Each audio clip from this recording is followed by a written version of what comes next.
Welcome to Billionaire Romance Audiobooks. Please subscribe to this YouTube channel. It helps more than you know and is the best way to stay up to date on our latest releases. When you subscribe, you'll also get notified when we release new videos.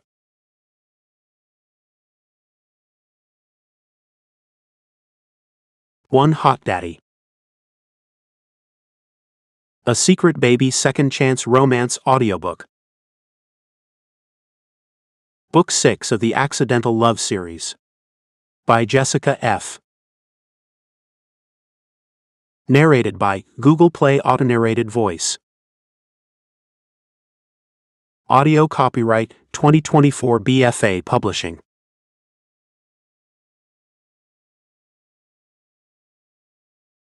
Blurb. The cute neighbor next door is precisely what any single man would want. She's young, attractive, and great with kids. But I can't just let her in. I'm protective of my son for a reason. And now I'm sharing him with her, a complete stranger. She only wants to be with him, not understanding her place. She should be out enjoying herself, not pretending to be a mother. I tried my best to warn her to stay away. But her intense gaze made me reconsider, and we ended up making love without having any control. I want to give myself another chance at love. But first, I must find out the dark secret she's hiding.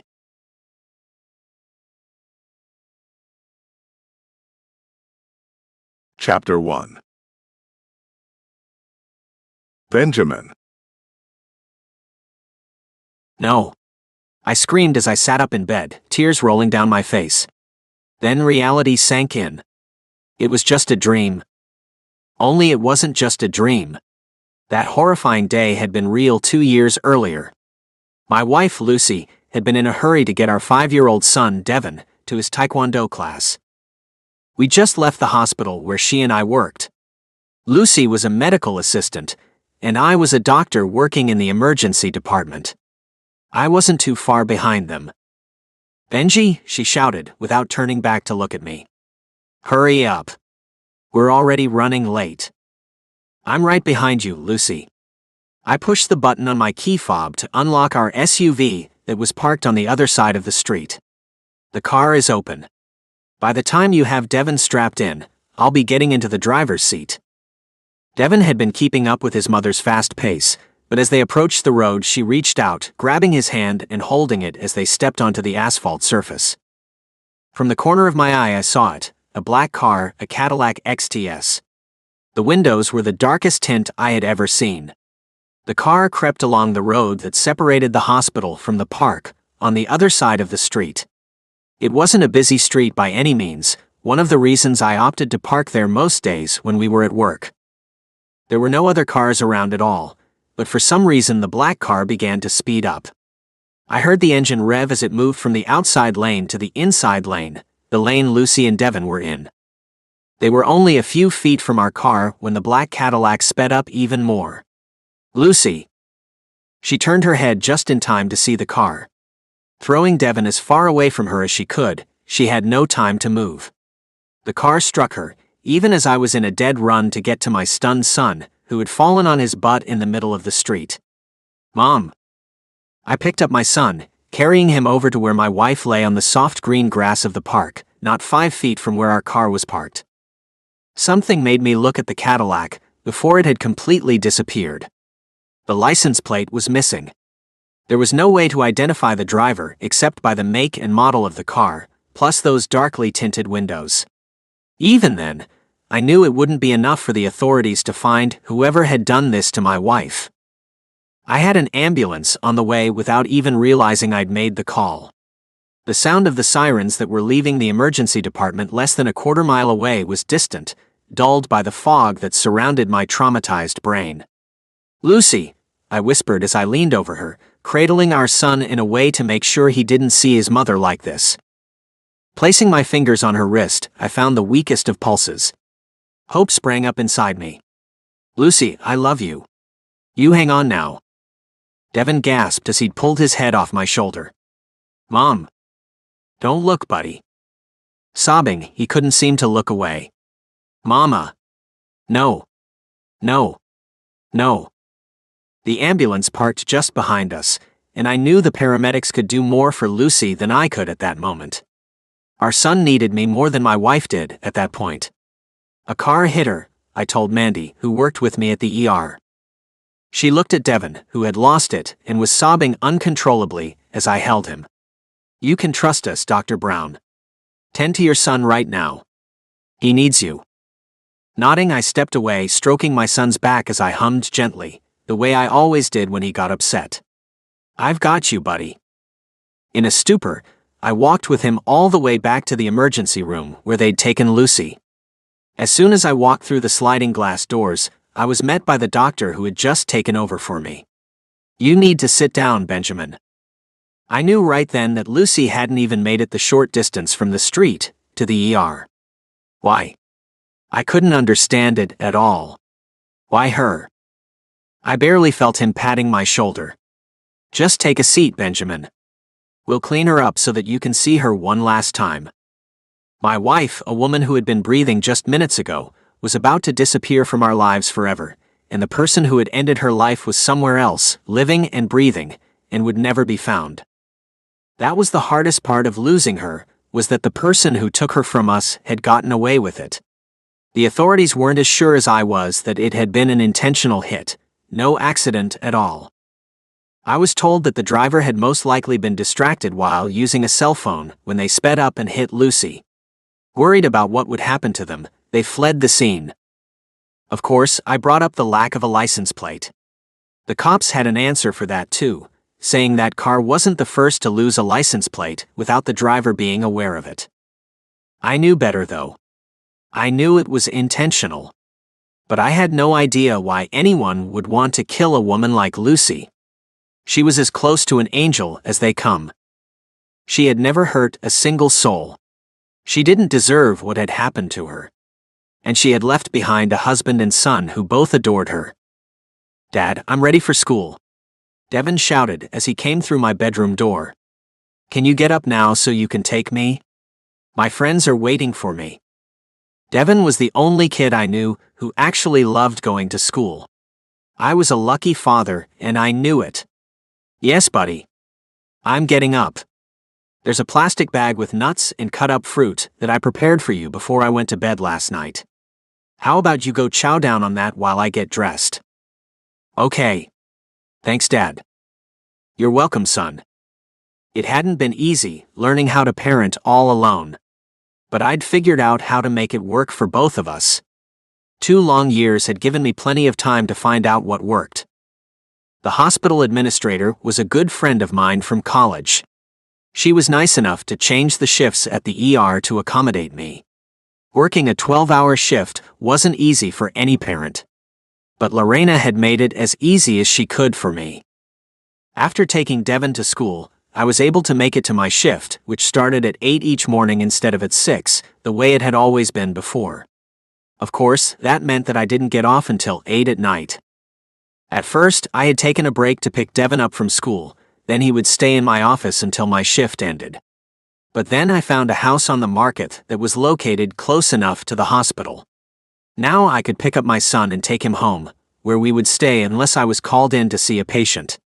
When that happened, I would take him with me, and we'd go back home as soon as I was done. It worked out well for us, and I was appreciative of my boss and friend for making things easy for both of us.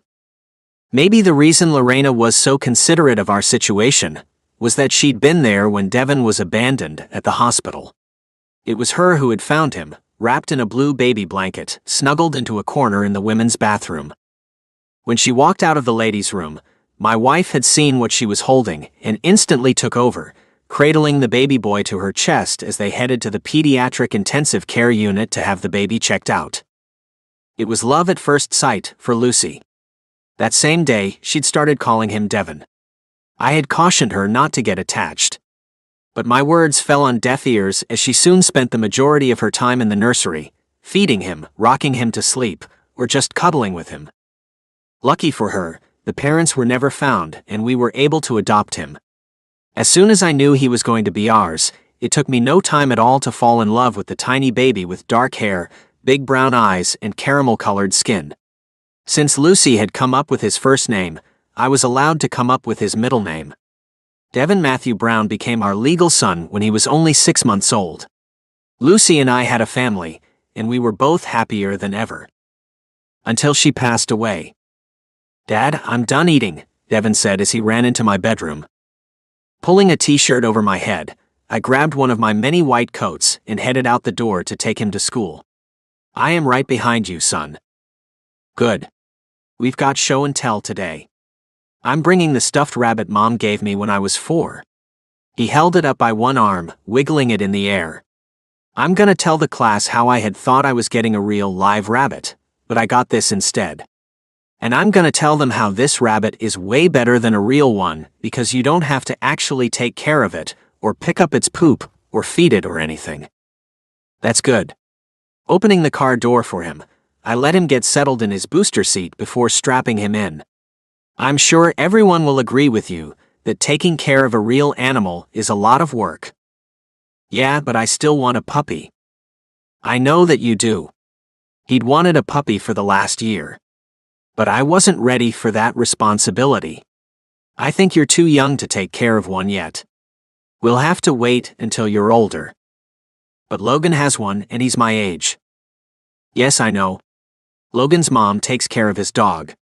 And I don't have time for things like that." Closing the door, I hoped the conversation was over. But after I got into the driver's seat, I heard Devin say, "Why don't you have time for that, Dad? We come home after school and we could feed it then. We never know if we're going to be coming home or not. You know that I could be called into work, and then what would the poor puppy do?" I knew what it would do. Tear up the place. Even if we kept it in the yard, it could chew through the fence if it really wanted to. Dogs were great. But only if you had time for them. When you get older, I promise you that you can have one. Just not now. His eyes glued to the back of the seat in front of him, he said quietly, "If Mom were here, she'd let me have one. She'd help me take care of it." Guilt shot through me. "I know she would, buddy. But she's not. And you don't have time," he said. "That's right. I'm sorry it's that way. I'm sorry that she's not here anymore. But that is just the way it is," he said as he turned his eyes to look outside the window as we pulled out of the driveway. "Will I ever stop missing her, Dad?" "No, you won't. I knew that neither of us would ever stop missing her. And she will never stop missing us from her place in heaven." "Do you think she's got a puppy up there?" he asked with a smile. "I bet she does. Yeah, she probably named him something silly like Train Tracks or something. She named this rabbit Sloppy Joe." He looked at the stuffed animal, and his smile faded. I wish I didn't miss her. I wasn't sure what to say to him about that. I had the same thoughts at times. It was hard to deal with the pain of missing someone you were sure you would never see again. There was no hope to be had. And that was one of the hardest things to deal with. I'm sure that with time, we'll get used to this feeling of missing her. I hope so.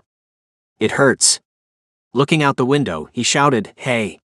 Someone's moving in next door." Slowing down, I saw the moving van parked in front of the house next to ours. It had only been on the market for a couple of months. Wow, that sold fast. I hope they have kids.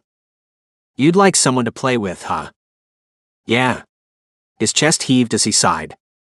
A boy my age would be nice. But I'll be happy even if it's just a girl my age.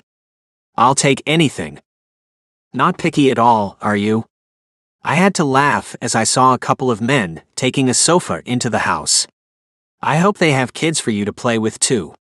Maybe we could take a basket of fruit over this evening, if they look like they're settled in by then. We don't want to get in their way while they're trying to unpack. I bet they'd like some fruit, even if they're not done unpacking. His eyes were brighter than I'd seen them in a long time, as the hope of finding a friend nearby sparkled in them. Okay. We'll pick up a basket after I pick you up from school, and then we'll walk it over to them. As long as I don't have to be at the hospital. Good. He was all smiles once more. This is gonna be good, Dad. I've got a good feeling about this.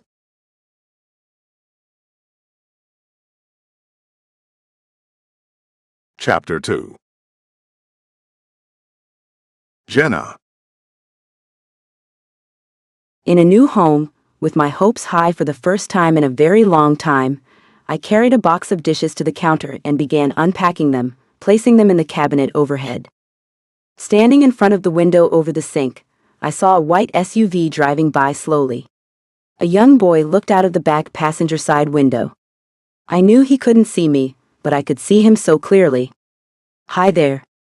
Just seeing him made me think about the playroom I'd been buying so many toys to fill. I left the half-unpacked box of dishes behind to go look for the boxes of toys. Every box was clearly marked with what was inside. I found a box that said toys on it and picked it up, carrying it to the room the realtor had described as a den. 4 bedrooms, 5 bathrooms, 2 living areas, 2 dining areas, plus a breakfast bar in the large kitchen. I'd broken the bank to buy this house. It was going to be well worth it, though. I just knew it would be. One of the movers I'd hired came into the room with more boxes of toys. I saw you get that box and thought I'd bring these in here for you. I didn't know where they were going until now. He put them on the floor, looking around the large room. So, when is your family going to be joining you, Miss McCarthy? Soon, I hope. Pulling out one of the toys, I looked around the room, wondering where I should set it up. Boys love to play with model train sets, right? Mine do. So do I, if truth be told, he said as he looked around the room. I can bring in that big table and put it in here. You can set up the train on it. Thank you. That would be great. There was a large window on the far side of the room. I think by that window would be nice. I'll put it there for you. He left the room, and I moved the box closer to where he'd be putting the table. By the time he came back in carrying the bulky table with his partner, I had unpacked the rest of the toys. They were stacked all over the room as I looked around to find the best places for all of them. This is all the boxes marked toys, right? I asked. Yes, he said. This is all of them. He looked around after putting the table in place. These are all boys' toys. You got all boys? Nodding, I thought about a shelf unit I owned. Can you bring in the cherry wood unit for me? I want it to be put up against that wall over there. And can you secure it to the wall for me too? I don't want it falling over if someone climbs up on it, for some strange reason. Kids do things like that sometimes, so I want anything that might fall over if someone climbs on it to be secured, if you can do that for me. Sure thing. I was glad I'd spent the extra money to get good movers who were helpful. Thank you. I'll order some pizza for us. I'm sure you guys are hungry with all the hard work you've been doing for me. That's not necessary, the head mover said. His assistant was quick to add, but it would be nice. I'm getting hungry anyway. And I can't eat a whole pizza by myself. Pulling out my cell phone, I ordered a couple of pizzas and some sodas. After spending hours on the playroom, I couldn't believe how fast the day had gone by. I was beyond surprised to find that the moving men had set up the rest of the house. My bedroom was all ready, all I had to do was put my personal things away. I hope you don't mind that we did this, the head mover said. If you want anything moved, just tell us and we'll put it wherever you want. I shook my head, it wasn't like I cared where the furniture was placed. It looks good like this. Thank you both for all your help. If you don't need anything else, we'll get out of your hair, he said. I think you two have helped me more than most movers would have. Thanks so much. I'll give you both 5 stars on the app. That would be awesome, he said with a grin. I hope you're not here too long by yourself before your family comes. He looked a little sheepish as he went on. I didn't notice any personal effects of the rest of your family. And you only have the one extra bedroom of furniture. Would you be needing more help with moving when the rest of your family joins you? No. Thank you though. Well then, I guess this is goodbye, Miss McCarthy. Walking with them to the front door, I was all smiles. I guess it is. You two be careful on your drive back to your homes. With the movers gone, I looked around the house. I had never lived in anything so nice in my entire life. For years I'd lived in tiny efficiency apartments, walking to work, eating the cheapest foods I could find, conserving everything I had. And I saved all the money I could. My conservative ways led me to making more money than I had ever thought I could make. The blog I'd started about living cheaply had taken form when my social media friends kept asking me how I did it. The blog gained so many followers that I ended up with sponsors who actually paid me to write about living cheaply and saving more money than you spend. With all the money I made with the blog, I easily saved over half the money for the house that had come up for sale in the only neighborhood of Dallas, Texas that I wanted to live in. Bluffview wasn't just any neighborhood. Only the wealthy could afford homes here. I'd never been one of the wealthy until a few years ago when the internet changed that for me. I was used to change. Not only the location I lived in, but my name, hair color, and style as well. The life I'd lived in my younger years had made it necessary for me to live like that. But with time, I'd stumbled onto the perfect things for me. My naturally dark hair had changed to blonde for a while, then red. But for my final transition, I had to go big, so I went for pink. Light pink. Not that distracting hot pink that some girls sported. I wasn't trying to get noticed. But I did need to look hip for the blog. Colored contacts turned my eyes from green to brown, making me unrecognizable from the girl I'd been 8 years earlier. Moving around had been a must for years. But now that I was making a living with the blog, I wouldn't have to move around anymore. My plan was to only leave the house when I absolutely had to. Thanks to the internet, I could order my groceries online and have them delivered directly to my home. Using the many delivery services available, leaving the house wouldn't be an issue for me at all. And that meant that I could stay put. Finally. At last, I was in a place where I could have everything I would ever need in my life. A beautiful home in a beautiful neighborhood was just one of the many things that made this place the only place for me. Entering the only other bedroom that had any furniture, I opened the box marked bed linens. Still in the plastic package, the Baby Yoda bedspread was sure to please any child. At least, that was what I hoped. Putting the softest green sheets I could find on the internet onto the queen-size bed, I then threw the bedspread over them before putting the matching pillowcases on the new pillows. With the bed made, the room already looked better. I hung the matching curtains, then went into the attached bathroom to put away the things I'd bought for it. I placed a little toothbrush and toothpaste on the vanity by the sink, ready to be used. In the shower, I stored the 2-in-1 hair shampoo and conditioner with Spider-Man on the bottle. Even the towels were superhero-themed. It was a young boy's dream come true. Or so I hoped. Years in the making, my dreams were beginning to come true. In the beginning, I had no hope at all. But as time went on and my life began to change, hope had sprung up. Now, to see about ordering some groceries. I went to the office that I'd set up for myself in one of the dining rooms. Opening my laptop, I did what I usually did and checked my email to see if I'd missed anything. The woman who'd lived next door at my previous home had sent me an email asking if I had made it to my new place okay. I hadn't told her where I was moving. I didn't like people knowing where I lived. So I sent her an email that said I had made it just fine and thanked her for asking. When she sent back another email asking me what town I'd moved to, I took her name off my contacts list. There was no reason anyone needed to know where I was. I'd lost my mother when I was very young and had grown up in foster care. Everyone I'd met along the way had only brought trouble into my life. I had no desire to connect with anyone I'd known in my younger days. I was Jenna McCarthy now. A blogger who worked from home and kept to herself. I didn't let people in. I had let others in before, and it only ended up costing me more than I had ever meant to lose. But my life would be different now. I'd been Jenna for a few years, and no one from my past had caught on to my new identity. I finally felt safe enough to do what I'd been wanting to do for what seemed like forever. Only now was I a safe person to be around. Only now was I able to build a safe home. There was a state-of-the-art security system on the house I'd bought. No one would get in unless I wanted them in. And there were only a couple of people who would be receiving an invitation into my home. Everyone else would be denied entry. It had to be like this. There were no choices on the matter. My unfortunate younger years had forced things to be this way. With the website of the nearest grocery store that offered delivery pulled up on my computer, I began to scroll through the items. I wanted healthy foods, but I also wanted things that kids would eat. Checking out the cereals, I opted for a healthy granola and a sugary cereal with a cartoon character on the box.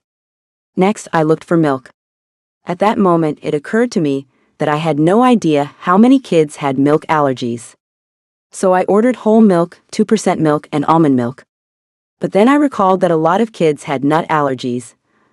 So I also ordered soy milk and coconut milk. I was pretty sure that even though coconut had the word nut in it, it wasn't a real nut. Ice cream was a staple with kids, so I picked chocolate, vanilla, and strawberry.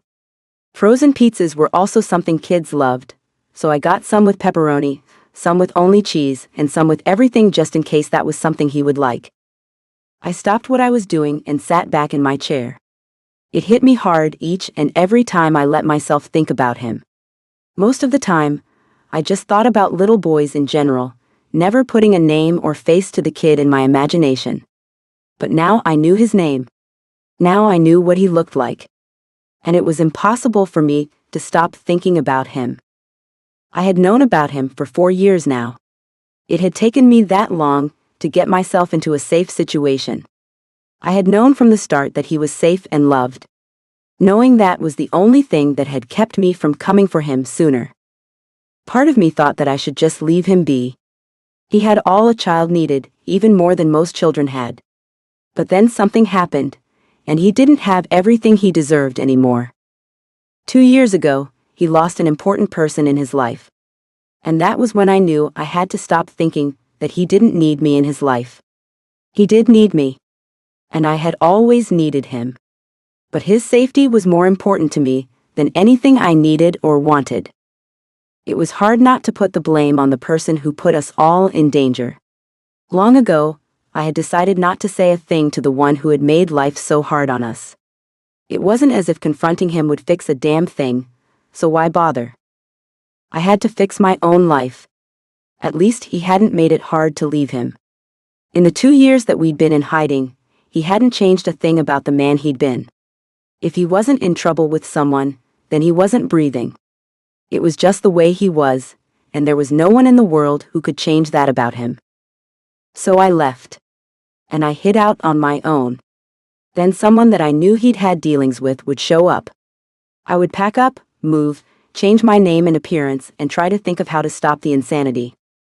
I would see my mother's gaunt face in my mind. She was so sick the last time I saw her, I'd been only 6. My memory of her had never faded though. Her hand had been ice cold when she ran it over my cheek. "I'm sorry for doing this to you, Greta. Please forgive me for what's about to happen to you." And then she closed her eyes forever. After that, the lady who had been waiting in the hospital room with me took my hand and led me away to my first foster family. At least he hasn't gone through what I had to.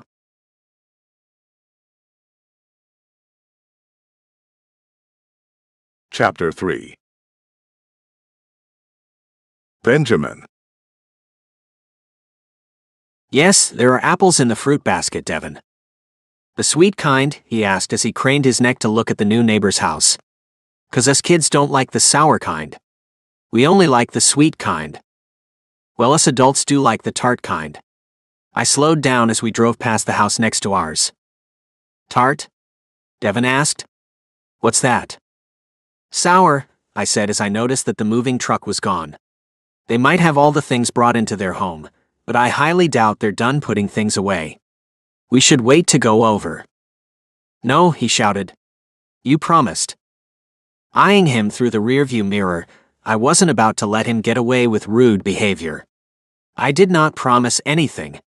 And you should chill on that shouting. Sorry, Dad. But I'm just super excited about meeting my new best friend. Hey, buddy, don't get your hopes up that there will be a kid anywhere near your age living there. First of all, the houses around here cost a lot of money. And most people with kids as young as you haven't really made that kind of money yet. So what I'm saying is that their kids might be older. Like much older. I just don't want you to be disappointed. Well, let's go find out. There was no way that we could pull up at our house at 4 in the afternoon and just walk right over to our new neighbor's home. Devin, you don't understand. Look, we're going to go inside for a bit. I'm going to look through my wine collection and find the perfect bottle, and then find a nice cheese to go with it, and bring that to them too because... He had to interrupt as I pulled into the garage. Dad, no one likes wine and cheese. No one. Adults like wine and cheese, I corrected him, then got out of the car to find him already out of his seatbelt and moving off his booster seat, waiting for me to open his door that was still locked due to the child lock system on the SUV. Adults? He asked as he jumped out of the car. No offense, but I'm not worried about the old people, Dad. I just want to bring things that will make the kids like me and want to be my friend. Be that as it may, I began, but he turned to look at me with furrowed brows. What? What does that even mean? I had never thought about what that phrase meant. I guess it means that whatever you are thinking, others have other ideas. Then why not say that? Taking a deep breath, I tried not to let his enthusiasm for our new neighbors bother me. So anyway, I need to shower. I have some questionable human material underneath my fingernails from a rather wiggly man who came into the emergency room for help with a terrible cut on his arm that was highly infected, but wasn't happy with the process of me cleaning that wound. We will talk about this after my shower. I guess, he said with a sulky attitude. I hated to see him that way, and turned to give him my best smile. Hey, I promise this much.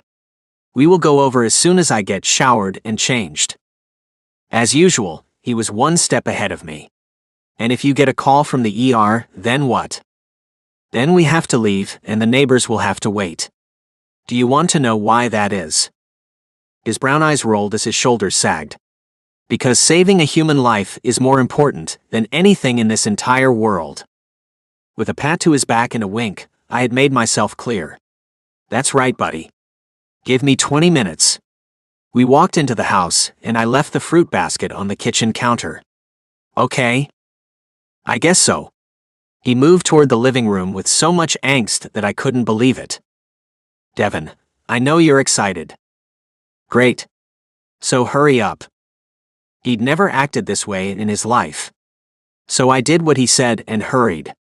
I spent 5 minutes in the shower and another 2 to throw on a fresh t-shirt and some slacks. I slipped on my Crocs before heading out to him. I found him in the living room, channel surfing. I'm going to find some wine, then we'll head over. He hopped up, smiling and nodding. Yeah. Great. When the doorbell rang, we both looked at the door. I wonder who that is. We didn't get a lot of unannounced visitors. So I went to the door while looking at my phone to check the Ring Cam app to see who was there. Devin walked right beside me, looking at my phone. Who is she, Dad? She's got pink hair. I'm not sure, Devin. But she looks harmless. I opened the door to find the pink-haired young lady holding out a blue plastic cup. Hello there. Hi, she said with a smile. I've just moved in next door and I've made myself some hot tea, but I don't have any sugar. I don't need a whole cup. I don't even need granulated sugar. Any sugar will do, and any amount you can spare is fine. I've got groceries coming, but it says it won't be here for another 3 hours. Devin asked, You moved in next door? Her dark brown eyes met his as a smile took over her entire face. Yeah. I'm Jenna. Jenna McCarthy. I doubt you guys know who I am, but I'm kind of a big deal on the internet. I have a blog about living cheaply. Save more than you spend is what it's called. Her pink hair said it all. She wasn't the owner of the house, just one of their kids. Hi, Jenna. Come on in. I've got some sugar. We were going to bring over a basket of fruit and some wine and cheese for your parents. As a matter of fact, we were just about to leave the house to do that. Oh, she said as she stepped into our home. Well, it's just me. No one else. Confused, I asked, Just you? We lived in an expensive neighborhood. There was no way a woman this young could afford a home here. Yeah, she said, her eyes never leaving my son. So how old are you? 7, he said. How old are you? 24, she said. I couldn't help my reaction to her young age. Did someone buy you that house? Her eyes finally rose to meet mine. No. I bought it myself. Why do you ask? Well, the houses in this neighborhood are priced in the triple digits, is why. And some have even more digits than that. Dad. Devin hissed. I knew I must have been coming off as some sort of old man, which I was not. I'm sorry. Cocking one dark brow at me, she asked, How old are you? Not blinking an eye, I let her know how old I was with a fair amount of pride, 40.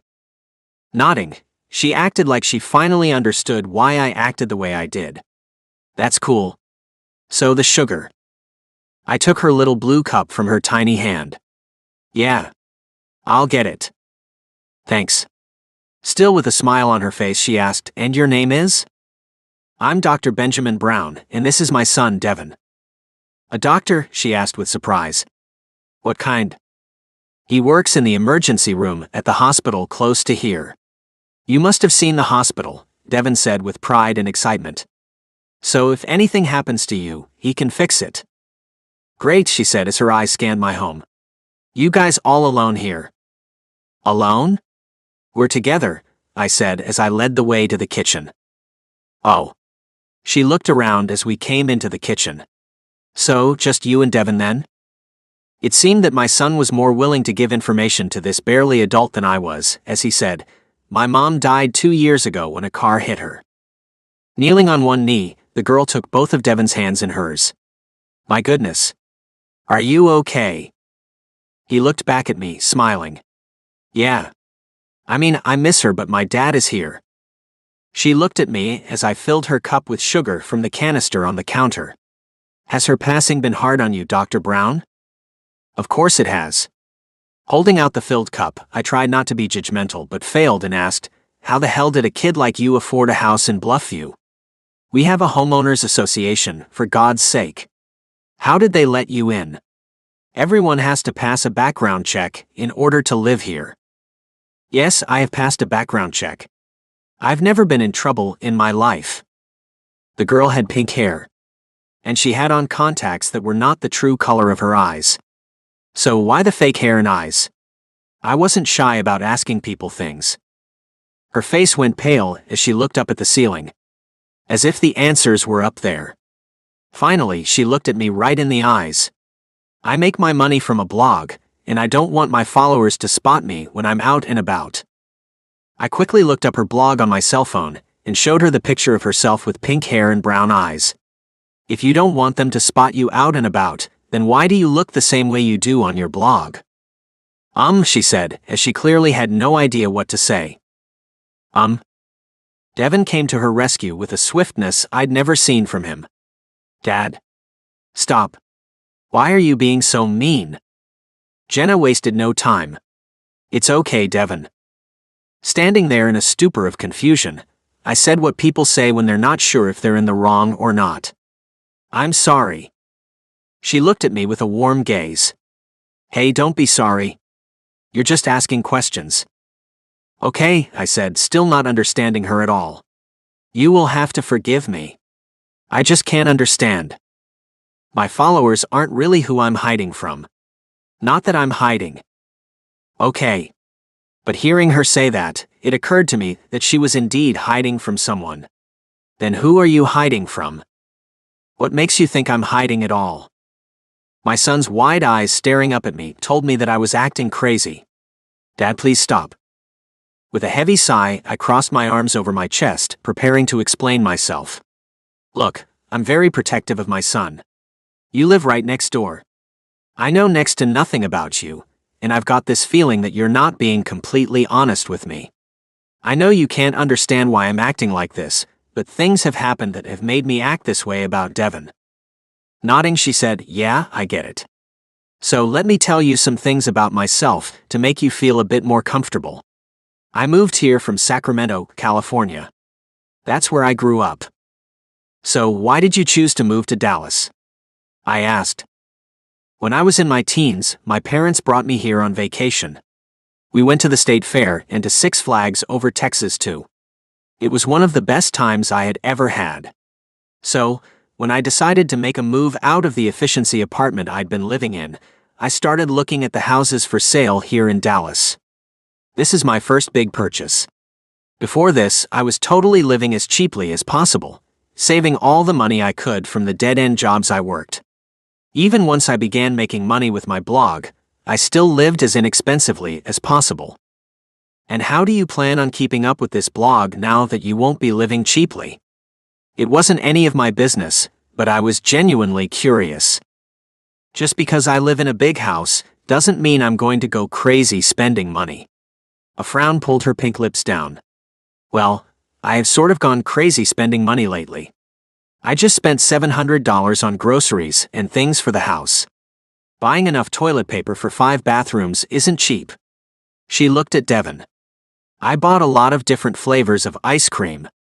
If you ever want any, just come over and you can have all you want. I limit my son's sugar intake, I let her know. So please do not give him any.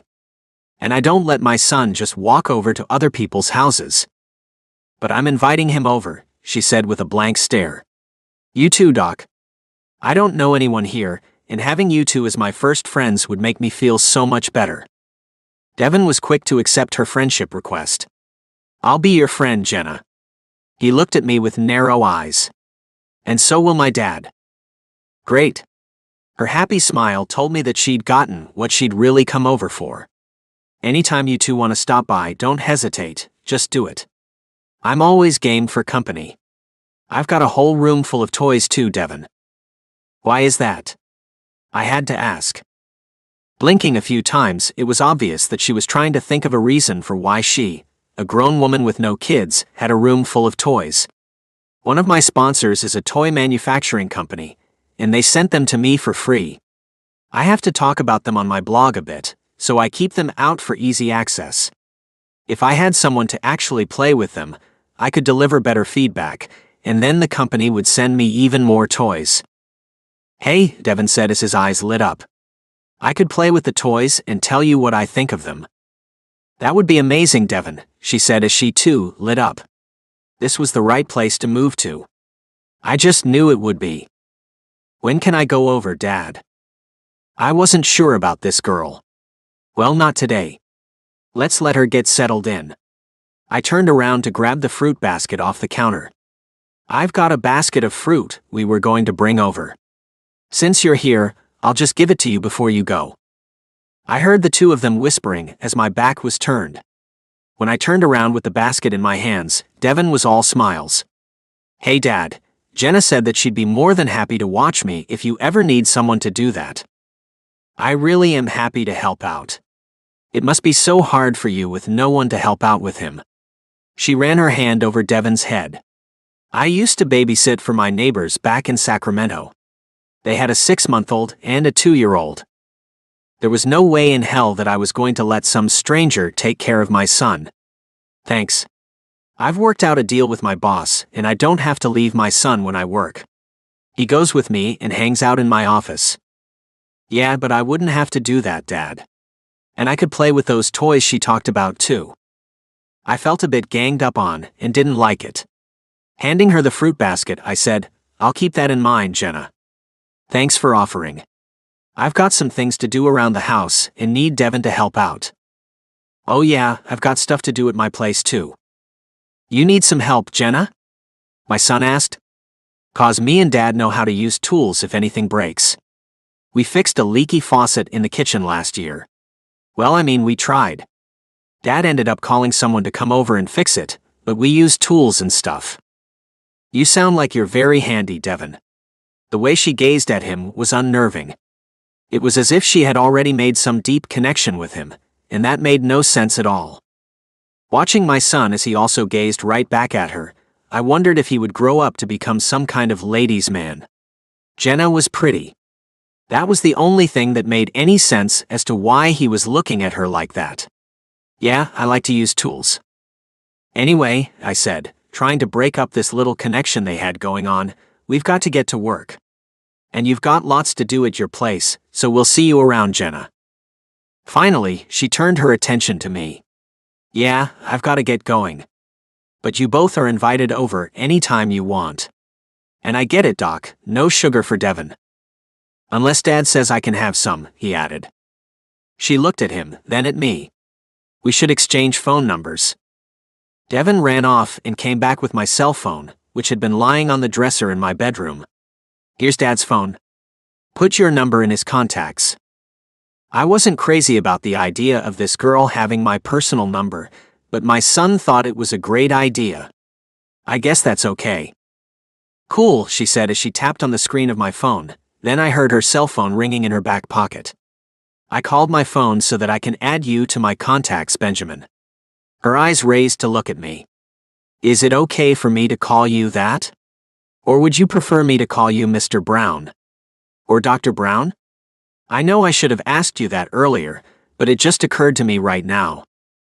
Benjamin is fine. I hope this girl doesn't think we're going to be BFFs or something.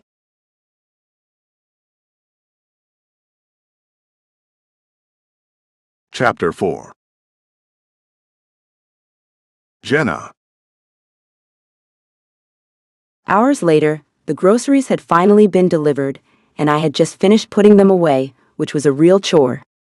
Taking out my cell phone, I snapped a few shots of my newly filled pantry and fridge. My followers won't believe I spent this much money. I knew I had to show them the way I'd splurged. Taking my phone with me to my office, I sat down at the desk and proceeded to work on that week's blog post. Adding the pictures, I let people know why I'd spent so much money. New home means stocking up on things. One-time expenditure, $730.05. Most of the food will last a few months, while some will not. Trying out different types of milk to find out what I like best. Now, it's time to get back to my frugal nature and settle into my new home. Staring at my computer screen, I realized my head just wasn't in it. So I got up and started pacing around my new house. I had never lived in anything so big, and having all that space was going to take some getting used to. Opening the door to the toy room, I leaned back against the wall, thinking about my visit with Devin and the things I had said to Benjamin about where I'd come from. I had come from Sacramento, that was the truth. And living in the little efficiency part was true too. My parents and the trip to Dallas when I was a teenager, those were lies. I had lived in foster homes all over Dallas. When I was 16, I was put into a foster home in the suburb of Mesquite, and that's where I met the man who would completely mess up my already messed up life. His influence over me was out of control. My foster father had tried to step in, but I ignored his sage advice. The following year, I didn't return to school, moving in with the man I thought was the love of my life. I'd met Tobias Johnson while working at the Dairy Queen. He was a regular there, ordering chocolate milkshakes and French fries every other day. At that time, I was 16, and he was in his late 30s. I saw no love connection between us at first, but he did. The every other day visits from him turned into everyday visits that lasted until I got off my shift. I usually walked back to my foster home, but one evening it was cold and getting dark, so I accepted the ride he offered in his long black Cadillac. And that was the beginning of what ended up being a very bad affair. Elusive about the nature of his job, I thought Tobias just got off on being secretive and mysterious. What did I care what he did to make money anyway? He had money, and he spent a lot of it on me, so I stopped asking what it was that he did for a living. He had a nice apartment, and when he told me that I should move in with him and leave the whole foster thing behind me, I quickly accepted the offer. Living with him wasn't much different than living with foster parents, though. He told me what to do and what not to do. I wasn't allowed to drink, even though he drank plenty. He also took illicit substances, which I wasn't allowed to take. His motto was, "Do as I say, not as I do." Tobias taught me things, though. He taught me how to drive. He taught me how to be okay staying home alone for days at a time, not knowing where he was or if he was ever coming back. He taught me how to conserve food too. Because when he would disappear, I would have no money and could only eat what was already in the house. Looking around at all the toys in the room, I smiled.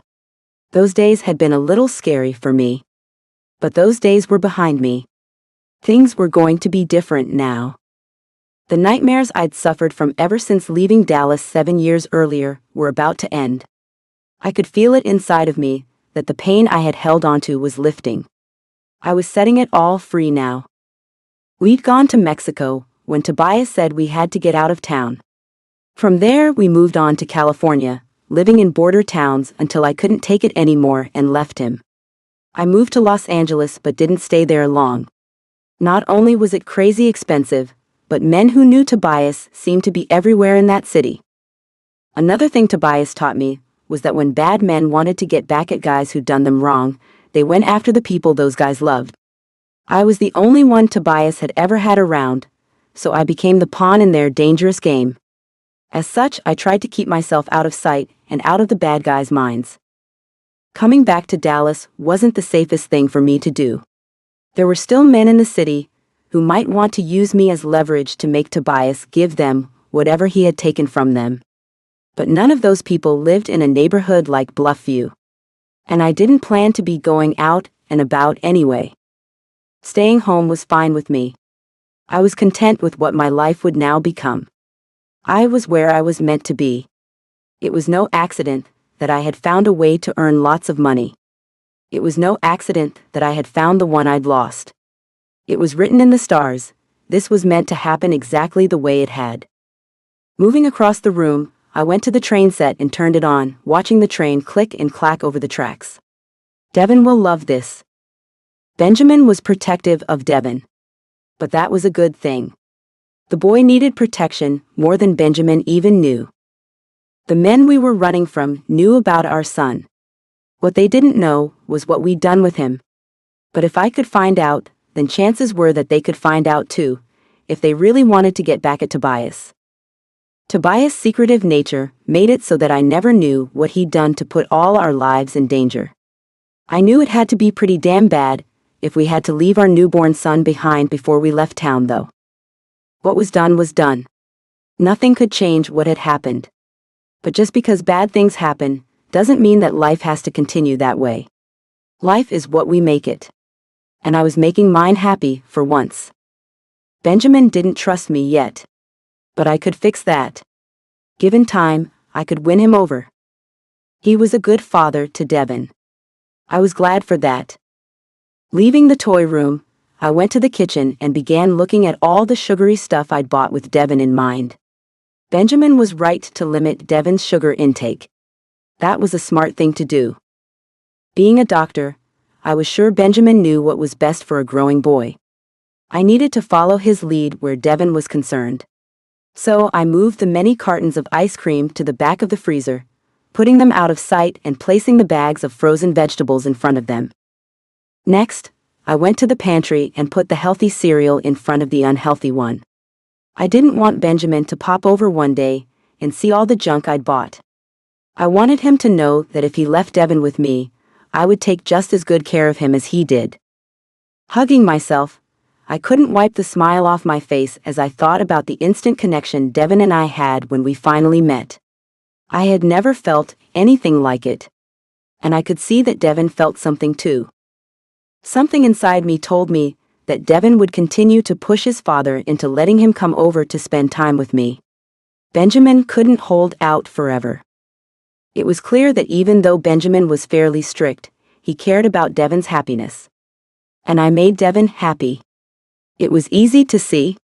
Benjamin couldn't come between us. At least not for long. I could have seen Benjamin as an adversary, but I chose not to. He'd taken excellent care of my son, after all. I owed him my gratitude. But I had the idea that if Benjamin knew what I was to Devin, he would definitely see me as an adversary. He'd shared the boy's love with his late wife and no one else. I could not expect him to be so generous with me. In his eyes, I had left the newborn behind. But it hadn't really been me who'd done that. I was 17 when I had our son. Tobias took him from me only moments after I delivered him in the back seat of that long black Cadillac of his. Parked under a bridge near the hospital where I thought he had been taking me to give birth, Tobias helped me bring our son into the world. He cut the umbilical cord with his pocket knife and tied it off with a zip tie. And then he wrapped him up in the baby blue blanket I'd packed in the diaper bag that I had been planning to take to the hospital with me when I went to deliver the baby. Only that never happened. And I was the only one who didn't know that was never going to happen. Tobias had planned it all along. He'd said that he could keep himself and me safe, but not anyone else, including our son. In his mind, the baby was better off without us in his life. For a long time, I thought he was right about that, as we moved from one shithole to the next, trying to stay a step ahead of the men who sought revenge on Tobias. But one day, I realized that Tobias had only been half right. Our son most definitely didn't need his father in his life. For all I knew, Tobias still lived dangerously. But I lived my life on the safe side. If it weren't for my past with Tobias, there would be zero danger in my life. I had no idea where the man was now, and he didn't know where I was either. That was a good thing. That meant that I was safe. And as long as I kept a low profile while living in Dallas, I would remain safe. Greta Simpson had disappeared on the 4th day of May, 7 years ago. No one saw or heard from her again. Jenna McCarthy had emerged from the ashes of Greta's life. Jenna was strong. Jenna was smart. And Jenna was going to have the boy that Greta had lost in her life. Walking outside, I looked at the patch of trees that separated our two homes. I walked over and began breaking branches, creating a path so that Devin could come to my house without even having to walk on the road. I wanted there to be no reason at all for Benjamin to balk about Devin coming to my home. My home would be just as safe as his. Maybe even safer.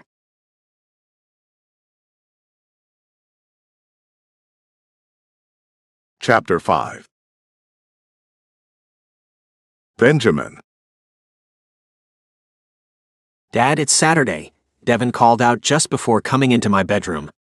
Opening the door, he ran in and jumped on my bed where I had still been trying to sleep. That means pancakes. Yes, I'm aware of our Saturday morning ritual, Devin. I'd stayed up late, binge-watching a series on Netflix, and wasn't ready to get out of bed just yet. What do you say to taking a little nap before we go? A nap? He shook his head. No way. Climbing over me, he picked up my phone. Call Jenna and invite her to come with us. No. I wasn't about to do that. I'm sure she's got plenty to do this morning anyway. Cocking one brow at me, he asked, "Do you remember when we moved here?" Yes, I recall it well. It was only a year ago. Then you remember how nice our neighbors were to us. Mr. and Mrs. Santiago brought us homemade breakfast tacos on our first day. And the Mitchells invited us over for barbecue that afternoon.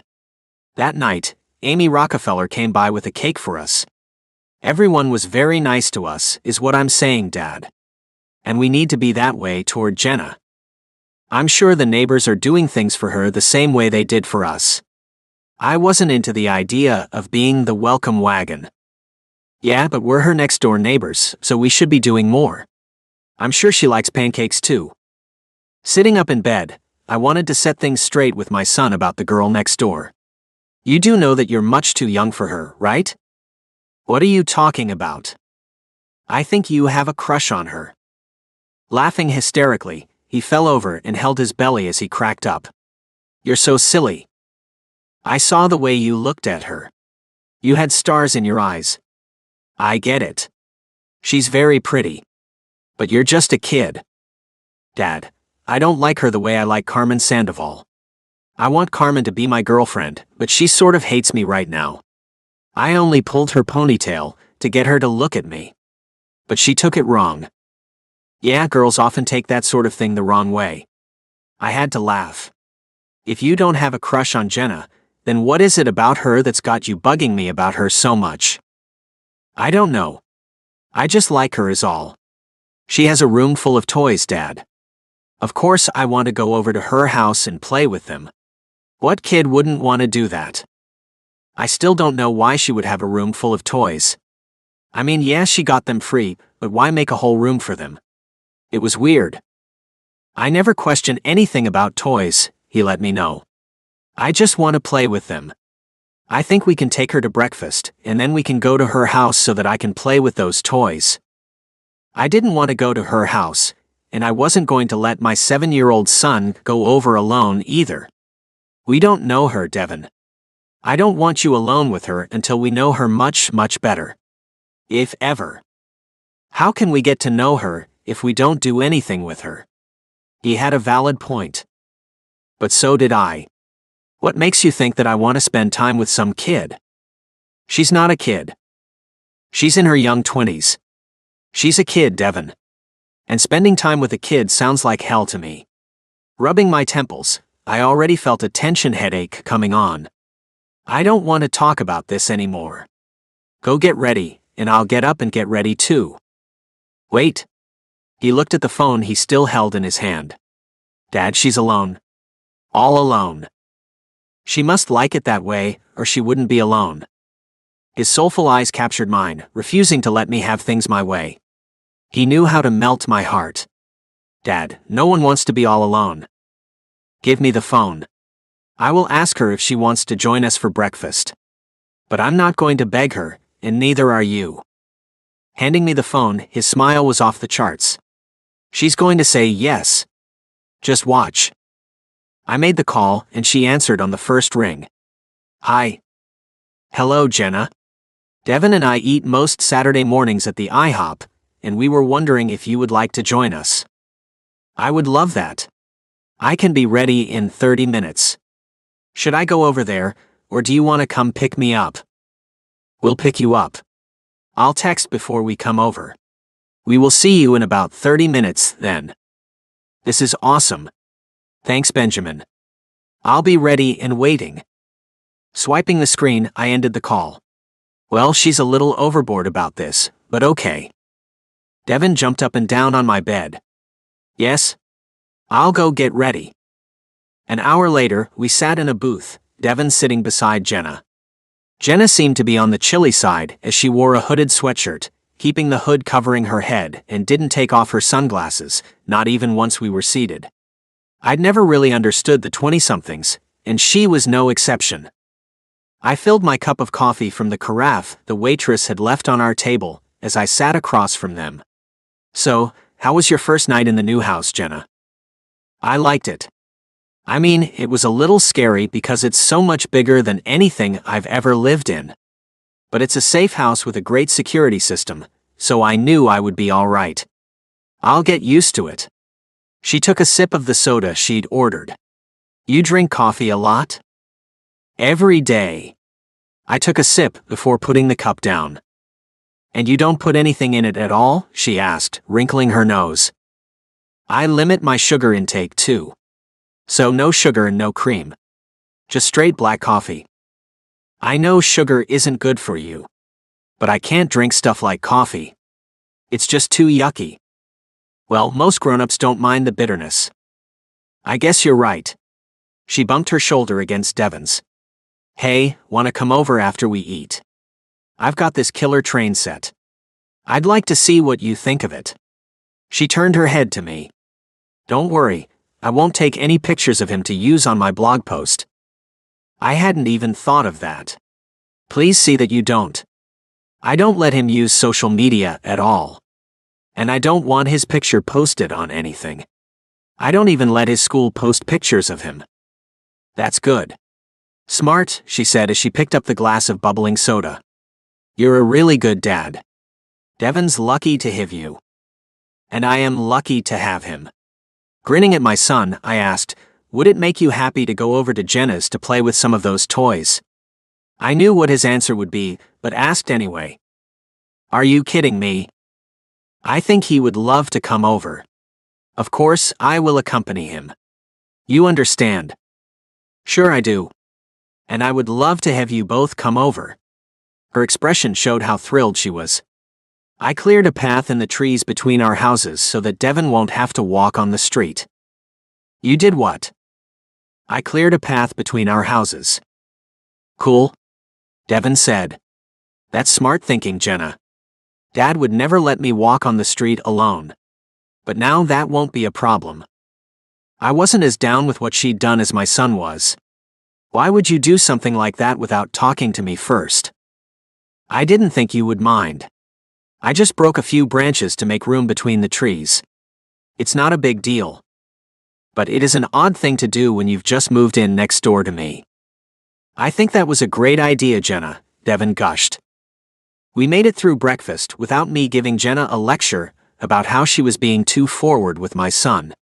I kept holding my tongue each time she asked him to do more and more with her. I wanted to speak to her alone, without Devin listening in to our conversation. As they chattered on and on, I scrolled through my phone, checking out Jenna's blog. And what I found interested me. Jenna really was into finding the cheapest ways to do a ton of things. But I couldn't see a single toy. And the list of sponsors did not include any toy manufacturing companies either. Why would she lie about such a thing? Later, when we pulled up to her house after breakfast, she hopped out of the front seat and let Devin out as he sat in the seat behind her.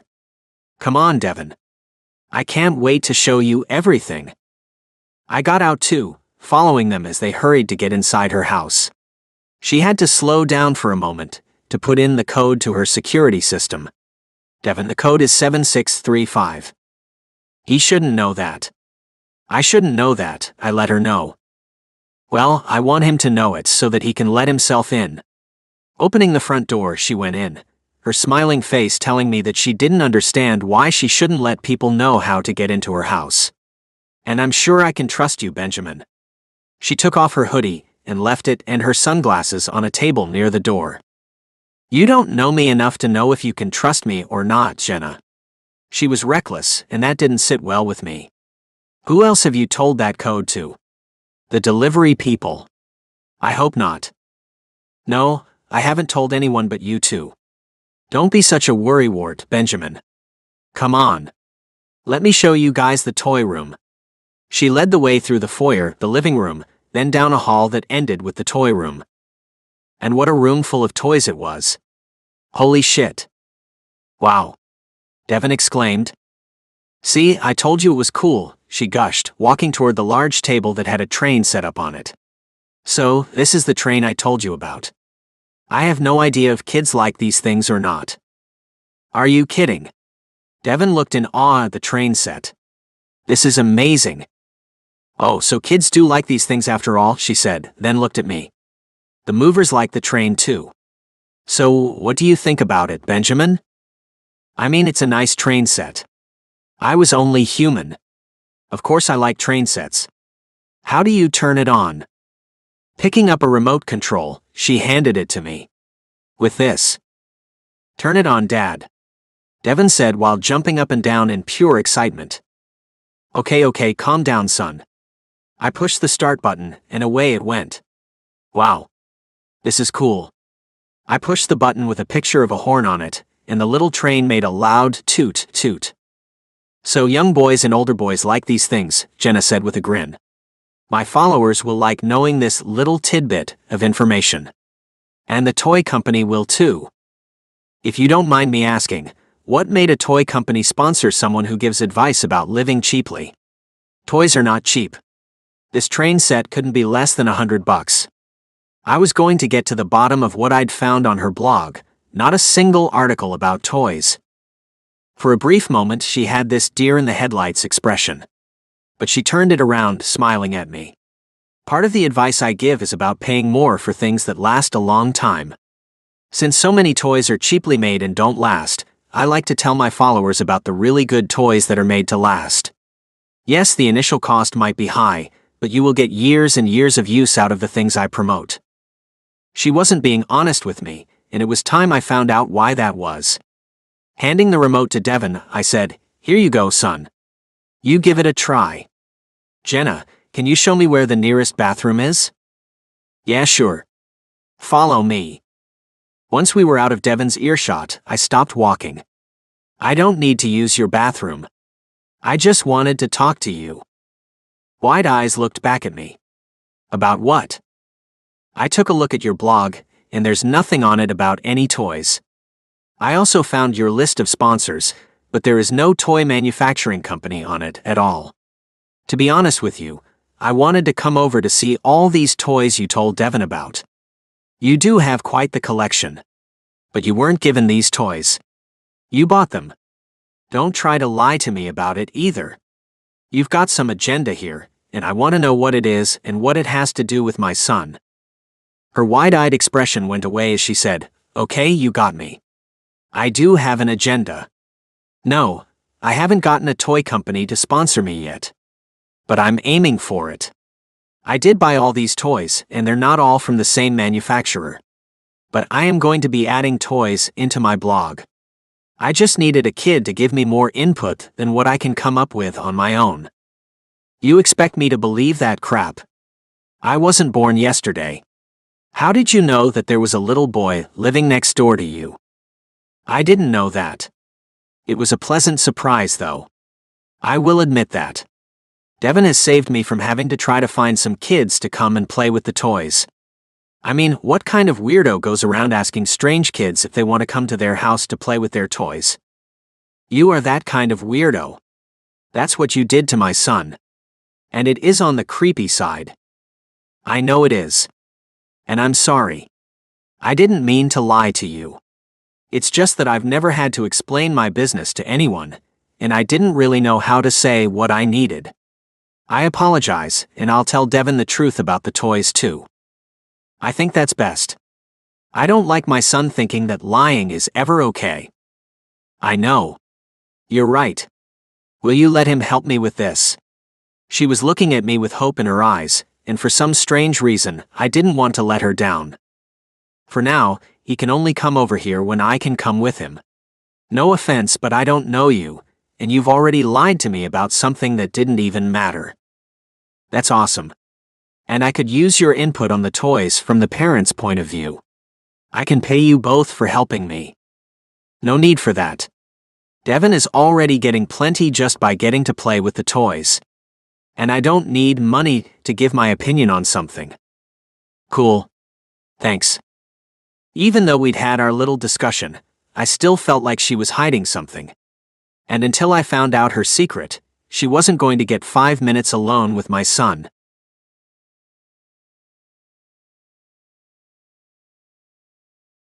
Chapter 6. Jenna. Devin and Benjamin tested 2 toys for me that Saturday before going home. They wouldn't take my money for their help, so I was busy cooking them a surprise, a thank you dinner, when a strange number showed up on my cell. I don't usually answer calls that come from numbers I don't know, but for some reason I took this one. Jenna McCarthy, what can I do for you? Hey Greta, came a familiar voice. My stomach twisted as I instantly recognized Tobias' voice. How did you get this number? I have my ways. I like the new name. But I like some of the old ones too. Valerie was sort of a special one to me. It's been a long time, Tobias. Do you have a reason why you're calling? My entire body tingled with anxiety as I waited for his answer. Can't I just call to catch up with my girl? I haven't been your girl in a very long time. You'll always be my girl. We share too much. All we shared was the son he'd abandoned. Not anymore, Tobias. Greta, don't be like that. I've fallen on hard times and need a place where I can hide out for a bit. Where are you staying? I'm sorry, Tobias, I can't let you stay with me. If he found out that I had bought a home next door to our son, I wasn't sure what he would do. And I did not want to find out. Come on, girl. You know I wouldn't have tracked you down if I had any other choice. By the way, the pink hair is a little immature. My blog led you to me. I didn't like that at all. It sure did. Way to go with that. You must be making mad internet money. I wasn't about to let him in on my finances. I'm doing okay. I would say that you're doing better than just okay. Finding your phone number was easy. Finding your address has proven a bit harder. So just tell me where you are so that I can stop running for a while and get some much-needed rest. Seriously, I can't have you around. I've stayed away from you long enough that I doubt I'm on your enemy's radar any longer. If you come around, then I'll be right back where I was. And I'm not about to go back to living that way. I like my dull life, thank you very much. No one is gonna know that I'm with you. I promise you that I won't tell a single soul where I am. As if you have to tell people. Somehow, they always find out where you've been anyway. Sorry, Tobias, the answer is no, and it's going to stay that way. You sure got a hard heart, Greta. You didn't used to have that. You were real nice and accommodating. What happened to you? I couldn't believe he had to ask that question. Oh, I don't know, Tobias.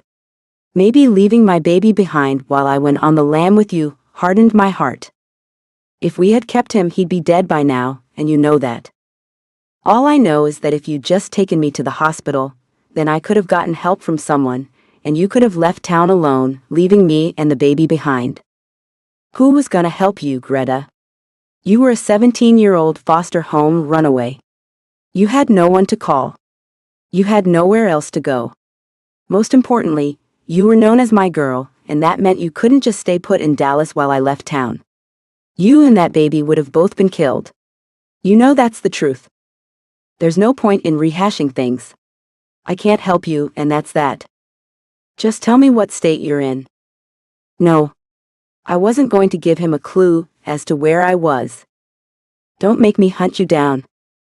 You need to think about who else you know, because you are not welcome in my home, Tobias Johnson. After all I did for you, you're gonna do this to me? Don't you care whether I live or die? Do you care if you live or die? I asked him. You've had the opportunity to change the way you live, change the things you do that make people want to kill you and those you love. Yet you keep on doing the same shit over and over. You make enemies wherever you go. Maybe stop doing that. Maybe make some changes. That way you won't have to run away all the time or hide out until things blow over. You know, I think one of my original homeboys will put me up.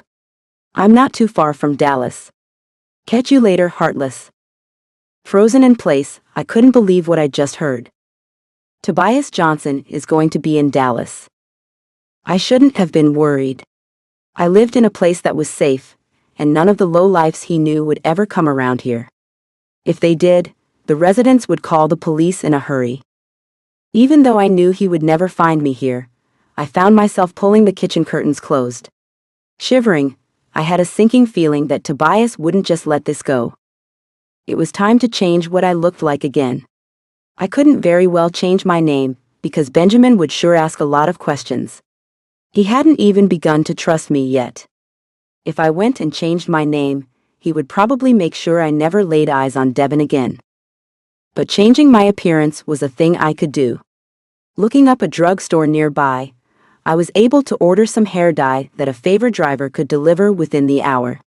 I already had an assortment of colored contacts, so once I had my hair changed, I could find the color that suited my new look best. With the beef stroganoff simmering, I walked around the house, checking to make sure the windows were all locked and the curtains drawn so that no one could see inside. Tobias had said he wasn't in Dallas yet, so I had no idea why I was already so anxious. Still, I was a quivering mess inside. Am I putting Devin in danger by being so close to him? If I told Benjamin the truth about who I was and what I was to Devin, I could get his opinion. But I already knew what he would say to me. Get the hell out of here and away from my son. It wasn't that I thought Tobias would hurt Devin. It was just that being with Tobias put people in danger. And if I was in any sort of danger, then I couldn't be around Devin. I cannot let that happen. Going back into the kitchen, I looked at the phone I'd left on the counter. I picked it up and sent a message to Tobias. If you ever cared for me at all, forget about me. Let me live a safe life. There was no response to my message. I took that as a sign that he was doing what I'd asked. And that made me feel a little better. Not a whole lot, but a little. The doorbell rang, and I jumped a foot off the floor. Shit. Remembering that the hair dye was going to be delivered, I went to see who was at the door. The package had been left on the doorstep, and the driver was already pulling out of my driveway. The color was called Shimmering Sand, a shade of blonde I hadn't tried yet. Even though there was no reason to rush the hair color change, I went to my bathroom and did the dye job, which only took 20 minutes. After blow-drying my hair and running a straightener through it, I checked out my new look and decided I liked it. I just need to hide these green eyes. Looking through my box of contacts, I found some dark blue ones and put them on. Blinking a few times, I looked in the mirror and barely recognized myself. This will do just fine. I put on some makeup and even found a dress in my closet. Something about the classy hair color and the new look made me want to dress up instead of just wearing jeans and t-shirts the way I'd been doing ever since turning my hair pink. Reinventing myself was always sort of fun, even if I was doing it to hide from the bad guys. Turning in a circle in front of the full-length mirror, I liked the way the bottom of the dress flowed as I moved. After slipping on some flats, I went to the kitchen to finish preparing the rest of the meal. Humming a happy tune, I felt much better knowing that if Tobias somehow looked through any of the windows of my home, he would never imagine that I was the rail-thin, pale-skinned, dark-haired girl with light green eyes who used to be his girl. None of my former looks were anything like this new one. They'd all had a touch of grunge to them. But now, I looked like a classy lady instead of a kid who was trying to buck the system. My blog followers would still see the pink-haired super saver though. This new look wasn't to be shared on the internet. Making a salad, I wondered what Devin and Benjamin would think about my new look. Pulling a bottle of red wine out of the wine chiller, I opened it and left it on the counter to breathe. I wasn't an avid wine drinker, but dinner on a Saturday night sounded like a wine-drinking occasion. Plus, it was the adult beverage of choice from what I'd seen. Showing Benjamin that I could be more of an adult seemed like a good idea to me. If I didn't get him to have confidence in me, then I wouldn't get to spend much time with Devin. And that's all I really wanted to do. I'd missed 7 years of my son's life. I knew there was no way to get that time back, but I could make up for the time we'd lost. So, I had to prove myself worthy of watching over Devin. The meal wasn't the healthiest, as the beef stroganoff was rich and creamy with lots of egg noodles in it. But there was a fresh salad and some baby carrots that I had roasting in the oven. For dessert, I'd cut up some strawberries and mix them with blueberries, then put them into tiny pie crusts that were baking in the oven. No sugar at all, only the natural sweetness of the berries. I had high hopes that Benjamin would approve of the things I'd prepared. If he knew that I could feed Devin the way he liked him to eat, then that was another feather in my cap. And I needed all the feathers I could get.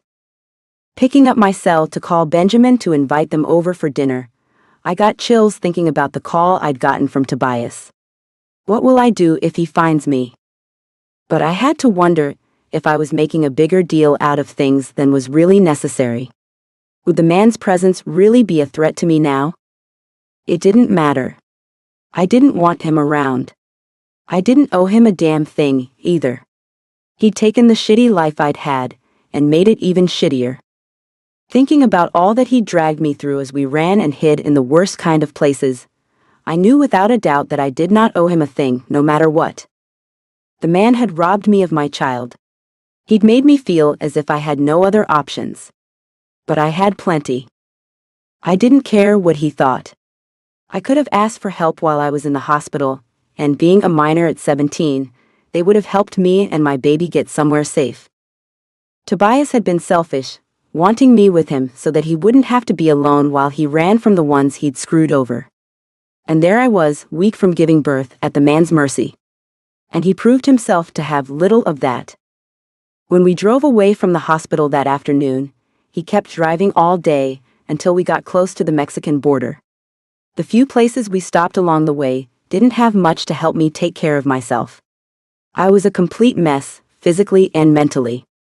My body was reeling from the process of childbirth, and my mind was burning, knowing I'd left my newborn behind. Tobias said he'd left the baby in the ladies' bathroom, so that some woman would find him quickly. He said it like he was some sort of hero. Which he was not. Tobias was as selfish as they came. For some reason, maybe because he was so much older than me, I had never questioned him. I had trusted him back then. For a while at least. Night after night of brutal conditions wore me down. Finally, I could take no more. He'd been gone for 2 days from the hovel he had found for us to live in temporarily. That's what he had said that entire year we were on the run. This is just temporary. I'll work things out with those guys, and we can go back to our normal lives again. From his call, it sounded like that day had never come for him. Here he was, still looking for a place to hide out for a bit. I had to find the strength to stand up to this man. Not that I was going to seek him out. But if he found me somehow, I would stand up to him. I'd never allowed myself to think much about what he'd done to me. Maybe it was because of losing my mother so young and being shifted from one foster home to another, but I had never stood up to anyone. Instead, I went with the flow, trying not to cause trouble. Despite how hard I had tried to quietly go along with everyone, I was still moved from one foster home to the next for reasons I could never figure out. I might have been born into a shitty life, but I had to admit that my son had done much better than I had.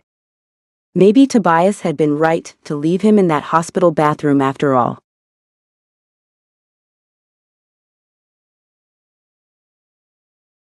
Chapter 7. Benjamin. Jenna's name lit up my phone screen. Devin saw it too. Look, it's Jenna calling. I wonder what she wants. Answering the call, I said, "What can we do for you, Jenna?" "You can come and eat dinner with me. I've prepared a feast for my 2 best toy testers. I think you will approve of the meal too, Benjamin." Looking at Devin out of the corner of my eye, I saw him nodding like a madman. I don't know if Devin wants to go over. "Dad?" "Yes, I do. I want to very much." "I heard him," she said. "So, is that a yes then? Please say yes. I don't know what I'll do with all this food if you guys don't come to help me eat it." "I could eat," I said as I got up. "I'll grab a bottle of wine. What's the main dish? That way I'll know which kind to bring." "No need. I've got a bottle of red wine breathing right now. Just bring yourselves and your voracious appetites." I had to admit my surprise. You've got wine and you've got it breathing too. I have to say, I didn't see that coming. You're in for a lot of surprises. See you boys soon. Wash up, Devin, and then we'll head over. Running like the wind, he met me at the front door in seconds. Let's take the path she made. I'd all but forgotten about her creating the path through the trees between our homes. It had bothered me when she told me about doing it. But I had begun to get the feeling that she did it more for herself than anyone else. Like it made her feel more secure to have a direct route to someone. "Okay, we'll take the path." She came to the door just as we walked up the stairs. When she opened it, I wasn't sure who I was looking at. Jenna? Her hair was different. Much different. Where there had been a messy bun of pink hair on top of her head, there were now sleek blonde strands lying perfectly around her face. The brown eyes were gone, replaced with brilliant blue ones. And she even had makeup on. Her smile was the same though. "It is me."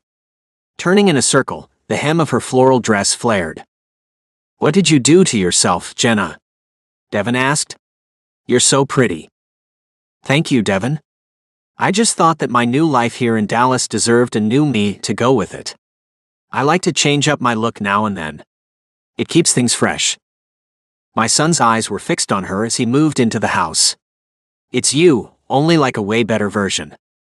I like it." "Thanks." She ran her hand over his head. "I'm glad that you do. Now come and see what I made for dinner." I kept my mouth shut, not daring to say what I really thought about her new look. Mostly because I didn't want either of them to know that she'd just become very attractive to me. She looked like an adult. A happy and healthy adult who knew what she was doing. Not the pink-haired kid she'd looked like before. Leading us into the dining room, she gestured to the table she'd set beautifully. Martha Stewart Collection, last year's end-of-the-season sale. 8-piece dinnerware set, cut 75%. A real steal if you ask me. "It's beautiful, Jenna." I pulled out a chair at the round table. "Here you go, hostess with the mostess." "What a gentleman you are, Benjamin." She took the seat, and I pushed the chair in for her. "Thank you, kind sir." You are welcome. This meal looks delicious. Devon sat in the chair next to hers, and I took the seat on the other side of the table. Is this beef stroganoff? It is, she said. I know it's not the healthiest thing. No. I really like beef stroganoff. My mother used to make it on Sundays when I was a kid. The whole sitting down to dinner thing brought back childhood memories. When my brothers and I were kids, we had sit-down dinners every night. But on Sunday, we had sit-down lunches after we got back from church. Lots of people would come over and bring food too. Mom's specialty was beef stroganoff. There were lots of other kinds of foods though. You know, soul food, greens, fried catfish, cornbread, those sorts of things. Man, this really takes me back. Well, waste no time. Make yourself a plate. She picked up the bowl of salad and filled her plate, then asked Devon, salad? A little, please. She put a small amount on his salad plate. There you go. Would you like vinegar and oil or ranch dressing for your salad, Devon? Ranch, please. He puts ranch dressing on everything, his french fries, his pizza, anything, I said. Did you make the vinegar and oil dressing yourself? It was in a mason jar, so I assumed she'd made it. I did. I used balsamic vinegar and extra virgin olive oil, then added some fresh herbs and kosher salt to give it some flavor. Nice. I helped myself to a generous serving of salad, and then drizzled some of the vinegar and oil over it. Letting that sit for a moment, I picked up the bottle of wine and filled my glass. This is a fine meal that you've prepared for us. You know, I haven't done this in years, but how about we all hold hands, and I'll say a blessing over this food. Holding out her hand to me and the other one to Devon, Jenna nodded. Sounds like a good idea to me. Devon had a forkful of salad near his mouth. Huh. Say a what? Wiggling her fingers, she said, a blessing. Put the fork down and hold my hand, close your eyes, bow your head, and let your father say some nice words before we eat. Reluctant to put the fork down, he finally did as asked. I guess. I reached out for his other hand. Take my hand too, buddy. This is weird, he said. Yeah, I can see why you would think that. And I'm not super proud of myself for only introducing it to you now. Kind of late in the game, huh? Better late than never, Jenna said with a grin. Go ahead, bless the food. She closed her eyes and bowed her head. I couldn't quite pull my eyes off of her for a moment. Taking a deep breath, I collected myself and began the blessing. Heavenly Father, this food has been prepared with great care and love by the lady in our midst, Jenna. It would be appreciated by us all who sit at this beautifully set dinner table, if you would give your blessing to this food, so that it will nourish our bodies and fill us with the love and care Jenna put into this meal. We thank you, Father. Amen. Amen, Jenna echoed, then let our hands go. Very nice, Benjamin. Thank you. Dad? Cutting my eyes over to him, I hadn't realized how I'd been looking at Jenna. Yes, son? Nothing. Can we eat now? Sure. I stabbed some lettuce, then put it into my mouth, as I tried not to think about Jenna any differently than I had before her transformation. I like the dressing, Jenna. Thank you. She took a bite of her salad too, then filled her glass with the wine. I gave you coconut milk, Devon. I hope you like it, but if you don't, I can get you something else to drink. He took a drink. No. I like this. Good. Her eyes danced as she gazed at him, running her hand over his head. I'm glad you like it. It was as if she'd gotten the coconut milk just for him or something. You drink a lot of coconut milk, Jenna? Me? She shook her head. Not really. I drink a lot of water each day, and a soda every now and then, but I'm not really into milk of any kind. So she did buy it just for Devon. I watched her sip the wine. And wine? I asked. You don't drink it much, huh? No. She held up her glass. First timer here. If you don't drink it, then why did you buy it? Well, it's part of the new me, I suppose.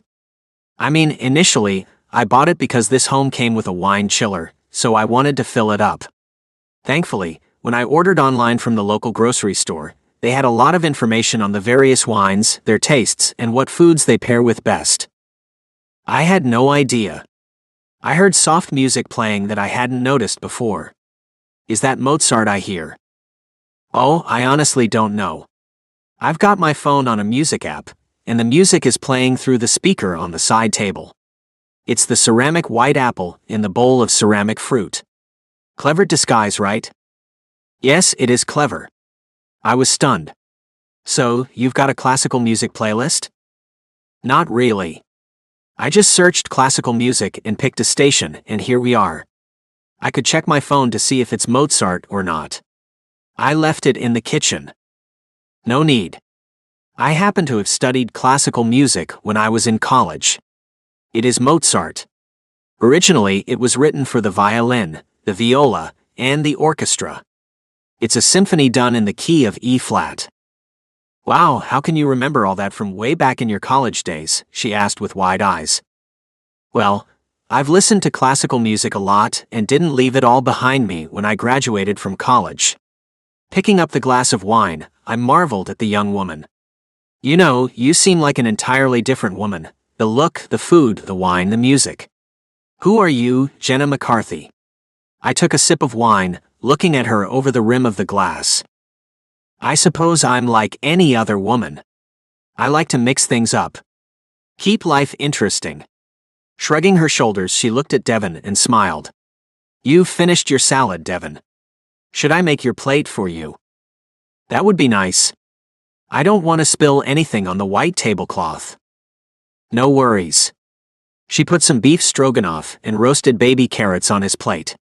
Pointing at a solid white dome that sat on the table, she said, Our desserts are under there. If you eat all your veggies, you will get to have one. Devon's eyes went to me. Can I have some sugar tonight, Dad? Oh no, she said quickly. There is no sugar. The sweetness comes from the natural sugars in the fruit. Of course you can have some dessert. Like Jenna said, if you eat all your vegetables. I winked at her, liking the deal she'd made with him. He ate a carrot first, then smiled. Oh yeah. These are yummy. Then it won't be a problem eating your veggies, Jenna said with a smile as she finished her salad and made herself a plate. You know, I was going to make homemade rolls with this but decided against it. I wasn't sure how you felt about bread, Benjamin. You made this meal with me in mind. I asked, not sure how I felt about that. Maybe I just hadn't noticed that she was attracted to me. Well, sort of. I made it with Devon in mind and how you want him to eat healthily. So, you both were on my mind when I was preparing the menu for tonight. I made this to compensate you both for your help today with the toys. The wind sort of left my sails with her reply. Oh.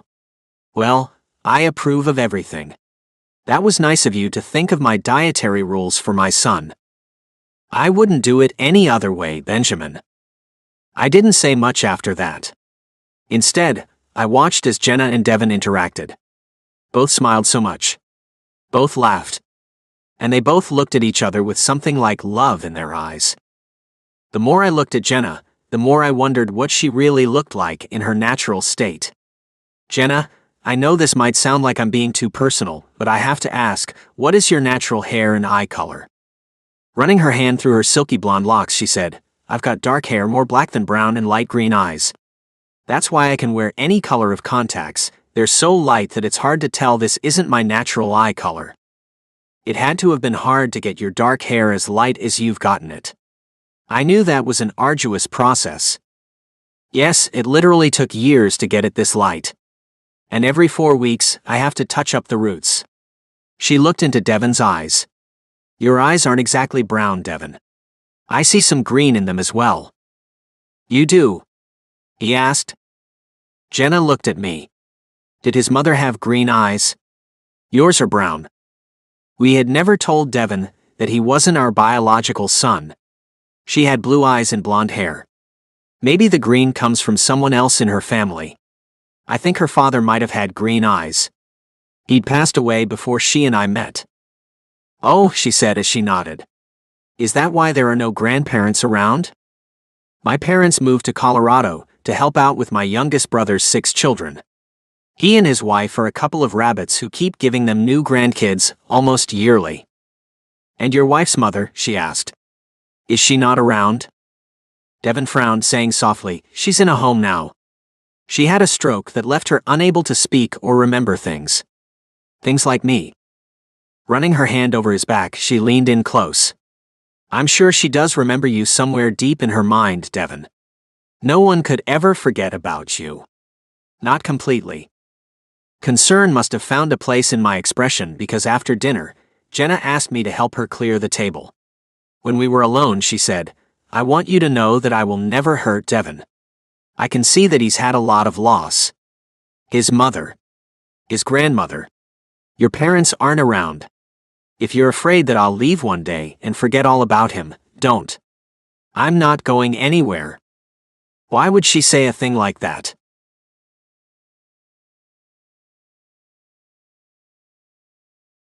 Chapter 8. Jenna. Dinner had gone so well, and Sunday morning came, waking me with a smile on my face. What am I going to do today? Yawning and stretching, I sat up in bed. Even with the curtains closed, the sun still shone through them, sending rays of light into my bedroom. The day would be a warm one, so doing something outside sounded good to me. I got up, opened the curtains, and looked out at the backyard. The previous owners had left it in immaculate condition. Lots of leafy green plants filled the corners and ran along the wooden privacy fence. One large chinaberry tree stood majestically in the middle of the plush grass-covered yard. Smaller trees peppered the landscape, making it look a lot more like a park than someone's backyard. The sun shone on one particular area, brightening it up a bit more than the rest of the space. An area that wasn't too big, but not too small either. An area that looked like it could be the perfect place for a vegetable garden. Who better to make a garden with than Devon? Getting myself dressed for gardening, I found that it was still early and guessed that Devon wouldn't be up yet. I ordered some seeds and other gardening must-haves from the store, and they were delivered before I had even prepared breakfast. Just as I opened the door to pick up the bags that had been left by the delivery person, I saw Devon coming through the trees. Good morning. I was so glad to see him, and my heart leapt inside my chest in a way that only one's child could make happen. I was just about to make something for breakfast. Care to join me? Dad's still sleeping. I was hoping you would be up. He ran to me, smiling all the while. I'm hungry. I bet you are. I've got something fun that we can do after we eat, too. Come inside. Taking the bags inside with me, I left them on the counter as I set to work making us some bacon and scrambled eggs with toast. I have orange juice. Would you like some? I love orange juice. He sat at the breakfast bar in the kitchen, ready to eat. So what's this fun thing we can do after we eat, Jenna? I had the idea that we could plant some seeds today and make a vegetable garden in the backyard. Would you like to help me do that? Yes. That would be so much fun.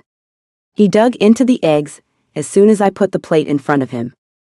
Standing there, looking at him eat with such gusto, I couldn't believe how full my heart felt. It was so simple and easy. Loving him came naturally to me. You like it? I love it. Thank you. He chomped on some bacon. Crispy. My favorite. Should I call your father to let him know that you're over here? I asked as I sat next to him with my plate in hand. He's sleeping. I don't think you should wake him up. He stayed up after we got home last night. He was watching something on television. Let's let him rest. Okay then. I figured that he knew his father best. So, I've been looking online and I found out the best way to lay out our garden. Corn can run along the first row. That grows tall, so it can keep the wind off the rest of the vegetables if a storm comes along. Which can happen around here without any warning at all, you know. He looked at me, creases forming along his forehead. How do you know that about this place? You're not from here. Oh crap. I read about it, I came up with quickly. The skepticism gone from his face, he said, Oh? And so what should we plant next to the corn? He went back to eating, giving my answer no second thought at all. Green beans can go on that row. And the next row can be some tomatoes. From there, we can plant lettuce and then some radishes and onions. Can you think of anything else you'd like to plant? How about oranges? Well, those come from trees, and I think I would need to buy a tree. I can order one and have it delivered. Or we could just go to the place and pick one up. Dad's SUV can carry things like trees, I think. Well, I didn't know how to tell him that I didn't want to be out and about in the city. I like ordering things online and having them delivered. But we can't really find the best tree unless we can look at them. He had a point. We'll see about the orange tree later. I'm not even sure when you're supposed to plant them.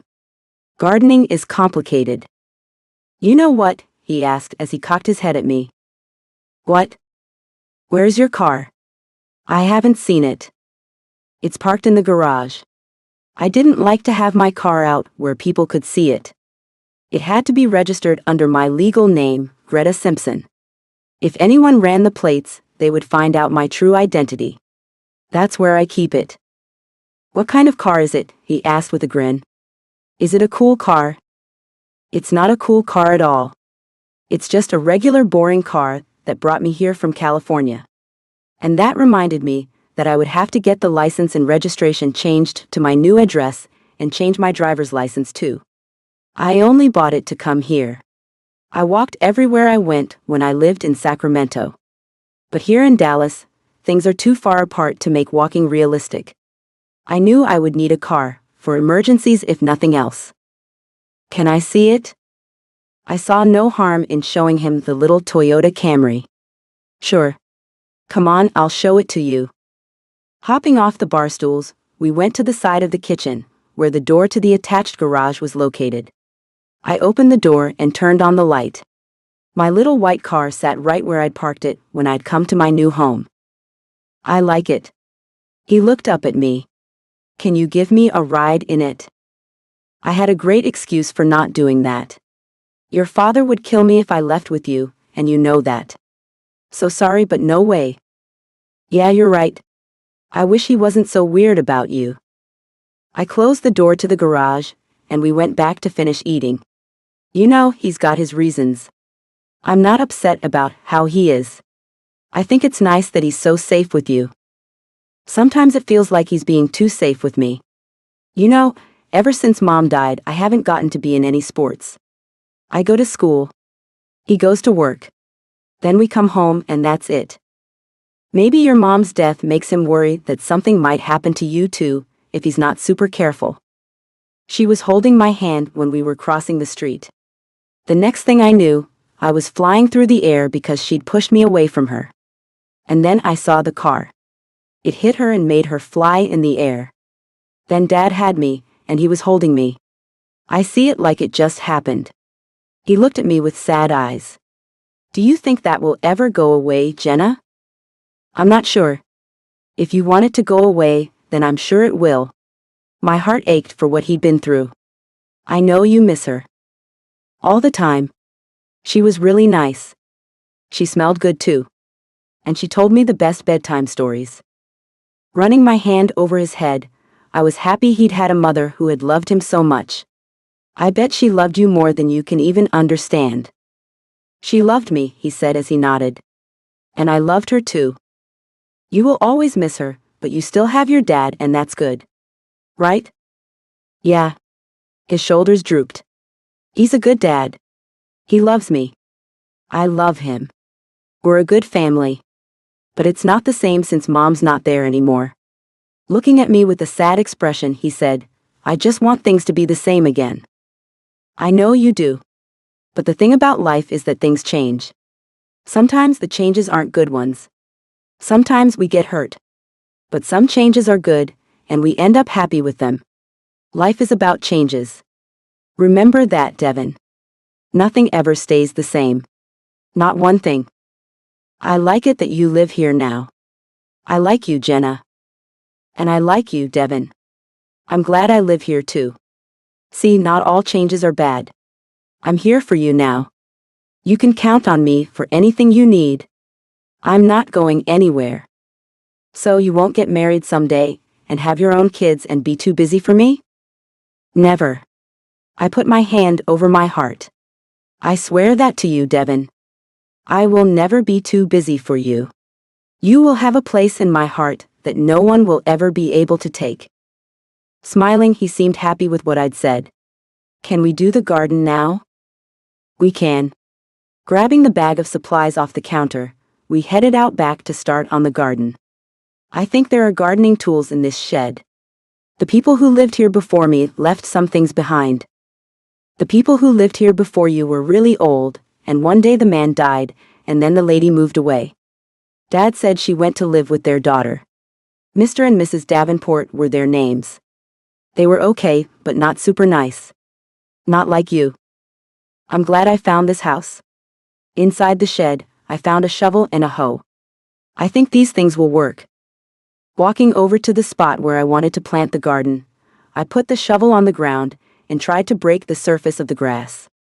Putting all my weight on the shovel, I still couldn't get it to break through. You want me to go and see if Dad will help us? No. We don't want to wake him up if he's sleeping. Which I'm sure he is, or he would have called by now to see if you're here. I can do it. I hopped up on the shovel again and rocked back and forth until it finally broke ground. Yes? Hey, you did it. Cool. This isn't going to be as easy as I had thought it would be. But we'll still have fun. Emptying the bag of supplies I'd bought, I handed Devin some gloves in his size. For me? Yes, for you. Put them on so that you don't get blisters. And here's a little hand shovel that you can use to break up the ground. I'll pull all the grass out of it because we can't have grass mixing with our seeds. I put on the gloves I'd bought for myself. We're probably gonna get a little dirty.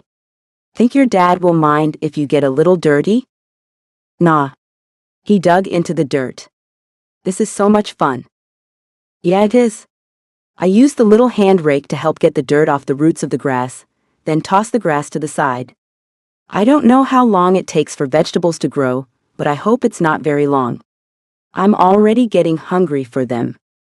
He laughed. I bet they'll be ready by next weekend. I don't think it will be that fast. We kept working for an hour, and I knew that we both needed a break. Let's go get some water. I can't believe how long this is taking us. It's a lot of hard work, isn't it? After washing our hands, we took a seat at the breakfast bar in the kitchen and drank an entire water bottle each. Once our vegetables begin to grow, we will have to pick them up and put them into containers. Are you going to help me do all that when the time comes? I sure will. I can wash them and get all the dirt off them. Do you think that bugs will try to eat them? They might. I guess I'll have to see what farmers do to keep them off their plants. There's a lot to learn. Yeah, there sure is. I guess we can learn as we go. I think you're right. I had no idea how rewarding it would be to plant a garden with my son. It filled me with feelings that I had no idea even existed before I found him. We can just keep learning as we go, Devin. We can learn lots of things. I wanted to find a way for us to learn to be the family we were meant to be. But so far, I hadn't figured that out. I couldn't just tell Benjamin who I was. But someday, I would have to, if I ever wanted to be Devin's real mother. And that is all I want to be. I had to have patience, though. I couldn't just tell Devin that I was his mother. I couldn't just tell Benjamin that either. There would be so many questions, and the answers were all very ugly. Devin looked at me with love in his eyes. If he knew that I hadn't done anything to stop his father from abandoning him, I doubted that he would ever look at me the same way again. There was so much at stake. Too much. And I was ill-equipped to handle something this delicate. But I could figure it all out, given enough time. In the beginning, when I had thought about coming to find my son, I had considered hiring a lawyer. I was a minor at the time I had him, so I thought maybe the law would be on my side, not putting me at fault for the abandonment. But the more I thought about doing that, the more I thought about the people who had taken in my son, raising him as their own. That was a purely selfless act, and I didn't want to hurt the ones who had done better by my son than I had. So, I let the idea of hiring a lawyer go. Instead, I clung to the new plan of finding a place to live that was close enough to Devon that I could form some sort of friendship with him. Fate helped me find the house next door, and I knew that meant that I was doing the right thing. And I had to trust fate to keep me going down the right path. That's really all I could do.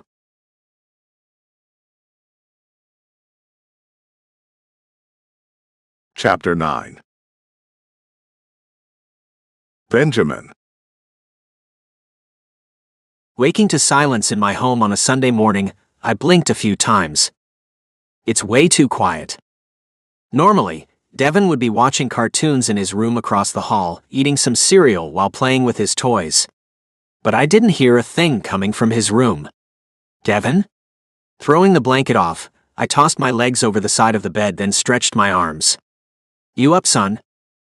Nothing. Padding across the carpet, I walked across the hall and found his bed empty. I checked his bathroom, finding it empty too. Then I went to the kitchen to see if he was in there. He was not. What the hell? Going back to my bedroom, I got my phone off the nightstand, all the while trying to keep my temper in check. If that boy left this house without telling me, so help me. Hi Benjamin, Jenna said, sounding cheery. Your son is here with me. We've already had breakfast and have started working on a vegetable garden. Running my hand over my forehead, I tried not to sound as pissed off as I was. Did you come over here to get him? No. He came over here. He didn't want to wake you. He said you stayed up watching television. I can make you some scrambled eggs and toast if you want to come and join us. I was going to go over, but it wasn't going to be a pleasant visit. No. I'll be there soon. Ending the call with a quick swipe to the screen, I fought the urge to throw the phone at the wall. How can either of them think that this is okay? It was obvious that I would have to set Jenna straight. And after getting dressed, that's just what I set out to do. Striding over to her house, I fumed with anger. I knew I had to get my anger under control before dealing with either of them, so I took a few deep breaths before ringing her doorbell. Jenna opened the door, smiling like she had no clue that I was mad at all. There you are. Come inside. Devon can't wait to show you the garden. I must warn you, it's not much yet. But act like it's super cool. He's so excited. Jenna, we're going to have to talk, I let her know. She moved through the house, leading me to the back door. Sure, Benjamin. But first, let Devon show you what we've been working on. She was excited, and as soon as I saw the expression on my son's face, I could tell that he was equally as excited. Dad, check this out. Me and Jenna are making a vegetable garden so that we can have free food. They hadn't done much more than break up the ground, but both were as proud as could be. Well, yes, it's very nice. Corn is going to be here, Devon said as he walked down the edge of what would eventually become a garden. Then some green beans and tomatoes. I see that you've got it all planned out. It was hard to stay mad when he was so excited and happy. But I had to let him know that leaving the house without telling me was unacceptable. Putting my hand on his shoulder, I looked him in the eyes. Hey buddy, you shouldn't have left the house without asking me if it was okay first. What would you have said if I had asked? He knew me too well. That's not the point. The point is that you're not old enough to leave the house without asking. Since this is the first time you've ever done it, I'll let you go with a warning. But if it happens again, there will be consequences. Like what kind? He asked inquisitively. Like the kind you won't like. So don't push it, son. You're lucky I'm letting you off with just a warning this time. Be thankful. And an apology would be nice. What am I apologizing for? For making me worry about you. Well, there wasn't a reason to worry, Dad. You knew right away where I was, didn't you? He was too smart. Yes, I knew where you were. But that doesn't matter. Jenna's hand on my shoulder made me turn to look at her as she said, He won't leave without asking you again, Benjamin. Isn't that right, Devon? That's right. I won't do it again. I'll wake you up if that's what you want. I thought you would want to sleep since you stayed up late. I'm sorry, Dad. Thank you for the apology. And even if I'm asleep, you can either wait for me to wake up or you can come and wake me up. Just don't leave the house again without asking. Nodding, he looked a little sheepish about what he'd done. Okay.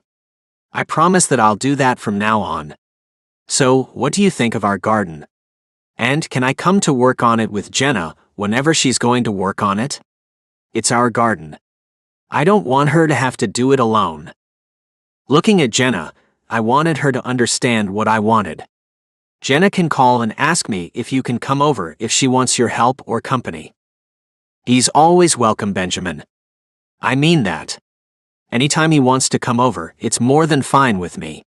She beamed as she looked at Devon. I love having him around. I didn't much care for how comfortable she was with my son. Be that as it may, I would prefer if you called me to ask if he can come over. I get it, Benjamin. I'll call. But if he asks to come over, it will be fine too. You can shoot me a text if you want, or you can call me, but the answer will always be yes. He's welcome at any and all times. Can I get back to work on the garden now? Devon asked as he looked longingly at the dirt. Sure, son. You get back to work while I talk to Jenna in private for a minute. I walked back inside the house with Jenna walking rather reluctantly behind me. Once inside, she said, I'm sorry. I really am. If I had known you were going to be this upset, I would have walked him right back over and made him ask you if he could come over. It really won't happen again, Benjamin. I promise.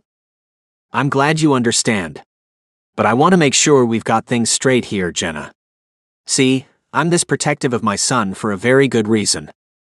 I'm sure you have your reasons. She crossed her arms over her chest as she shifted her weight back and forth from one foot to the other. I do have my reasons. And maybe you should know them too, so that you can understand me better. Devon doesn't know this, and I expect you to keep this secret, but he's not my biological son. My wife and I were both working at the hospital when he was abandoned by his mother. Her eyes went wide. You think his mother left him? I know she did. He was found in the ladies' bathroom at the hospital when he was only hours old. My wife stayed with him in the nursery at the hospital as much as they would let her. We bonded with him so completely that we never saw the need to tell him the truth. We adopted him before he was a year old. She stayed with him from the time he was found? She asked as tears shimmered in her eyes. Yes. She was as devoted as any mother could ever be. It took me a bit longer. There was a part of me that worried the mother would return and want him back. I kept my distance, but Lucy couldn't seem to do that. She fell in love with him the instant she saw his little face. Once we were approved to legally adopt him, I finally opened my heart to him. I will do everything in my power to keep my son safe. That's really admirable. So, you can understand why his leaving our home without asking me is so disturbing to me, right? Well, sure. But you knew he was here. And you shouldn't be worried about me, Benjamin. I would never hurt him. How do I know that? I asked as I looked into her eyes. I don't know you well enough to make that kind of decision. And if I'm being honest, you are moving way too fast trying to bond with my son. At least, that's how I'm seeing it. You need to back off, is what I'm saying.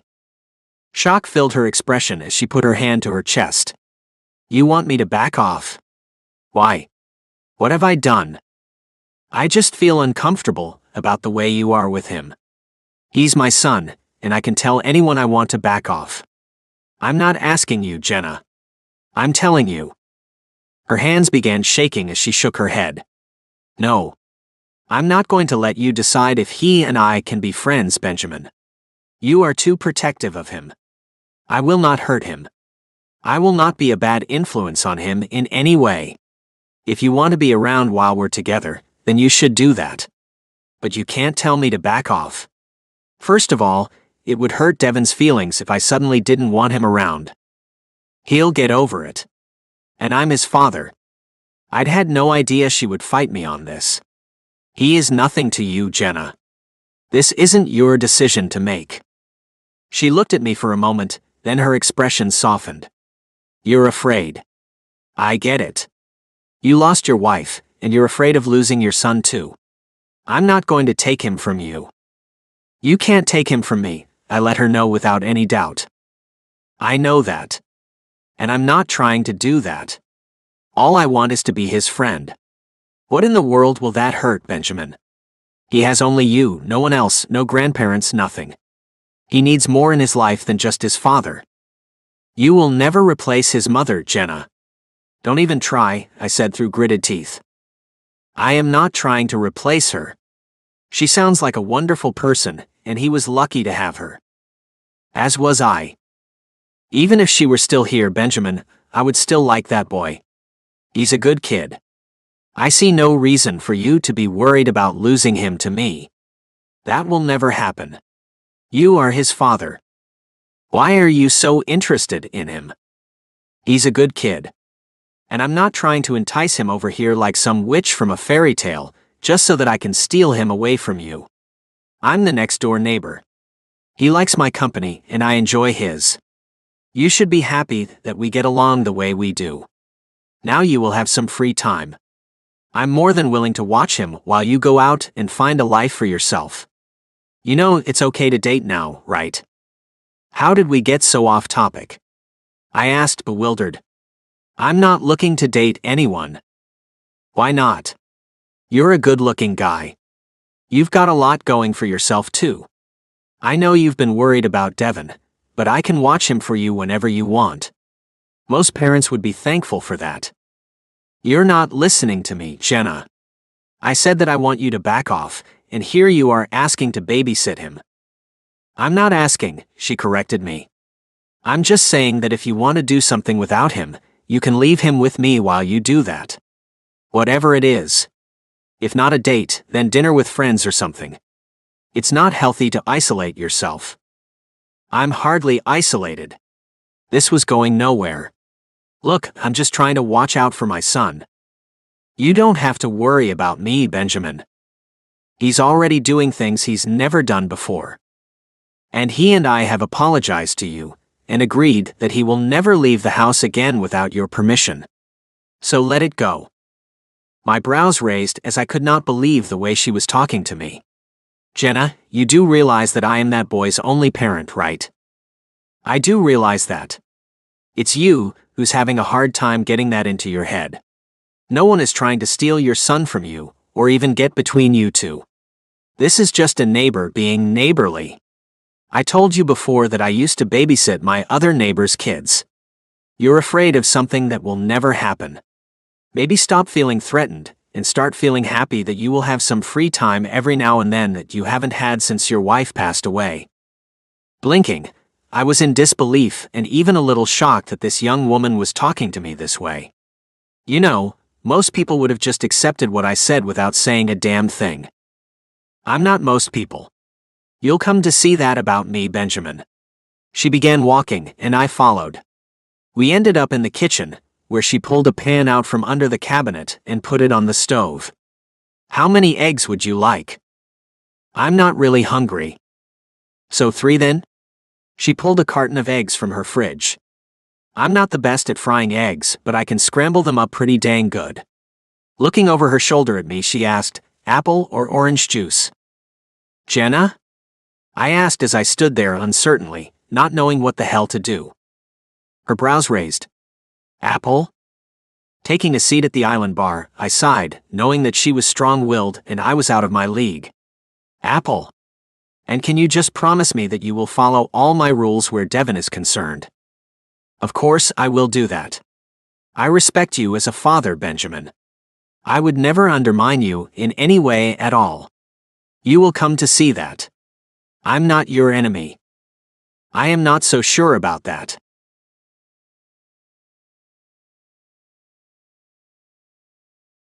Chapter 10. Jenna. It wasn't easy to ignore the tension between me and Benjamin, but I wasn't going to let his fears keep me from my son. I'd done things the way he wanted me to. I'd followed all his rules where Devin was concerned. We asked for Benjamin's permission for everything we did. But still, the tension remained. After our conversation on Sunday, the entire week passed without me seeing much of Devin. It was obvious that Benjamin was keeping him away from home so that he wouldn't be spending as much time with me. But Benjamin had no idea how hard the mind of a mother could work when trying to figure out how to spend more time with her son. And my mind had come up with something that was sure to work in my favor, allowing me to get to see my son almost every single day, even if it was only for a little while. Sitting at the computer, I looked at the pictures of puppies that were up for adoption at the closest animal shelter. I'd already ordered the supplies that I would need to take care of a puppy, and had set it all up in the backyard. It was hard to pick just one puppy, as they were all so adorable, but I finally settled on a small pup that would grow to become a mid-sized dog. Saving myself some time, I filled out all the paperwork online before heading to the garage to get into my car to drive over and pick him up. I was going to spend the smallest amount of time out and about that I could manage. Going to pick up a puppy was well worth it. Still, my skin prickled as I got behind the steering wheel. My heart raced as I started the car, and when I pushed the button on the visor to open the garage door, I began to panic. I can't do this. The fear of being found by Tobias overwhelmed me to the point that I couldn't make myself put the car in gear to leave the garage. I heard myself panting and closed my eyes, trying to focus on breathing normally and stabilizing my heart rate. This had never happened to me before. But I'd never had as much to lose as I did now. I'd finally found my son, and I wasn't going to lose him again. Benjamin barely trusted me as it was. If Tobias somehow managed to find me, the small amount of trust I'd earned from Benjamin would vanish. Although Tobias was able to fool some people with his shallow charm, Benjamin would see right through the con man. He would never allow Devin to be around anyone like Tobias. And if he thought I kept company with the man, then I would be out of Devin's life too. I'd picked an animal shelter only 10 miles from my house. The whole trip would only take an hour, tops. But for some reason, it felt like I was about to take a trip across the country, driving through dangerous terrain the whole time. Stop being stupid. Go get that puppy for your son. I put the car in gear and slowly drove out of the garage, making sure to push the button to close the door before I pulled out of the driveway. Once I was on the road, the paranoia went into overload. Every driver I saw looked like Tobias. Somehow, I kept on driving until I got to the animal shelter. My son's puppy was waiting for me inside, and I hurried to get him. "I'm Jenna." I stopped and shook my head, remembering I'd used my real name to get the dog as I needed to present identification before I could pick him up. Greta Simpson. I picked out my puppy online before I came in. I filled out all the paperwork too. Pulling my driver's license out of my wallet, I laid it on the desk, trying to calm myself down with a few deep breaths. The lady sitting behind the desk looked at my license, then up at me. "You're from California?" "Not anymore. I moved here recently." "Have you ever been a pet owner before?" After scanning it into the computer, she handed the license back to me, scrutinizing me with narrowed eyes. "No. But I've done my research, and am confident that I can take care of one. He's for my son. He's 7. The puppy you picked is very small right now. Are you sure that's going to be a good match for a boy that young?" I began to feel like she might not give me the dog. "I'll be right there with them both to make sure the puppy is handled with care." "Can I see him?" "He's just about ready to go.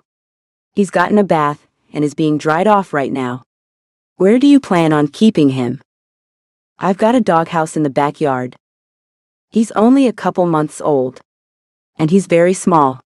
"Are you sure he's going to have adequate shelter in a doghouse?" "If the weather gets bad, I'll bring him inside. Who knows? If he can learn not to use the bathroom in the house, I might let him live primarily inside the house. We'll have to see how things go. But for starters, he's going to live outside." Looking around, I saw no animals at all in the lobby area, but I heard a lot of them as they barked from somewhere within the facility. "It sounds like you've got a lot of abandoned dogs here. Aren't you glad this little guy has found a forever home with me and my son? If you plan on giving the little guy a good home, then yes. But I've found that people who've never owned a pet before tend to be the kind that bring them right back not long after picking them up. Well, I won't be doing that. I wouldn't hurt my son like that. I thought I would enlighten her a bit about what I'd done in preparation for the pup already. I've already bought him the same kind of puppy food you've been feeding him while he's been here to make sure he doesn't get an upset stomach. And I've called a vet to find out when I should take him in to be neutered and when he needs to get shots. That's good. I can give credit when credit is due. A man walked in from a side room holding my puppy. Here he is. He's even smaller than he looked online. I took him and found him to be shivering. It's okay. You're going to love your new home. Got a name for him yet? The man who'd brought him to me asked as he petted the pup's head. I'm going to let my son name him. It felt great, talking about my son with people for the first time in my life. He's been wanting a dog, but his father doesn't have time for one. So I decided I would get him one that he can keep at my house. The lady at the desk asked, "So you're divorced?" No. I smiled at her. Do you have everything you need from me? Yes, she said with a fair amount of aggravation. It was as if she wanted to keep all the dogs for herself or something. Please just take good care of him. I most certainly will. I held up the pup and looked into his little brown eyes. I love him already. You guys have fun with him, the man called out as I walked away. Be sure to play with him. He's a little shaky right now, but he's super playful. Your son is going to love him. I know he will. I held the puppy on my lap the whole drive home, stroking him and talking to him like he could understand me. When I saw my house, I realized that the puppy had made me totally forget my worry about Tobias finding me. I wasn't sure if that was a good thing or not. I needed to stay on my toes. If I slipped up even once and was found, it would be disastrous for me. But all that faded away as I pulled into the safety of my garage and closed the door behind me. We're home. Carrying the pup into the house, I tossed a puppy pad on the kitchen floor before putting him down. While you're in the house, please use this little pad as your bathroom. If you get very good at using it, you'll get a lot more time inside the house. If not, then you're going to be a solid outdoor doggy. That's all up to you. As if he clearly understood me, he peed on the pad before looking around the kitchen. Taking a few steps, he made it off the pad and onto the tile floor where he slipped a bit and then sat on his butt, trying to figure out how to walk on the slippery surface. I filled the silver doggy bowl I'd bought him with water and placed it down near him. Here you go, boy. Have some refreshing water. I'll give you something to eat a bit later. I want to get your feeding schedule started, so you'll be eating around 4 as soon as Devin gets home from school each day. Nothing would make me happier than having Devin rushing over to feed the puppy each day after school. I wasn't sure how his father would feel about him doing that, but I knew Benjamin wouldn't keep him from doing it if it was something he looked forward to and loved doing. The man did love him, that much was obvious. Settling in a chair at the breakfast bar, I watched the puppy as he began to walk cautiously around the kitchen, learning how to walk on the tile floor. In a way, bringing him home gave me insight into how Benjamin and his wife must have felt when they got to bring Devin home, knowing he would be their son forever once the adoption had taken place. Not knowing what had happened to my baby had been hard on me. When I was able to find out that he'd been adopted, it had made me feel a lot better. If we'd been able to stay in Dallas, the news would have kept me informed about what was happening with my son, even if only a little. But since we'd fled to Mexico, there was no news about the baby that had been abandoned in the bathroom of a Dallas hospital. The fact that so many babies were being abandoned, that none of them made national news, was upsetting. I suppose that everyone had their reasons for leaving their babies behind, but for me it had never stopped hurting. I had Tobias to blame for what I'd done. But I knew that I needed to come to terms with my guilt. Maybe I had no control over the situation at the time it occurred. But I definitely didn't have to keep going along with Tobias. Although I had no one to help me out with my baby, I could have made a phone call to the hospital to ask about the baby that had been left in a bathroom there. I could have told them who I was and why it had happened. But I didn't do anything.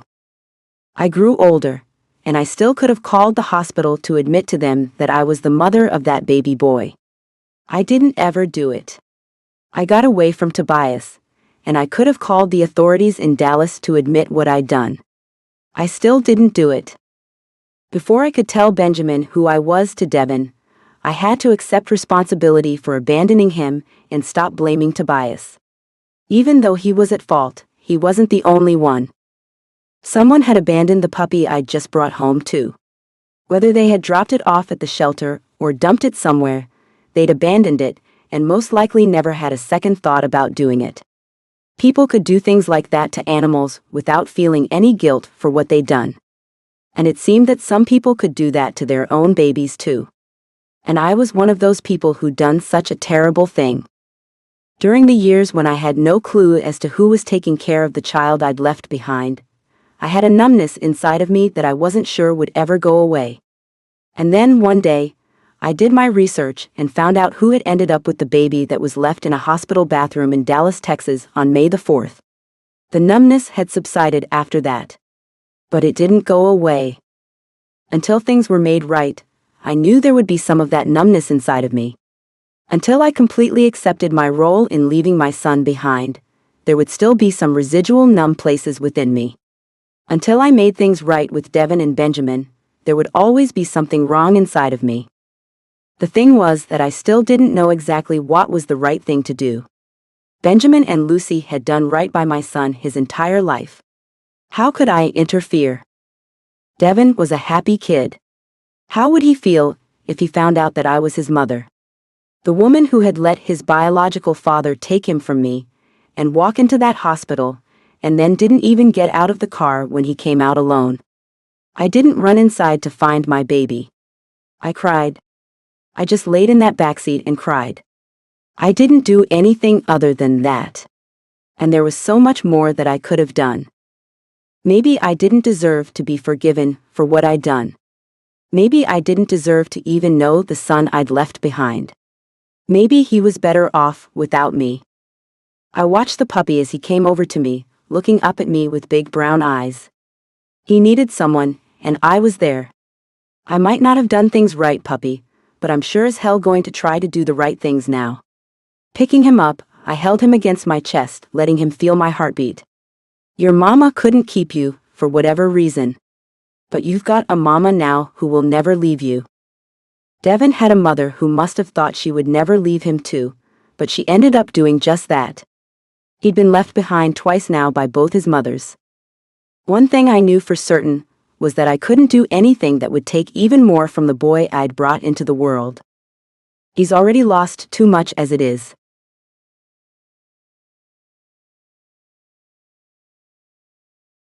Chapter 11. Benjamin. Just before I pulled up to my house, I received a text from Jenna, asking me and Devin to stop by her place before going home. I'd been keeping Devin out until dark most of the week, just to put some space between the two of them. I still didn't like how quickly their friendship had grown, nor was I sure about Jenna. She was in her young 20s, but didn't act like a girl her age at all. Most people her age were partying like crazy. Not her, though. It was like she never left her house. And that felt odd to me. It hadn't been that long since she'd moved in, but by now I had expected her to begin making friends in some way. Staying home alone would never find her any friends her age. There were the mid-50s ladies who walked the neighborhood most evenings. I'd come home late enough to get caught up with them one night, and they asked me about the newbie in our neighborhood. All the regular do-gooders had stopped by to introduce themselves to Jenna and to give her some goodies as housewarming gifts. But she hadn't picked up on any of their invitations to come and visit them in their homes. Seeing as she was much younger than any other homeowner in our neighborhood, I understood why she hadn't made any attempts at finding suitable friends within our neighborhood. But so far, the only friend she had was my 7-year-old son. And that just wasn't proper in any way. Dad, can I go over to see Jenna? Devin asked as I pulled into the garage to park the car. We're home early enough today to do that. She actually just texted me, asking us both to stop by. So I'll go with you. I got out and opened his door, and he leapt out of the car, bolting over to her house. I'll be right behind you. He didn't even look back and kept on running until he was standing on her porch, ringing the doorbell. Jenna, it's me, Devin. I was barely coming out of the trees when Jenna opened the door. There you are. I've missed you, Devin. Throwing his arms around her, he hugged her tightly. I've missed you too. We've been doing things after school, is why I couldn't come over. But we're not busy today. And Dad said you asked us to come over. Is there any reason you asked us to do that, Jenna? There is a reason for that. She looked at me as I stepped up on the porch. Hi, Benjamin. Did you have a good day at work? A guy came in with a rattlesnake bite that he got while gardening in his yard, I let her know. So, you and Devin need to be extremely careful when you're messing around in your garden. He didn't see the thing until it had bit him and was already slithering away. With huge eyes, she nodded. Wow. Thanks for telling me that. It has me rethinking my plans. Plans for what? Devin asked as he followed her inside, and I went in behind him, closing the door behind me. You'll see. She led us to the kitchen and pointed at the floor. I've added a new member to my family. Devin melted into a puddle on the floor right next to the sleeping puppy. You got a puppy? The little dog woke up, his big brown eyes on Devin, who ran his hand over the dog's head. I got him today. I thought you might like to help me take care of him, Devin. I'm even going to let you name him. She squatted next to him, looking adoringly at him as he picked up the pup. Why would you let him name your dog? I asked with a sharp tone. Looking up at me, she stood, crossed her arms over her chest, and looked me square in the eyes. Her green eyes danced, and she wore an amused expression. Because this is his puppy too, Benjamin. He's told me how he's always wanted a puppy, but you don't have time for one. And I get that. You are a very busy man, after all. But I'm lucky enough to be able to stay home, so I can take care of him. I hate this. Benjamin got up holding the puppy, and brought him to me. Ah, Dad, look at him. He's so cute. His little brown spots on white fur make him look so adorable. Most puppies are cute, Devin. But they're not as easy to deal with as you might think. Puppies chew up everything they can get a hold of. They use the bathroom anywhere they please, and they poop a whole lot.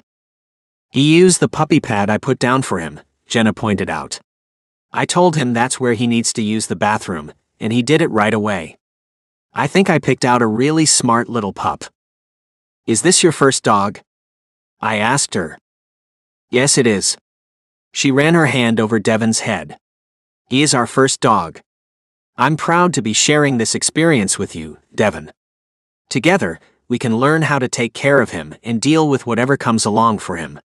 I'm sure there are lots of people on the internet who know exactly how to handle dogs. Yeah, I bet you're right. Devin hugged the little dog. I love him already. Me too, Jenna said, then looked at me. It's going to be fine, Benjamin. No need to scowl like that. I didn't realize I was scowling and stopped. It's just that Devin might not always have time for this dog. I will too. Devin said quickly. Can I feed him each day, Jenna? I was hoping you would want to do that. We need to set up a feeding schedule. Since he's so young, he needs to eat small amounts multiple times each day. I can feed him in the morning. Wait, Devin interrupted. Can I come over before I go to school and feed him? Jenna looked at me. That's fine with me if it's fine with you. I wasn't sure Devin had time for that. If you do that, you're going to have to wake up at least 15 minutes earlier than you do now. Are you sure you want to do that? I will do that, Dad. I want to see the puppy before I go to school anyway.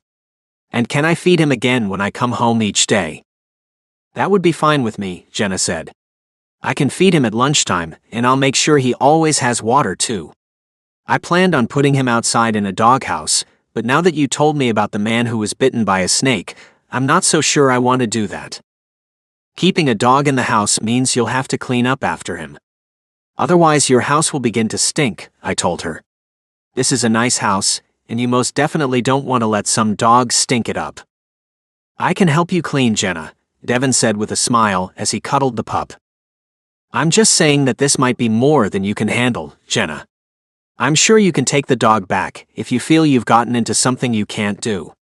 I thought that was the best idea, anyway. That way, Devin wouldn't have to spend some of each day at her place. Are you crazy? My son asked me, then looked at Jenna. I can help you. Don't take Cuddles back. Please don't take him back. Ah, she said. You named him Cuddles. That's so cute. Like super duper cute. I knew it was over then and there.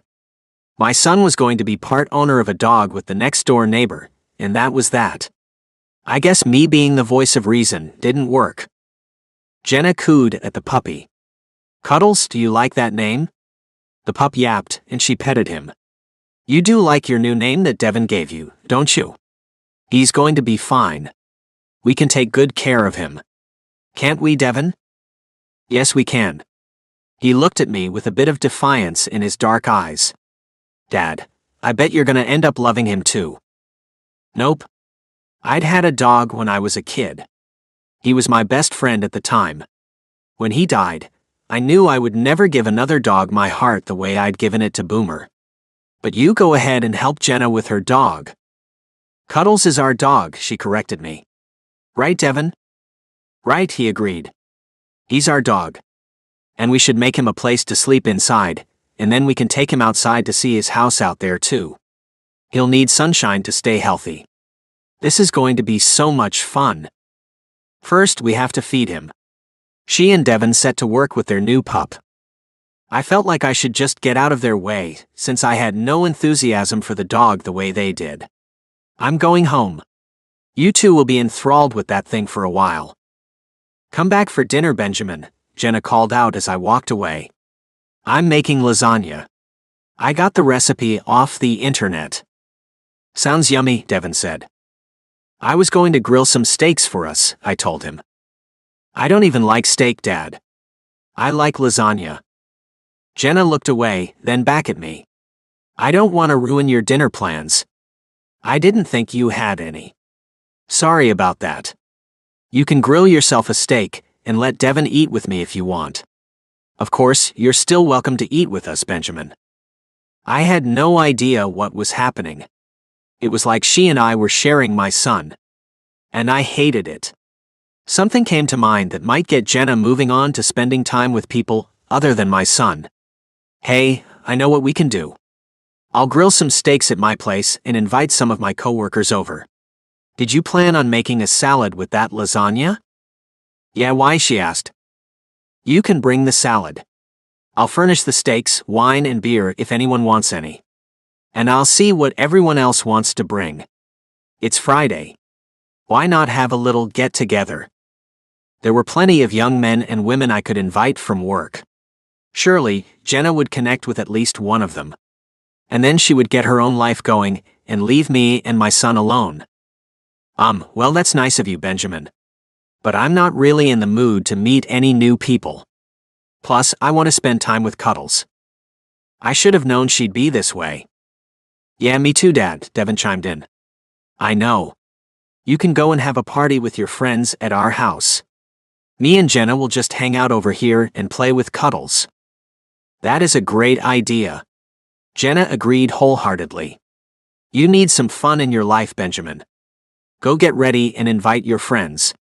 Me and Devin will make a night of it right here. He can even spend the night if you want. I've got a great guest room all set up. Oh boy. Devin's eyes went brighter than I had ever seen them before. Dad, can I stay over here tonight? That would be so awesome. I could let Cuddles sleep with me too. Have I just lost my son to this woman? I couldn't just have a party and leave Devin alone with Jenna. I didn't even want to spend time with the people I worked with in the first place. I only wanted Jenna to meet some people around her age that she might end up liking enough to want to spend time with. I had to switch it all up. You know what? I'm kind of tired. It has been a long week, and I shouldn't even be thinking about doing all that tonight. I'll take you up on the lasagna, Jenna. If that's okay with you. Sure, that's fine, Benjamin. Coming up behind me, she gently pushed me toward the door. You should just go home and maybe take a nap, or at least rest since you've had a hard week. Dinner will be ready at 7. If you want, I'll call you to make sure you're up a half hour before that. I'll be here at 7. I looked at Devin over my shoulder and found him gazing at the puppy. I'll see you then, Devin. Don't be a nuisance, okay? He could never be that to me, Benjamin, Jenna said as she opened the front door. See you at 7. I'll bring the wine. Nodding, she urged me right out the door. That will be good. Thank you. See you later then. Get some rest. You deserve it. Okay. Walking away, I got the feeling that she didn't really want me around. I also got the feeling that if I didn't find some way to get in between my son and the woman next door, I was going to be pushed further and further out of his life. And I could not let that happen. Jenna was constantly coming up with ways to get to spend more time with him. I had to do the same. As a father, I knew I had the right to just tell my son that he couldn't go over to her house. But I loved my son. I loved seeing him happy. After losing his mother, the light in Devin's eyes had dimmed. But when he was with Jenna, that light was back, and it made my heart sing with joy. I couldn't make him stay away from Jenna. At least, not until she did something to deserve it. Being so young, there was the chance that she'd slip up and do something she shouldn't if she were going to be a good influence on my son. And I would not allow any bad influences in his life. So I just need Jenna to slip up at least once, and then I'll have my son to myself again.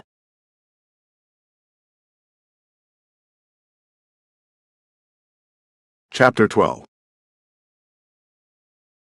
Jenna. Devin showed up bright and early the next morning to feed the puppy. He's so hungry. He's growing all the time, that's why he's so hungry. I was reading about the growth and development of canines last night. What are those things? He asked with a cocked head that told me he'd never heard the word canine before. It's another word for dogs. There's more than one word for dogs? It seems so, Devin. Apparently, scientists call almost everything something other than what we ordinary people call things. For instance, we're humans, right? Yes, he said with a nod. Well, scientists call us Homo sapiens. Homo what? He asked with wide eyes. Sapiens. Anyway, none of that matters. The thing that's important to know is that this little guy is growing like a weed, and he needs plenty of the things that will make him grow up happy and healthy. Like food? Yes. And water. Sunshine. Love. All those things he needs in generous quantities. In what? Generous quantities. It means that he needs lots of all those things. I smiled at him. He patted the pup on the head. Oh. Yeah, we can give him lots of all those things. The doorbell rang, and I went to see who it was. Finding Benjamin on my doorstep, I opened the door. Morning. I was just about to make some biscuits and gravy for breakfast. The biscuits are the refrigerated kind, and the gravy is in a can, but it'll still taste pretty darn good. I promise. And if I decline your generous invitation to a not-so-healthy breakfast? He asked as he walked past me to get to Devin. Why would you do something like that? I followed him, noticing his fresh-from-the-shower scent that the breeze stirred up and left in his trail as he walked. Nice soap you're using. He stopped and turned to look at me. What? You smell good. Shrugging, I walked around him. Devin, your dad's here. It sounds like he's going to ditch the breakfast we planned last night before you left. Devin jumped up, shoulders sagging as he looked at his father. Come on, Dad. It's gravy in a can. And the biscuits are in this little cardboard thingy. I can't even imagine how they got them in there, or what will happen when we break them out. But I am dying to find out. If that's what you want, then I won't stop you. I'm going to Martha's Cafe for some fresh fruit crepes. My mouth watered at the thought of having some of those delicious thin pancake-like things. Wow, those sound really good. Are you caving in, Jenna? Devin asked me. It was obvious that he was excited about the breakfast he and I were going to make. And I wasn't going to disappoint him. No. I was just saying that what your dad's gonna eat sounds yummy. We're gonna have so much fun making our breakfast together, though. Benjamin's jaw tightened for a moment as he looked back and forth between me and Devin. You two have really become quite a thing, haven't you? Yeah, Jenna's my best friend. Devin's smile melted my heart. And you're mine, Devin. And that's not weird at all, Benjamin said with a huff. Anyway, I got a text from your friend Lloyd's mother this morning. Devin blinked a few times. Lloyd from school? Yes. Your friend from school. Anyway, it's his 8th birthday today, and his parents are throwing him a birthday party. At 2 this afternoon, there will be a party with a lot of the kids from your classroom. And then, after the party, they've invited you and a couple of other boys for an overnight camping party in the backyard. How does that sound to you, Devin? Fun, right? I don't know, Devin said, looking a little worried. Will there be any grown-ups with us when we camp outside? His mother said that his father and uncle will be out there with you boys all night long. There will be a campfire and s'mores as well as storytelling. It sounds cool to me. What does it sound like to you? It sounds a little scary, Devin said. Will there be a tent to sleep in? She said there's a huge tent with cots. All you have to bring is a sleeping bag and a pillow. We can pick those things up from the store on our way over. If you want to go. Devin looked at me. If I go to that, I won't be able to feed Cuddles his dinner tonight or his breakfast tomorrow. I can handle that, Devin. To be honest, your friend sounds like he's going to throw an awesome party. If I were you, I wouldn't miss out on that. Cuddles will always be right here. He's not going anywhere. But that party might be a once-in-a-lifetime thing. The memories you boys will make might last a lifetime. So you think I should go? He asked. Benjamin answered for me. Yes, Jenna thinks you should go and have fun with your friends from school. Devin's eyes were still on mine. So I nodded. I really do, Devin. It sounds like a ton of fun. Yeah, it does. With a nod, he looked at his father. Okay. Can you tell his mom that I will be there? Sure thing, buddy. We'll need to pick up a gift for him too, before we go. And somehow we'll have to wrap it before we get there. I'll figure it out. Don't worry. I've got a room full of toys, you know, I offered. Lots of them are still in their boxes too. Devin can pick out whatever he wants to give his friend, and I can wrap it up. Benjamin looked at me with narrowed eyes for a moment, before nodding and changing his expression to a normal one. Let me help Devin find one that's appropriate. I don't want him giving something that's too expensive. You sure you've got wrapping paper and stuff that a boy would like? I don't want Devin bringing something that's wrapped all girly. Let's go check it out. I led them to the toy room and opened the door. While they started looking for the perfect gift for Devin's friend, I went to the closet and looked for wrapping paper a little boy might like. I'd bought an assortment of wrapping papers when they'd gone on sale last year. The best thing about having a big house is that it's allowed me to stockpile the things I find on sale. I pulled out some brown and green camouflage paper and a green bow. Is this boyish enough? Devin walked up to me, peering into the closet. Wow, you've got a lot of wrapping stuff in there. Yeah, I know. So this will be okay. Or should I keep looking? That's really cool. I like it and Lloyd will too. And how about this thing over here? He led me to where his father was standing. Benjamin picked up a remote-controlled 4-wheel drive pickup truck. How much did this cost you? I can't recall. But it doesn't matter. Devin can give it to his friend. I'd like to pay you for it. Benjamin began pulling his wallet out of his back pocket, intent on giving me money for the toy. No. We'll call it pay for Devin, helping with the puppy. He was very good about picking up the puppy poop from the yard yesterday. He has paid for the toy already with the work he's done. Benjamin seemed okay with that, and put his wallet away. Okay then. I'm going to have breakfast and then go back home. Devin, you come home around noon so that I can get you packed and ready. We'll need to leave around 1.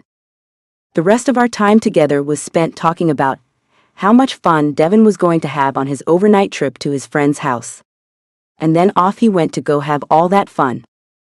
Washing the dishes from lunch, I looked out the window above the sink and saw Benjamin's white SUV drive by my house as he came back home from dropping Devin off. I knew it wasn't often that Benjamin spent nights alone, without his son in the house. So I texted him that he was more than welcome to come and join me for dinner and perhaps a movie afterward. For a while, no reply came back. An hour passed, and then another. I pulled a bottle of red wine out of the chiller and opened it to let it breathe. It was obvious that I would be dining alone that night. What bothered me the most was that Benjamin hadn't even bothered to text back at all, even if it was only to tell me, no thank you. I made a small charcuterie board for myself. Cuddles came into the kitchen, and I gave him his dinner, then took him outside to do his business. As soon as I brought him back inside, he curled up in a tiny ball, falling fast asleep on the doggy bed I'd bought him and had set up in the dining area adjacent to the kitchen. When the doorbell rang, I looked at the Ring Cam app on my phone to see who it was. It was after dark, and Benjamin hadn't returned my text, so I didn't expect it to be him. But there he was, and his expression was anything but nice. With a full wine glass in hand, I went to see what he wanted. Opening the door, I was about to greet him when he said, "We're going to talk." Backing up, I let him inside. Okay. Want some wine? No. Marching past me, he led the way to the main living room, then stood in front of the sofa, pointing at it. You sit. You listen. I'm going to do the talking. Chills filled me as I began to worry that he'd found out who I was. I wasn't going to argue with him, so I took a seat in the middle of the sofa. Okay, Benjamin. I'm listening. I took a sip of wine to help steady my frazzled nerves.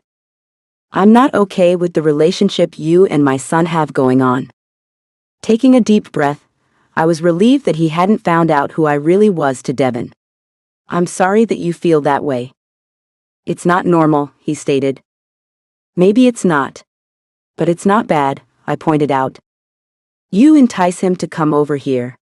You entice him to spend time with you. Why are you doing that? I wasn't sure how to answer that and took another drink before saying, maybe I'm lonely, Benjamin. Maybe you should get some friends your own age.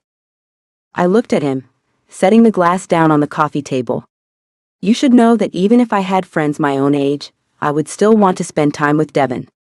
He's a wonderful kid. And to be frank, he needs a woman in his life now that his mother is gone. You will never be his mother, Jenna. He stomped his foot in an effort to let me know that he meant what he'd said. I'm not trying to replace your late wife.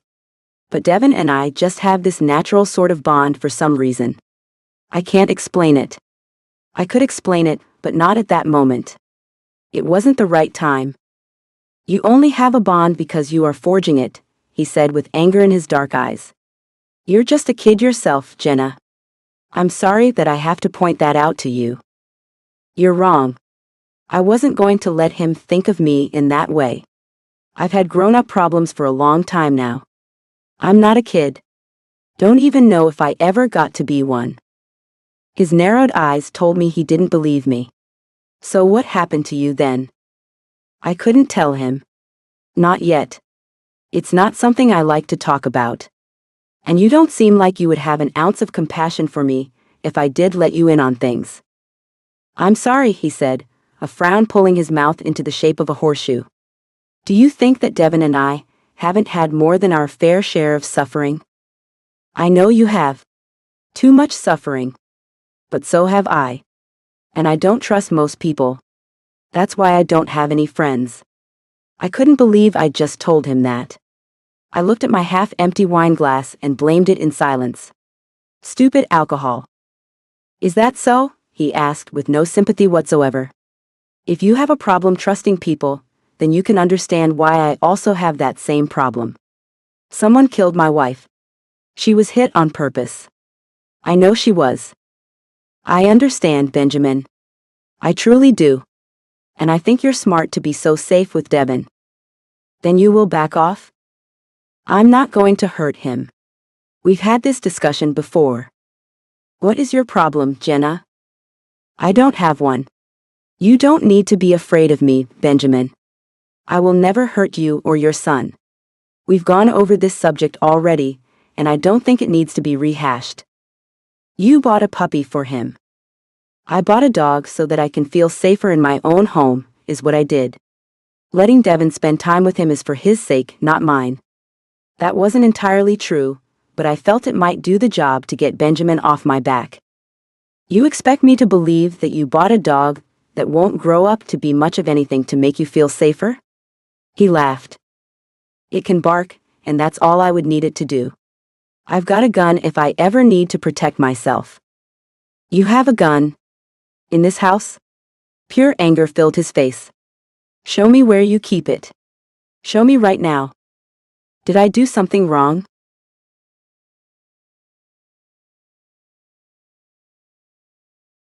Chapter 13. Benjamin. We stood in front of the closet in her bedroom, where she pulled a small case from the top shelf, then went to the dresser and removed a key from the top drawer. It's in a locked case where Devin can't reach it, Benjamin. I don't see why you would worry about this. You're not a parent, is why you can't understand why I worry. She opened the case and the handgun was snug inside. The bullets are in the drawer of my nightstand. Even if, for some strange reason, Devin found the case, he would never find the key. And if he did manage to find it somehow, he wouldn't find the bullets. You have no way of knowing that, Jenna. I had it now, the evidence that she was not a good influence on my son. You're young. You just don't know any better. That's why you're not a safe person for my son to be around. You are treating me like I'm your enemy, Benjamin, she shouted and threw her hands in the air. You are the enemy, Jenna. You're interfering with my son, and that makes you dangerous. Gosh. Really? Dangerous? She shouted, sitting on the bed. You are dramatic. And you are getting loud, I pointed out. This is over, is what this is. If you want to keep a gun in your house, then my son can't be over here. Glaring at me, she spoke quietly. I'll get rid of the gun. I didn't believe her. So you say you will anyway. That's not enough for me. I doubt there will ever be enough for you, Benjamin. You are a bitter man, and nothing will ever change that. Your wife died. Yes, tragically. Keeping your son away from the world won't change that. It won't fix anything. I'm not keeping him away from the world, Jenna. Just you. Where is he tonight if I'm keeping him away from the world? So that's why you let him go. She nodded and got up, closing the gun case, locked it, then put it back in her closet. You only let him go so that he wouldn't be spending time with me. If it weren't for my moving here and the friendship he and I have built, you wouldn't have even told him that he was invited to that party. You don't know that, I snapped at her. Yes, I do know that. Turning to look at me, her green eyes drooped. I'm sorry she died, Benjamin. I truly am.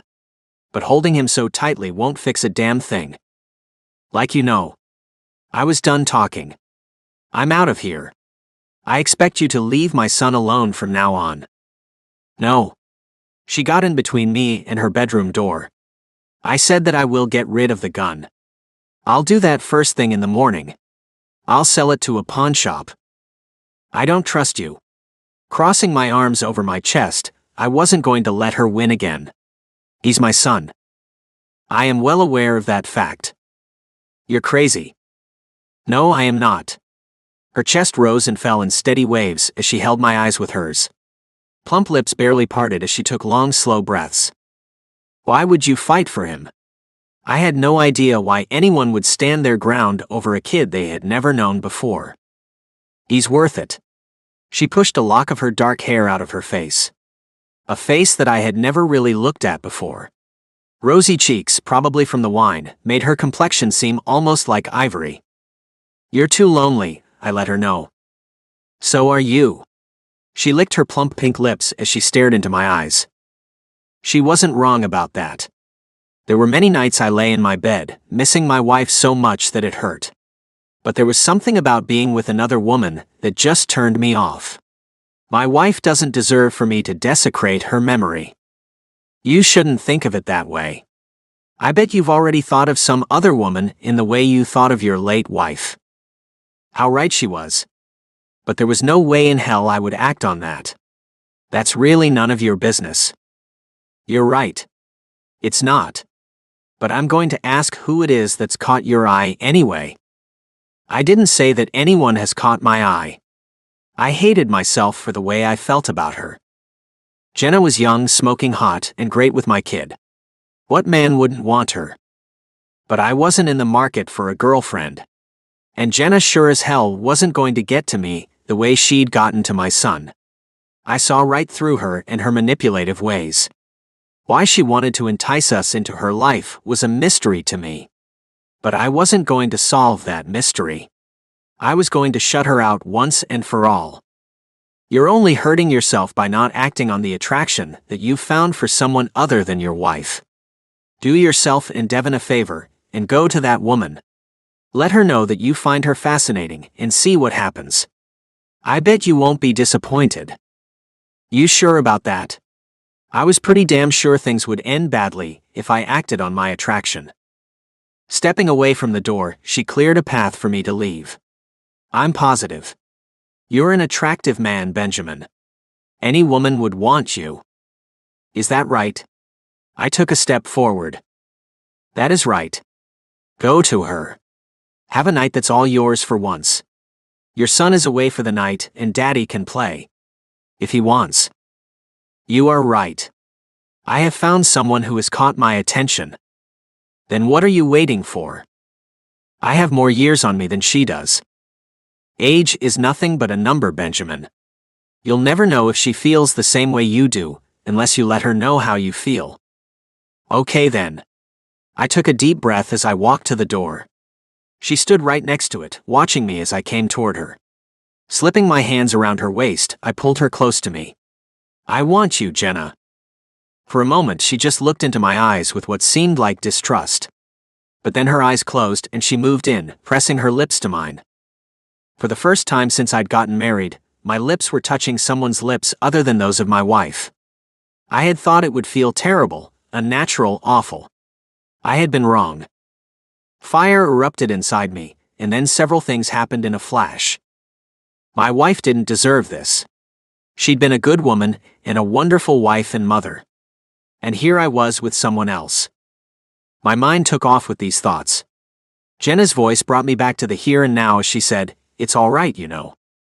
What is? What we're doing, she said as she looked at me over her shoulder. We're both adults, Benjamin. And we're not hurting anyone by doing this. This is completely okay. You aren't me, Jenna. You don't have commitments to anyone. Neither do you. Not anymore. She smiled at me. It's okay. You can let yourself go. At least with me you can. All of a sudden, it felt like I couldn't catch my breath. I'm Devin's father. I know you are. She moved away from me, our connection broken. But then she came back, wrapping her arms around me as she stood on her knees on the bed. Her lips touched my forehead. But you're also a man. And you need more than just being a father. You're only human, Benjamin. But you're a great human. I couldn't help it and asked, "And what are you, Jenna? Why did you come here?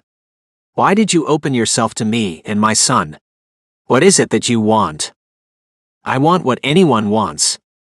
I want to love and be loved. I can't love you. Maybe I don't need your love, Benjamin. And maybe you don't need mine. What we need from each other might be much more primal than love. I had to admit something to her, and there was no better time than now. I'm afraid of you. You don't have to be. I'm not here to hurt you or anyone. Why are you here? This is where life has led me, is all. I didn't believe her. I think there's more to it than that. I think you're hiding something. I might have been hiding the attraction I've had for you, From the moment I set eyes on you. I didn't believe that. Come on. Tell me the truth. I've wanted to be with you from the moment I saw you. Staring into those deep green eyes of hers, I wanted to believe her. Oh yeah? Yeah. She wasn't being entirely honest with me, and I knew it. But my God, how badly I wanted to feel the same damn thing she did. As long as you know that this doesn't change a thing between us, I'll give you what you want. But nothing more than that. If you think I want a boyfriend, then you're dead wrong. And if I want you as my girl, then what? You can't handle me as your girl. Her body arched. I'd sure like to try. Did I say that out loud?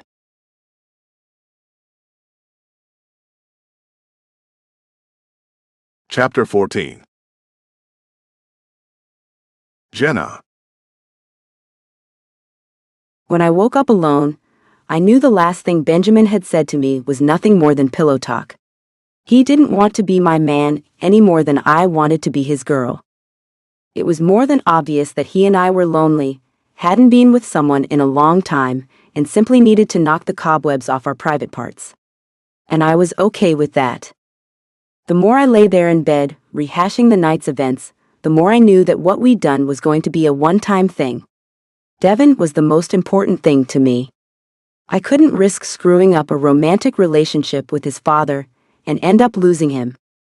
Getting out of bed, I took a hot shower, washing off all the masculine scents that would only remind me of what Benjamin and I had done. What a huge mistake that was. I had no idea I'd even been that attracted to the man. But when he looked at me with those deep, dark, smoldering eyes, I lost all control. I couldn't let that happen again, though. The great thing about Benjamin was that I knew he wasn't looking for a relationship. He was so over-the-top protective of his son that I knew he wouldn't want to bring any woman into his little family. He didn't trust me anyway. There was no way he'd want to tell Devin that we were a thing. Which we were not. So things would stay the same. And that's the way it needed to be.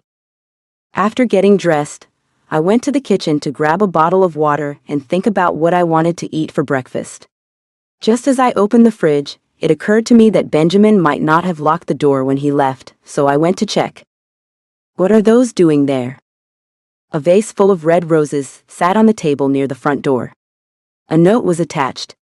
Moving slowly, I couldn't breathe, praying that Benjamin hadn't gotten the wrong idea about what we'd done. Taking the note in my hand, I looked at it, reading the words that were scrawled in terrible handwriting on the white card. Jenna, last night wasn't planned, but I'm damn glad it happened.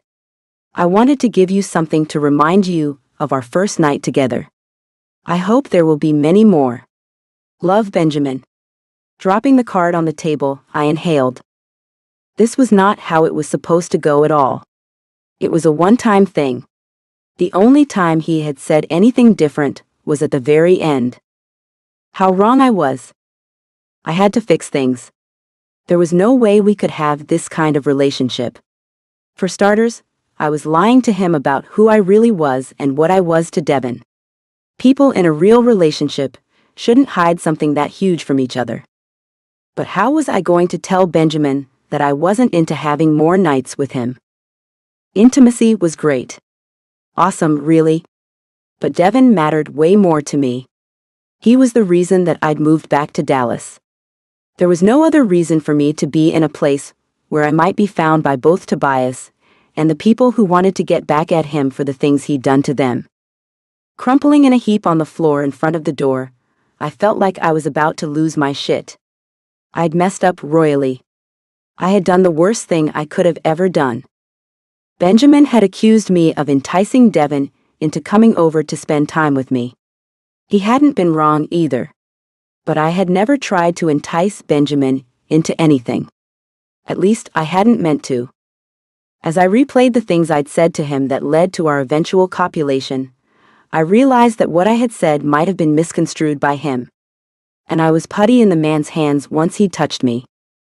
I was only human. He was attractive. His body was muscular, and he knew how to move too. Powerful. Masculine. Dangerous. Benjamin was somewhat of a bad boy. I hadn't realized that until that moment. He had said the right things to me. He knew how to turn me on. And now he wanted me for more than just one night. That's how it had gone with all the other bad boys I'd ever messed around with. None of them were supposed to be anything more than 1 or 2 nights at best. But once they got a taste of me, they wanted more and more until they'd gotten their fill. Only then would they move on to the next poor girl who had the misfortune of being attracted to men who would only end up hurting her. My cell rang. I squirmed to pull it out of the back pocket of my jeans to answer the call. Great. Benjamin. I swiped the screen. Hey. Hey there, baby. No. Not baby. Thanks for the flowers. Oh, you have seen them. I thought I would get a call when you found them and the note I left. Just found them. I got up, moving slowly toward a chair so that I could sit down and try not to pass out from anxiety. So, did you like them? I thought you might like red roses. Sure. I sat down, rubbing my forehead. It's just that I thought you had said something about that only being a one-time thing. Yeah, I did say that. But that was just me talking in the heat of the moment. I don't know why I was trying to act like that. That is not me at all. I'm actually a very caring person. You'll find that out about me. I'm not the type of guy they first was making myself out to be when I said that stuff to you. Don't know why I did that, to be honest. Maybe there was something about me that made guys think that they had to act like bad boys if they wanted to get some of what I had to give. I don't really understand. I like you. I want to be with you, he said with a lot of sincerity in his deep voice. I'm not the kind of person who plays games, and I hope like hell that you aren't either. Last night was incredible. And I know it was a bit on the rough side. I want to show you how else I can be in bed. I can be tender too. Mostly I am tender and loving, supportive, loyal. Damn, what have I done? You know, you haven't exactly liked me, Benjamin. You've even called me your enemy. This is a pretty big about face for you. Don't you think so? Are you saying that you don't trust what I'm saying to you? I'm not saying that. I am saying that this is sudden. Running my hand over my face, I felt like I might throw up. So was last night. As a matter of fact, I think we can agree that everything about us has been sudden. You suddenly appeared one day. You and Devin suddenly became instantly close. And then I suddenly felt threatened by you. And then I suddenly found myself attracted to you. You suddenly found yourself attracted to me, and we suddenly got it on. Which was a mistake of epic proportions. How long have you been attracted to me? I mean, it didn't just start last night when you were in my bedroom. I've been fighting myself over it for a while. How long? Well, that's kind of hard to say. I've always thought you were cute. Then I thought you were pretty. And I found myself kind of looking your body over when you weren't aware of me doing it. I know that sounds creepy. Yep. Hang on, Jenna. What about you? You must have been attracted to me before I went into your bedroom. Oh, that reminds me. The gun. Yeah, I'll get rid of it today. No. Don't do that. I was looking for something, anything, to make it seem like you weren't suitable for my son to be around. I was being a jerk, is what I'm saying. Yeah, I agree that you were being a jerk. Hey, but I changed it up, and now I'm apologizing to you about that. You're being safe with the gun. Keeping the bullets separate, and the key to the case in another place too. I'm sorry I did that to you. Hope what I did after that made up for what I put you through. With a sigh, I knew I was in for a hard time with this man. I don't really like to talk about stuff like that afterward. It makes me sort of uncomfortable. If we don't talk about it, then how will I ever know what you really like and don't like, he asked. You know what? I should come over so that we can talk face to face. I'd rather not. Seriously? Yeah. I mean, I'm kind of worn out. I don't look that good. I don't want you to see me like this. I didn't look any different than I usually did, but I didn't want to face him. I couldn't tell him to his face that we couldn't be what he wanted us to be. Baby, come on. You're being silly. You're beautiful, no matter what. I feel like something's wrong here. Just be honest and tell me what's got you acting so unlike your usual cheery self. I had to be honest about some things. Okay. I'm worried about Devin and how he'll take us being a couple. That wasn't all I was worried about, but it was one of the many things. He'll be fine. I don't think so. Why do you think that he won't be fine with us being together? He adores you. He sees me as his friend, not his dad's girlfriend. I don't really want to upset the balance of the friendship he and I share. I thought I had put that out there, rather diplomatically. And what about upsetting the balance of the relationship that you and I have stumbled upon? Doesn't that matter to you as much as the friendship you have with my son? He asked, with a fair amount of anger in his voice. You should know that it would make me feel a lot better about him spending so much time with you, if you and I were a couple. A couple who could discuss what's best for Devin without being divided on it. I have always followed your rules for Devin, Benjamin. That won't change. It seems to me that you don't want anything to change. You don't want to be with me. That's not true. It was true, but I wasn't trying to piss him off. Hey, I had fun last night. I mean, you certainly know how to push my buttons. But he asked, I feel a bit coming. But I don't think we should come out with this to Devin yet. It's just too soon. What if we don't work out? How will that affect what Devin and I have? Why would we not work out? He asked. I was married to the same woman for 10 years. I am a faithful partner. I am a generous man. I know how to keep my woman happy and satisfied. So can you tell me why it wouldn't work out between us? I'm not nearly as sure of myself as you are of yourself, that's why it might not work out. I'm only 24, Benjamin. Not the 40-year-old that you are.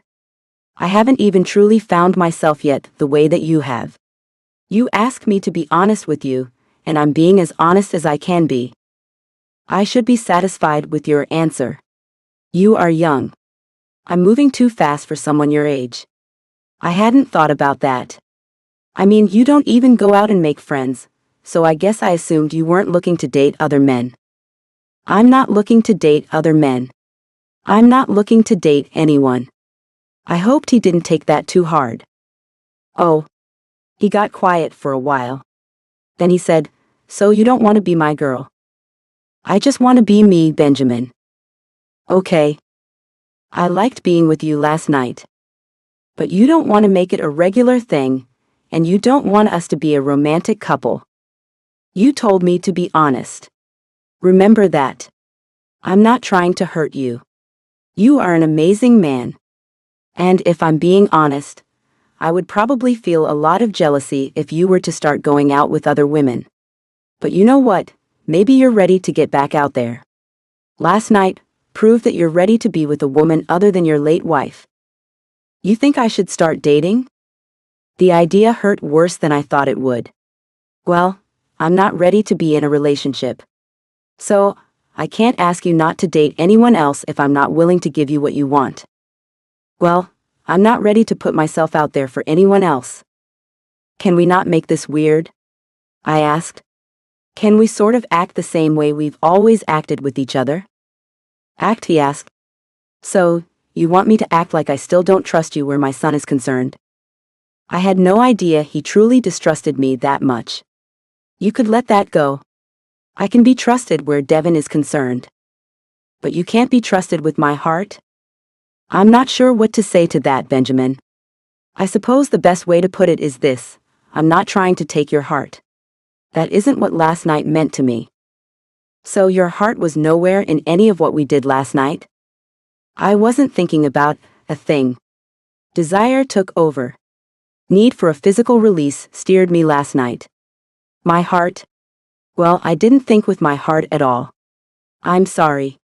But the thing is that I didn't really feel like you were thinking or acting with your heart either. It was raw. It was hot. It was remarkable. But it wasn't about two hearts finding each other. There's no need to romanticize it. Not for me, at least. I guess all the ideas I've been having about me and you just need to be put away. No picnics in the park. No long back rubs that end with us making love. No nights in front of the fireplace, drinking wine and eating little delicacies. That sounds lovely. It also sounds like something you and your late wife used to do. I'm not her. As you have clearly stated before.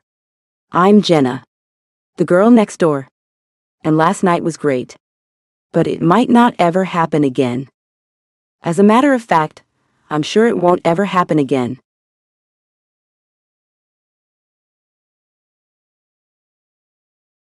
Chapter 15. Benjamin. I was out of touch with the way women were nowadays. Jenna's reaction wasn't a thing like the way I had imagined it would be. She adored my son. She had let herself go with me. Why wouldn't she want us to have the full spectrum of a fulfilling relationship? It had been years since I'd been back home to Carthage, Texas, where I'd grown up.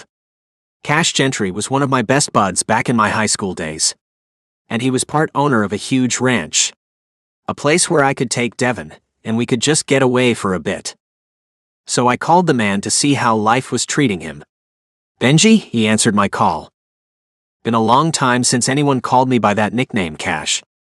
But yeah, it's your old pal, Benji. Some call me Dr. Brown now, though. Yeah, I remember, he said. As a matter of fact, I had my yearly checkup with old Doc Randall a few weeks ago, and he's on the lookout for someone to replace him. You wouldn't be interested, would you? Wow. I hadn't even thought of going back to my hometown to practice medicine. That's an idea. I might need a big change in my life. How's your son doing? It's been a while since we last talked. Are you two figuring life out without your angel on earth, Lucy? Man, I bet it's hard on you both. It is. That was the truth. You know, I thought I was ready to move on, but now I'm not so sure. I don't think I can read women the right way anymore. At least, not the one I was with last night. So you were with a woman last night? He asked. Was this the first time since Lucy passed away? Yes, she was the first. And now that I've had to go through the letdown of the whole thing, she might very well be the last. Don't say that. Tell me what happened. I've had it in for her since she moved into the house next door not long ago. She has this thing for Devin that bothers me. They get along like peas and carrots. I don't like it. Or at least, I didn't like it. I was trying to find any reason I could to tell her that she wasn't fit to have my son around. Then I found that she had a gun in the house. So what? Cash asked. A lot of people in Texas have guns in their homes. Yeah, I know. It was just a thing I could use against her, so I hopped on that quick and in a hurry. Only the whole thing led me up to her bedroom, and while I was in there with her all alone, my attraction for her went berserk, and we ended up doing the deed. But I wasn't really myself with her. I was rough, angry, and sort of a jerk. Maybe you were that way because you were mad at yourself for sleeping with someone other than your wife. Yeah, I think you're right. So, she's not into you now because you were so rough and mean with her, huh? Nah, that's not why. I left her flowers and called her this morning to let her know that the man I was last night wasn't the real me. I told her about how I'm a good man. A faithful man. A man who is more tender than rough. I told her that I wanted her to be my girl. And she was not into that idea at all. Man, that is rough. Well, you could always come and talk to the doc about taking over his practice. Moving back home might help you feel better about life in general. And your son would like the smaller schools too. It certainly is something to think about. At least back home, I know a lot more people who know the real me. Maybe I might find some old high school girlfriend who would understand me better and actually want me as her man. Jenna seems dead set against it. Hurtful, huh? Extremely. And my pride is aching pretty badly too. I mean, I'm a catch from what Jenna has been saying. But given the chance to reel me in, she tossed down the pole and said, "Never mind." That reminds me, he said. We've got a ton of catfish in the main pond here at the ranch. You and your son should come down one weekend to fish and just hang out in the countryside. Is that a formal invitation, Cash? You're always welcome to come for a visit anytime you want. We have 4 guest houses on the ranch now. There's always some place for you to stay if you want to come. Who knows? If you ask that woman to come with you guys, she might start seeing you in the light that you want her to see you in. The whole idea is to get away from her, Cash. I'm not about to open myself up to her again. No way in hell. Hearing her blow me off was a bit too much for me. I've never been blown off in my entire life. It was a new experience that I don't care to have again. Did she break your little heart, Benji? He teased me. I wasn't in love, so no. But damn, she sure as hell bruised my ego. You'll heal. So, when are you coming down to visit all your old friends? I think we'll come next weekend. We can leave Friday when I pick Devin up from school and stay until Sunday evening. That way, we'll be gone all weekend, and I won't have to worry about having to talk to Jenna. I'm going to avoid her like the plague this week. Now, Benji, don't be rude. It's not her fault that she's not into you. But she is into me. At least, she was into what we did last night. I began to think about how I'd gone all soft on her, and wondered if that wasn't the type of man she liked. Do you think I turned her off when I told her that I wasn't the man I'd been the night before? Do you think she likes it all rough and angry? Could be, he said. How have you been with her before that? Pretty much the same sort of angry guy. She's been enticing my son from the time she got here. She even went so far as to buy a puppy. He's been asking for one for years, and I've managed to keep coming up with excuses for why it's not a good idea for us to get one. And then he barely tells her about wanting one, and boom. She gets him one right away. She gave him a dog after you told him no. Well, she's keeping it at her place, of course. And she's saying it's theirs and not only hers. Yeah, that's not cool. Good. I'm glad you agree with me. It's not cool, is it? No way. At least I was right about some things. She even made a vegetable garden, and he helps her with it. She's got a room full of toys, too. And they're all for boys. Not even one toy is specifically for girls. And this woman has no kids. None. So why does she have these toys? She does this blog about living cheaply. She said she bought them so that she could get sponsorship from toy companies. But I don't really buy that explanation. To me, it's like she's trying to get Devin to spend more time with her than he spends with me. That's not cool either. Yeah, I know. So, you can imagine how shocked I was when she told me that one of the reasons she didn't want us to have a romantic relationship was because she didn't think Devin would like it. Why wouldn't he like it if you two were a thing? I think he would like it. It would mean that we'd all spend time together, instead of just him and her alone. Something's not right here, Benji. Think about it. Where did this woman move from? Have you done a background check on her? Why would I do a background check on my new neighbor? You wouldn't. Unless that neighbor was having your kid over at her house a lot. I did check out her blog. I mean, check out if she's got anything in her past that would make her a danger to your son. Like what? I know this doesn't sound good, but stuff like this can happen. She might pose a threat to kids. She's not that. I had to laugh. She is so not that.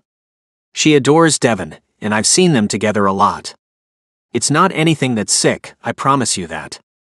It's like she just likes having him around, and he likes being around her. Maybe it's because he lost his mom, and he sees a mother figure in her. Which is great. But it's not great if she and I aren't ever going to be together. I mean, you tell me, what would some other woman think if I ever did find one to be with? She would tell you that your son shouldn't be hanging out with the lady next door, is what would happen. He was right. Man, I've got to figure something out, don't I? I think that you do. And when you come down next weekend, we can talk more about it and maybe even figure something out. I would like to invite Doc over too, so that you two can chat about his practice. No pressure. Just letting you see what else is out there for you. Coming back home, and taking care of people in the town I grew up in sounds kind of great to me. You and your brothers all have kids now, so Devin wouldn't be coming into a school full of strangers either. He would see some familiar faces around. It might not be a bad idea at all to leave Dallas and go back to my roots. We would love to have you and Devin back home too. We'll see you next weekend. Who knows? Maybe you might want to come back sooner rather than later. Who knows? It was an idea I hadn't even thought of before. I'll talk to you more before this weekend. I'm going to go pick up Devin from his friends, and then we're going to go and buy some fishing gear for this weekend. That should be fun. He'll enjoy that.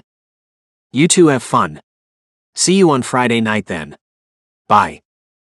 Bye. I headed to the garage to get into the car and head over to pick Devin up. When I got there, he was packed and ready to go. His eyes were a little puffy from sleeping outside in the night air. Hi, Dad.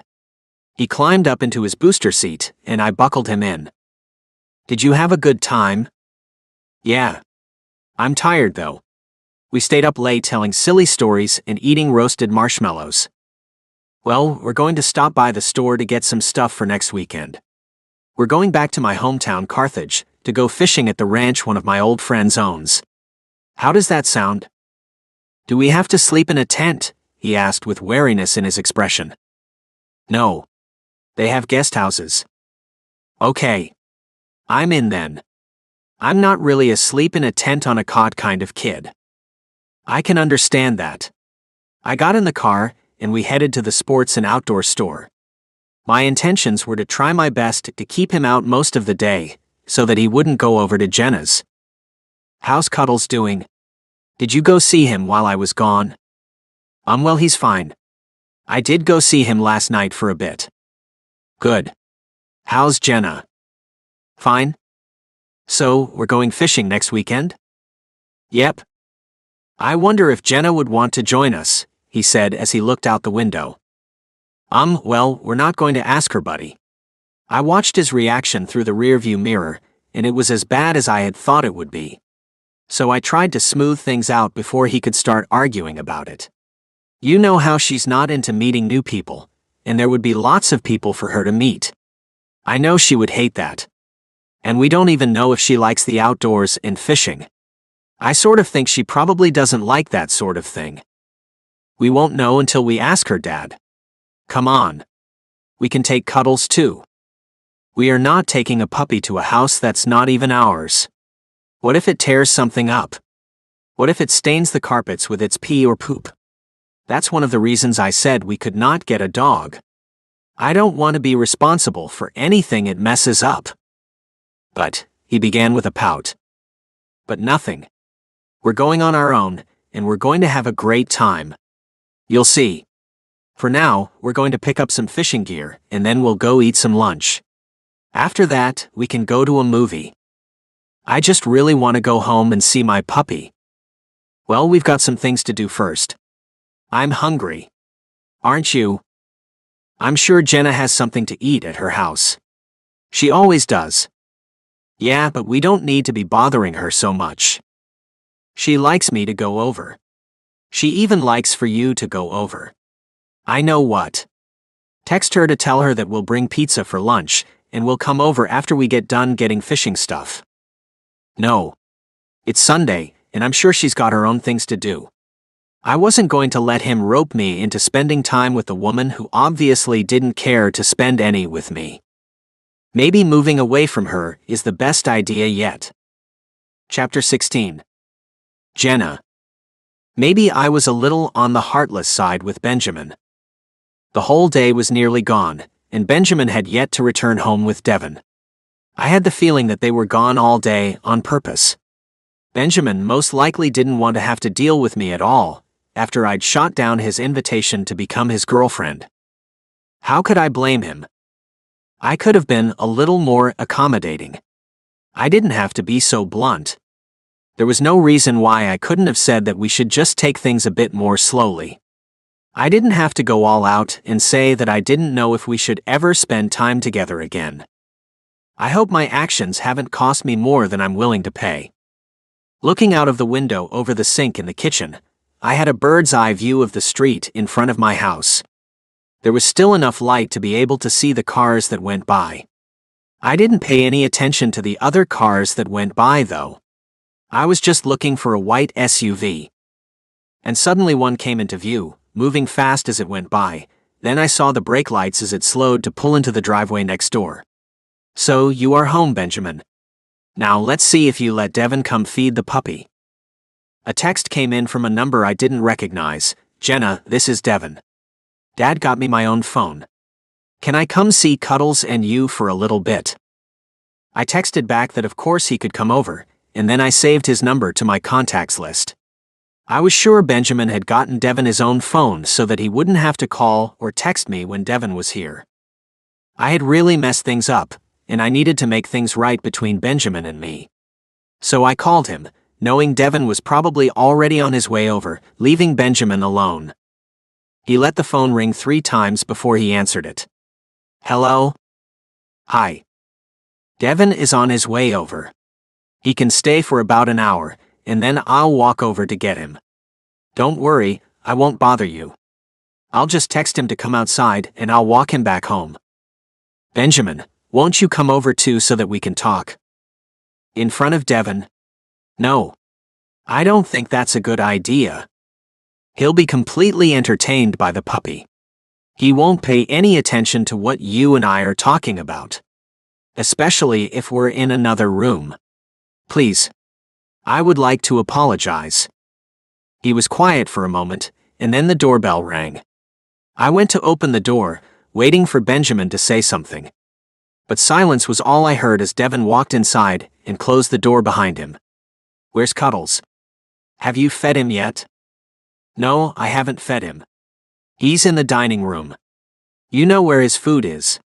After he ran off, I asked, "Benjamin, are you still there?" A knock on the door made me smile as I saw a hulking figure on the other side of it.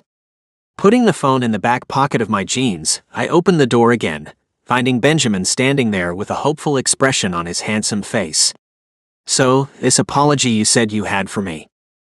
Looking over my shoulder, I listened and heard Devin's voice coming from elsewhere in the house. Moving in close, I opened my arms for a hug. "Can we hug this out?" He took me into his arms, my body melting into them, and then his lips pressed against mine tenderly for only a moment. "I'm sorry. It's me who should apologize. I reacted too quickly. And I didn't mean everything I said." "Me too," he said with a sigh. "We can go slow. We can do whatever you want. I just don't want this to be over. Not when it hasn't even really begun yet." His grin sheepish, he added, "That is, if it will lead to anything. We can hang out and see where things go." I still wasn't sure if being with him was smart at all. But I knew one thing for sure. I didn't want us to be angry at each other. I just wanted some normalcy between us. And so far he distrusted me. At least, now there was a chance that he could learn things about me that would lead him to finally trust me where Devin was concerned. I would like that. "Did you eat anything yet?" "Not yet. I hadn't been hungry all day. Not with all the worry I'd been having over rejecting Benjamin. Have you two eaten yet?" "No. The plan was to order pizza. I can still do that. I'll just have it delivered here. If I can join you for dinner, that is." "Of course you can." Suddenly, my appetite was back. "Can you get me one with a super thin crust, mushrooms, black olives, and red peppers?" "I can do that." He kissed my cheek before letting me go. "How about you go and open a bottle of wine for us, and I'll make the order. See you in the kitchen." I walked away smiling like a fool, happy with the way things had turned out. I haven't wrecked things after all. Devin sat on the kitchen floor, keeping Cuddles company as he ate his puppy food. "Did he miss me, Jenna?" "Who?" "Cuddles." "Oh yes, he missed you almost as much as I did. Did you have a good time with your friends?" I pulled out a bottle of red wine, thinking it would go well with pizza. It was fun. But I woke up a lot. Sleeping in a tent feels a lot like just sleeping outside in the dark. I didn't love that part of it. I know what you mean. There were times when I had little shelter and only threadbare blankets to keep me warm. Those times were terrible. He looked at me with wide eyes. Were you very poor or something? Something like that. Not all the time, but sometimes. I had to live that way for a while. Benjamin came into the kitchen and our eyes met, sending tingles straight through me. Your dad is here, Devin. What are you doing here? Devin asked as he looked at his father. You said that you were going to shower, order pizza, then come and walk me home. Change of plans. I did order the pizza, but it will be delivered here, and we'll eat with Jenna. If that's okay with you, buddy. I noticed the slight skepticism that filled Devin's face. Okay. He looked at me. Dad said he came to check on Cuddles last night. What did you guys do? Nothing, I said quickly. Maybe too quickly as I noticed Devin's dark brows raise. I mean, he came and checked on the puppy, then we had a glass of wine and chatted before he left. It was a nice visit. Good. He looked at his father with narrowed eyes. So, are you gonna invite her for next weekend now or what? Benjamin gulped as his eyes met mine. Well, I'm not sure if we're still going, Devin. He looked back at his son. I mean, unless you were already set on going. It might be fun, Dad. What would be fun? I felt as if I'd been left out of the loop. Fishing, Benjamin said. Back in my hometown. I talked to an old friend today, and he invited us to stay in his guest house and fish in the pond on the ranch that he lives on. It's a couple hours drive from here. What do you think about going with us? I don't know. I've never fished before. Wow, Devin gasped. Even I've fished before, Jenna. You've got to come. You have to learn how to fish. I got the impression that Benjamin had made the plans so that he wouldn't have to deal with me the next weekend. But now that we'd made up, that was no longer an issue. I'll think about it, Devin. Yeah, you do that, Benjamin said. And I'll think about it too. It's not like we have to go. We could just stay home. It doesn't matter to me. I thought you said that you really wanted to go, Dad, Devin said as he stood up. When I told you that I wasn't sure if I wanted to go or not, you said that you really wanted to go. Laughing, I knew I'd been right about him just wanting to get away from me. Maybe he's changed his mind, Devin. People can do that, you know. Maybe we can all think about whether that's something we would like to do this coming weekend, without making any real plans yet.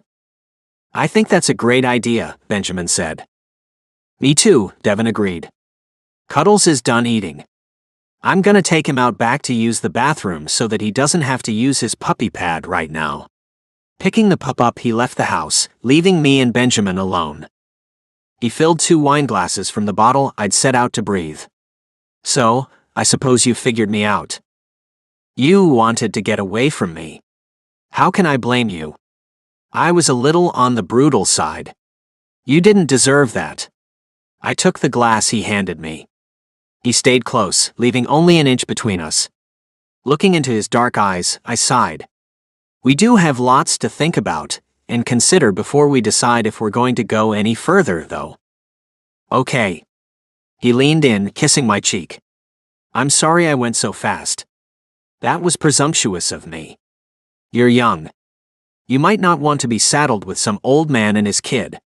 You might want to make your own family with a guy your own age. I'm not going to lie. I would be so jealous. But I just want you to be happy. That's really very nice of you to say, Benjamin. I kissed his cheek and closed my eyes as the same sparks I'd felt the night before erupted inside me and made my lips tingle. This taking it slow thing might be a little harder than I had anticipated. For me too. He took the glass from my hand and set both glasses on the bar, then took me in his arms and kissed me. His soft kiss was far more alluring than any he'd given me the night before. His touch was gentle. His body was warm, comforting. And I was losing myself in him, in a way I hadn't the night before. Ending his kiss, he rested his forehead against mine, and I said something I hadn't planned on saying. I see why you told me the type of man you really are. This is not the man I've known thus far. This man is one who could steal my heart very easily. I'm glad to hear you say that. Thank you for your honesty. His hand ran down my arm and he took my hand, leading me to the living room, where we sat side by side on the sofa. We can play it cool in front of Devon for now. Until we know for sure if we're going to keep on seeing where this thing between us goes. Good. I didn't want to bring Devon in on this until I knew for sure that this was something both Benjamin and I wanted. I also knew that I would have to tell Benjamin the truth about who I was and what I was to Devon before I made any commitment to him. It was the right thing to do. I'd thought we were done, so I haven't been putting much thought into how you and I are going to find some alone time without Devon around. You got any ideas, baby? Well, you can't leave him alone and come to me at night. I knew that much. Ah, but you could come to me once he's fast asleep, he was quick to say. But what if I fall asleep and don't get out of there before he wakes up? Chewing on his lower lip, he admitted, this isn't going to be very easy. But we'll figure it out. I do have a lunch hour, you know. I could come and spend it with you. Devon will be at school. No one will be in our way at all. Already coming up with ideas. The heat that moved in waves through my body told me that the attraction I had for him was very real. But the knowledge that I had to tell him my secret bugged me. You and I should talk some more before we get any closer. I think you're right about that, Jenna. I would like to know all about you. I'd like to know about your family back in California. And I can tell you more about myself too. For instance, I found out today when I was talking to my old friend that the primary doctor in Carthage, that's where I grew up, wants to find someone to take over his practice. And I've got to be honest, I might like that idea. You would have to move there? I asked. Yes, we would have to move. It's too far away to commute every day. You just bought this place though. It wouldn't put a lot of distance between us, but it would make it so we might only get to spend weekends together. And that would only be after we let Devon know about us. If there becomes an us. How long do you have to make that decision? I asked with worry. I didn't want them to move away. I'm not really sure. One of the things I was going to do in Carthage this weekend was talk to the doctor about his plans and his timeline for getting someone to take over. Well, this is sort of a pickle, isn't it? Not really. He draped his arm around my shoulders. You could always move in with us and sell your house if you wanted, if I took that job. Wow, his no rushing things sure didn't last long at all.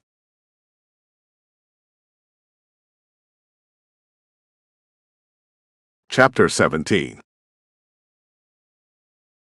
Benjamin. As I lay in bed later that night, I thought about how quick I'd been to accept Jenna's apology and put my feelings out there for her once more. Sure, she hadn't trampled all over them this time, but how could I be sure that she wouldn't do that again sometime in the future? My heart still felt a bit raw from losing my wife. It had only been a couple of years, so I couldn't expect all the pain to have gone away. For all I knew, there would always be some remaining. In a way, I felt like if the pain ever did go away, so would my memories of Lucy. And I didn't ever want to forget her. I also didn't want Devon to forget his mother. It scared me a little bit to think about a future with Jenna in it. She would take the role of a mother to my son. And that meant Devon would surely begin to forget about his mother as time went on, replacing her with Jenna. I knew a kid needed a mother in his life. I knew that a man needed a woman in his life too. But what I didn't know was if Jenna was the one for both me and my son. She was young and still a bit immature in some ways. She may have been financially responsible, and that was a great thing. But a kid and a romantic partner need more than just that. They need someone who can be there for them emotionally. Can Jenna be all that for Devon and me? Lucy had spoiled us, I was sure of that now. She had everything under control at all times. When Devon was little, he'd fallen and skinned his knee. Lucy was there within seconds. Bandages and antibacterial ointment in one hand, smoothing the other over his little head as he cried in pain. Her soothing voice, quickly fixing all that had been wrong with him. I'd watched with wonder as she worked her motherly magic on him. From the first time she held that boy, she'd looked at him with eyes full of motherly love. Not even once did she call herself his adopted mother. She was his mother in all ways, save one. She hadn't given birth to him. But she was as much in love with that child as any mother had ever fallen in love with their naturally born children. So, even considering the idea of bringing another woman into that role for Devon was quite the undertaking. Lucy had left behind giant shoes to fill. And the young, not quite fully mature Jenna might not be up to something of that magnitude. For now, she was great at being Devon's friend. But being a parent doesn't mean that you can always be friends with your child. Sometimes, hard decisions have to be made that won't make your kid happy at the moment, but will help him in the long run. Watching your child be disappointed isn't easy at all. But sometimes it is for the best. When you love a child the way only a parent can, you do what's best for that child, even if they can't understand. I had a lot to work on within myself. I hadn't realized how lonely I'd become until I found myself alone in that bedroom with Jenna. This wasn't the time for me to be making romantic decisions. Yet, I'd made them anyway. The one thing I knew that I could do was take things slowly.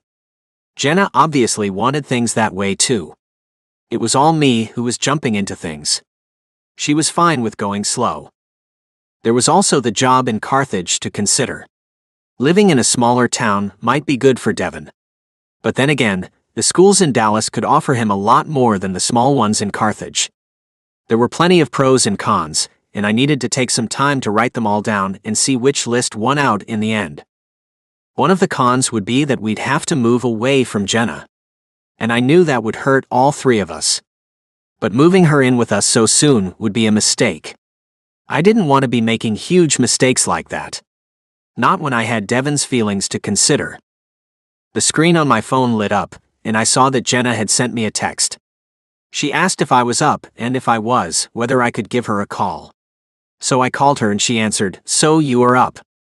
As are you. I've been thinking a lot about the things we said to each other tonight." "Me too." She sighed. "You and I have a lot to learn about each other." "I agree. I've been thinking about that too. We don't know much about each other. I've got Devon to think about. I don't really have the luxury of making many mistakes. If you and I aren't compatible, then we should find that out before we get into something that might not only hurt us but Devon too. And I know that you don't want to hurt him." "I won't hurt him, Benjamin. You can count on that. And I'm trying like hell not to hurt you. But we have to be honest with each other. So what I'm saying is that we might not end up together in the end. But I don't want us to not like each other at all. So let's try very hard to be honest and open, and not let our egos get in our way." As much as I didn't want to think of us not ending up together in the end, I had to think about reality. I would like that very much. "Okay, then there is something that you need to know about me," she said, sounding extremely serious. "I know you've got some secrets going on, Jenna. You're quite reclusive, and that's not super normal for someone your age. You can tell me anything. I'm not a judgmental person." "You kind of are," she said. "Why would you say that?" "Because of what you said about the person who abandoned Devon. His mother left him in a bathroom. I'm not judging her, I just stated a fact." "How do you know that it was his mother who left him there?" "Who else could have done that?" I couldn't understand her problem with me saying something like that. If the baby had been taken from some woman, then she would have told the authorities, but that never happened. It had to have been the mother who left him there. What if it wasn't? Why would that even matter? No one ever came forward, Jenna. No one. Even the police thought it was the mother who had left him. There was no evidence to work off of. They only had the fact that no one reported anything about a missing newborn boy. But why are you bringing this up? And how does that make me a judgmental person? Let me ask you this instead of answering your question, she said. If you could speak to Devon's biological mother right now, what would you say to her? I would say that she made a terrible mistake when she left him. I would say that she has missed out on being the mother of an exceptional boy. I would say that there's a special place in hell waiting for her. See right there. You think his mother is going to hell. Well, she left a newborn baby on a bathroom floor. So, I'm fairly certain that she isn't going to be met at the pearly gates with a welcoming party. Someone who can walk away from their own baby, leaving them on a cold bathroom floor, where anything could happen to them, is more demon than human. At least, that's the way I see it. Call me judgmental if you want. But that woman should rot in hell for what she did to my son. Your son, she said softly. Had he not been left there, you wouldn't have a son. You wouldn't have ever gotten to know the boy. Lucy would not have even known what it felt like to love someone so unconditionally. You both got a lot from the boy someone left behind. Devin lost a lot that day, Jenna. He lost his real mother. Sure, he doesn't know that. One day, though, he will probably find that out. It won't be until he's grown and can understand things better. But one day, he will find out that his mother abandoned him. The pain he's going to feel when that day comes makes me wish the woman who left him to die on the floor of a hospital bathroom spends eternity in a pit of fire with demons torturing her. You have a lot of hate for that boy's biological mother. I do. She didn't have to do it like that. There are lots of people who would have wanted to adopt that boy. She didn't have to leave him that way. But if he hadn't been left exactly like that, you and your wife wouldn't have ever even known him. See, that's the thing about being a parent. You would give up everything just to make your child happy. I would rather have never known him, so that he could have been put up for adoption the right way. But his own mother didn't love him enough to make that happen for the boy. I wish he would never have to find that out. But I know that one day he will find that out about the woman who carried him in her womb for 9 months, only to leave him hours after he was born. I had no remorse for the way I felt about the woman who'd done that to my son. She is a monster. I see no other way to look at someone who would do that to a defenseless baby. You know, I'm no expert, but I would think that any woman who did something like that would have some pretty exceptional reasons behind it. Have you ever thought about any of the reasons why she might have done that? I have not. Lucy had plenty of ideas, though. She felt some sort of kinship with the birth mother. She felt like they were joined in spirit in some way. She speculated on many occasions that maybe his mother had died because at times she felt a presence around them both. She thought that Devin's mother must have loved him so much that she knew she had left him right where he would find the best parents for him. She and I would have gotten along. She got along with everyone. So you're right. You two would have gotten along very well. I guess a woman's heart is just softer and has more compassion and empathy than a man's. While I think of the woman as a monster, Lucy thought of her as an angel. Jenna laughed. I'm sure she was no angel. But I'm also not so sure that it was the mother who left him. It was odd that she kept saying that. Jenna, do you know something about Devin's mother? No, she said quickly. It's just a feeling that I get.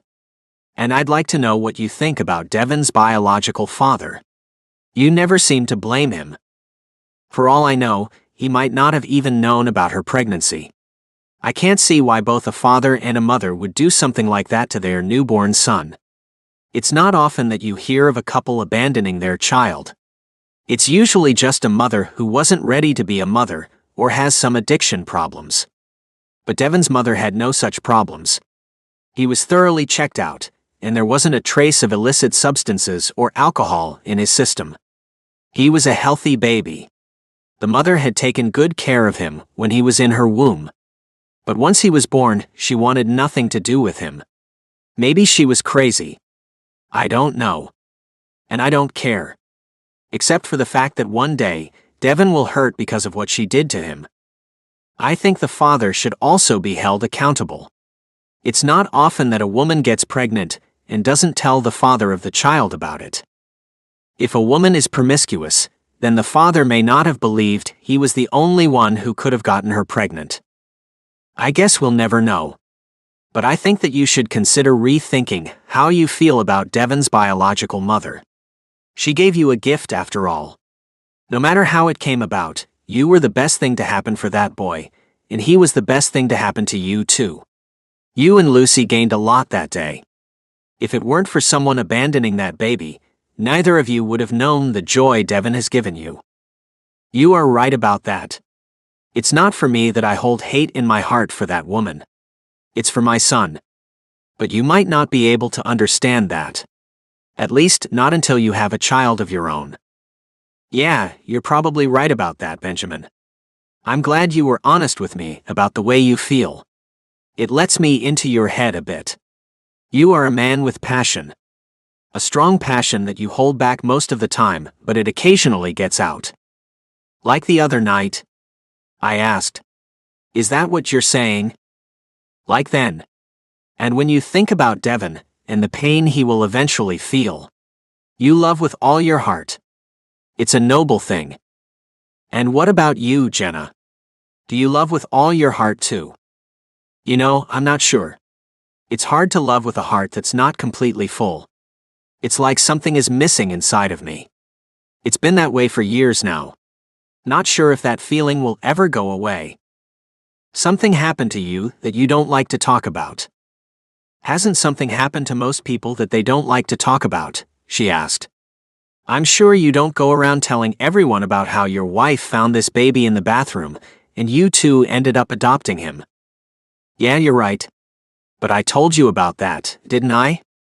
I trusted you with the only secret I have. You can trust me with yours too, Jenna. Who knows? I might even be able to help you fill that heart of yours. You know, if anyone could, it would be you, Benjamin. I've got to get some rest. Good night. So, I guess she's not going to tell me the reason behind her less than full heart.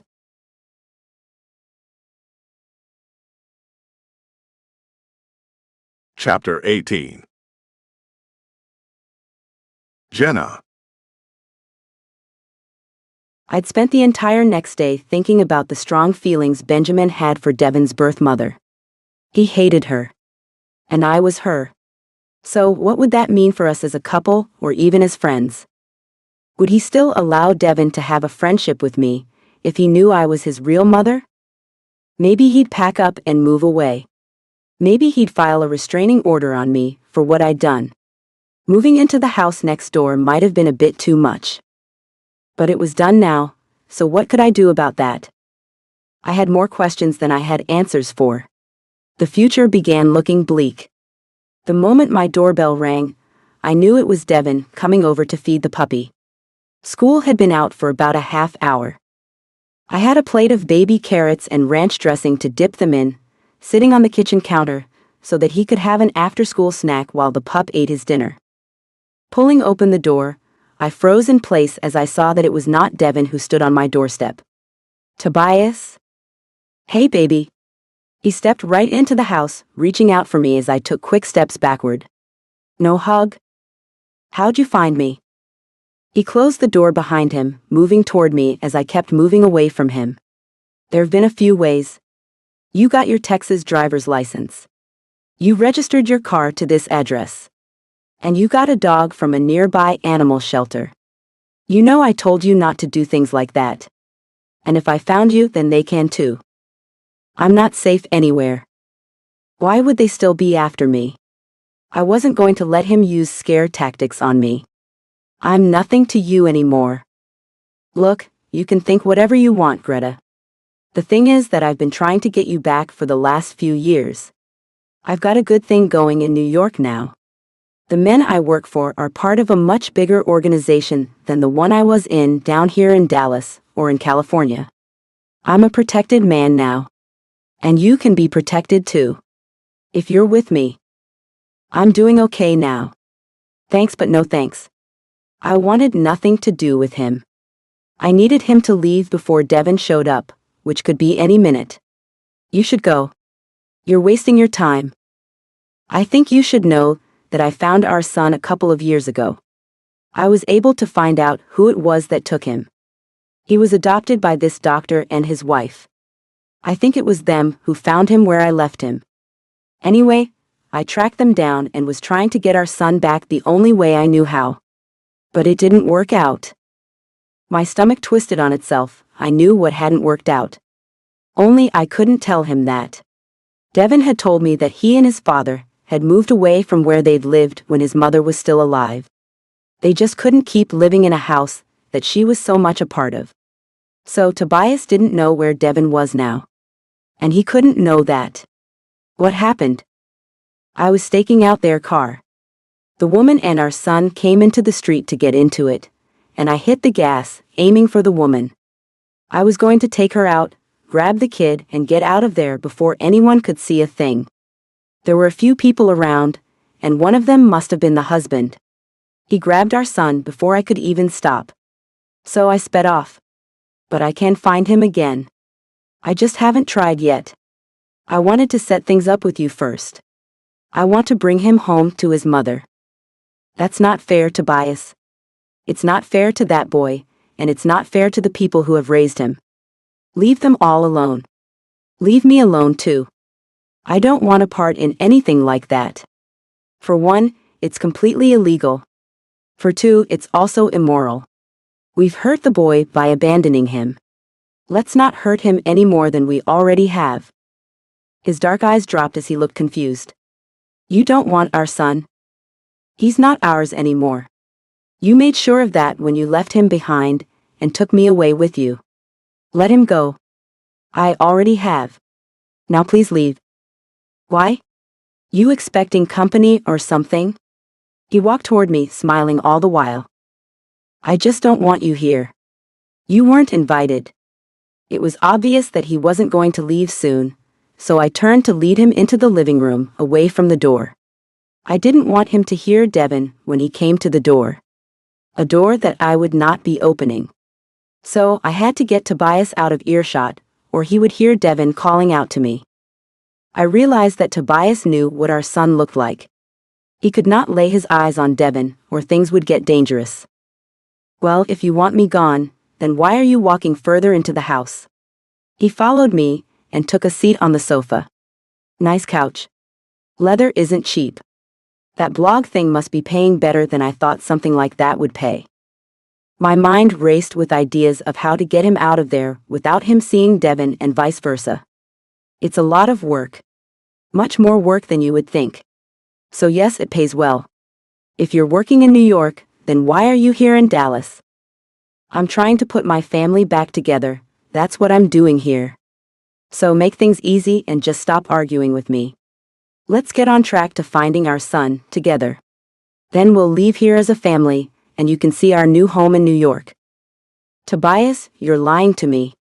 Don't you remember the call you made to me not that long ago? You asked for a place to stay. You said that you had to lay low or something like that. So what's this crap about being with some group from New York? I made the other shit up. I thought you might let me stay with you if you thought I was in trouble and hiding out. But that's not the case. I'm nearly untouchable now that I'm in with the big dogs.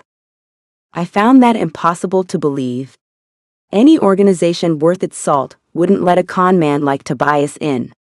But I wasn't going to argue the point. So your plan is for us to find our son, then kidnap him and take him to New York? Do you know how much prison time we could get for doing something like that? He's ours, he said with a nonchalant expression that told me he was as stupid as he'd ever been.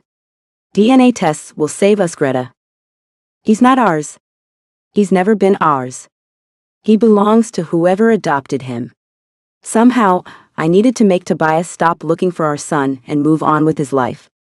You know, living in the past isn't healthy. You should just move on and forget about me and the baby we had. It would be for the best. I don't live my life thinking about where he is. That was a complete lie, and only then did I realize that I was every bit as bad as Tobias. Holy shit. I am a monster. Monster or not, I had to get rid of Tobias. And then I had to do what was right. I'd gone about everything completely wrong. Devin was a happy kid with a father who loved him. He was fine. He was more than fine. And I had made an even bigger mistake than when I'd stayed in that damn car years ago, letting Tobias take me away from my son. But I was done making mistakes. So I changed gears and sat down next to Tobias. You know what? What? he asked as he slipped his arm around my shoulders, drawing me in close. What if it was just you and me? I mean, we could go to New York together and have one hell of a good time. If we had a kid to deal with, then it would be a drag. So, you don't want to try and find our son? You really don't want to do that?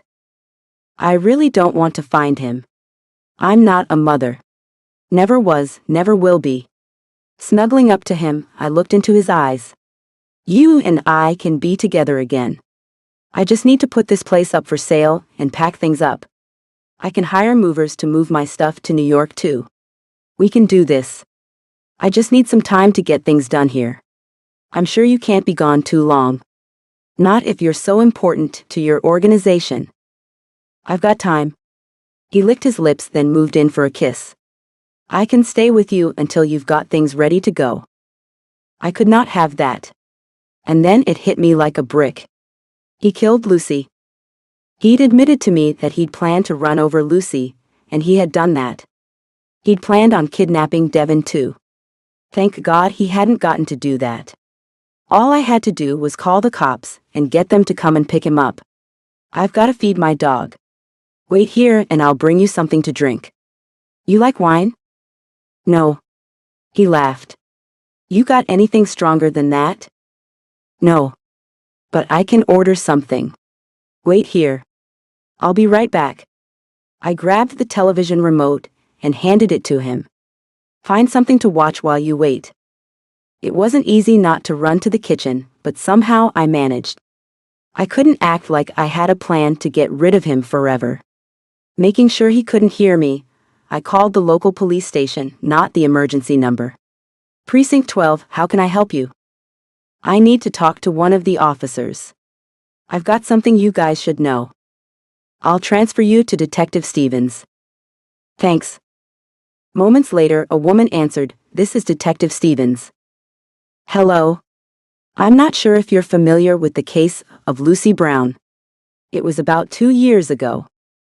I am not familiar with that case. But do you have information on it? I do. Is there a way you can look it up and give the information I give you to whoever needs it? Yes, I can do that. What's your name? Jenna? I stopped. I mean, my name is Greta Simpson. I know who killed Lucy Brown. He's sitting in my living room right now. All you guys have to do is come and get him. It's not that easy. See, anyone can say that someone did something. We need hard evidence before we can make an arrest. Also, a judge has to sign a warrant. We can't just pick someone up and put them in jail without having proof of a crime. Surely you can understand that. So, what I say alone won't get him put away. With my plan deflated, I felt helpless. I mean, you can give me your statement and we can start there. You'll have to come down to the station to do that. When can you be here? Not right now. Like I said, the man is sitting in my living room. Are you in danger? Is he threatening you in any way? Does he have a weapon? No.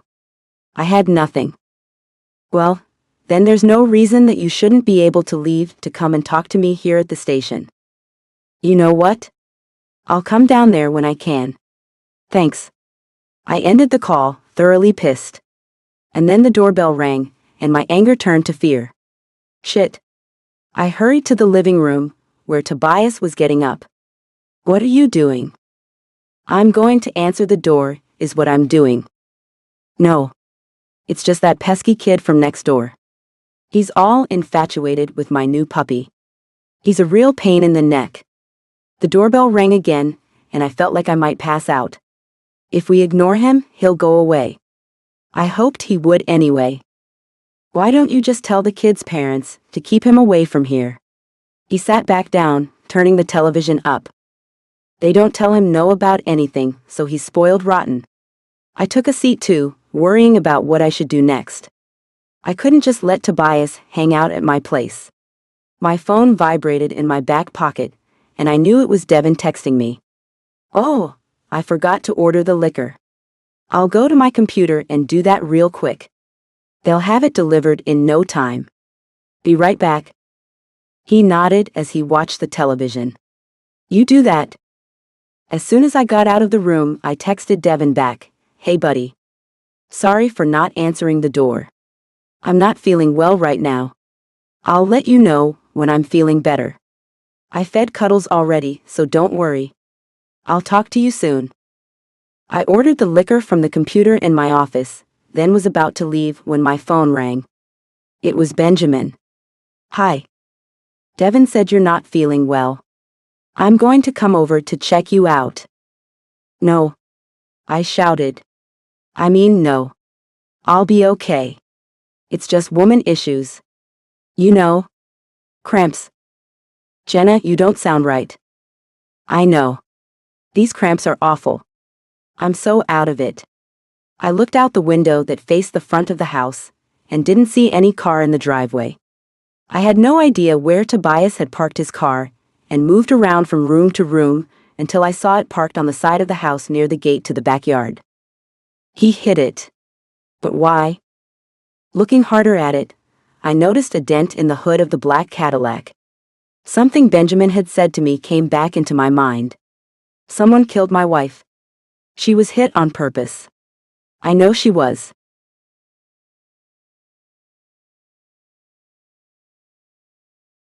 Chapter 19. Benjamin.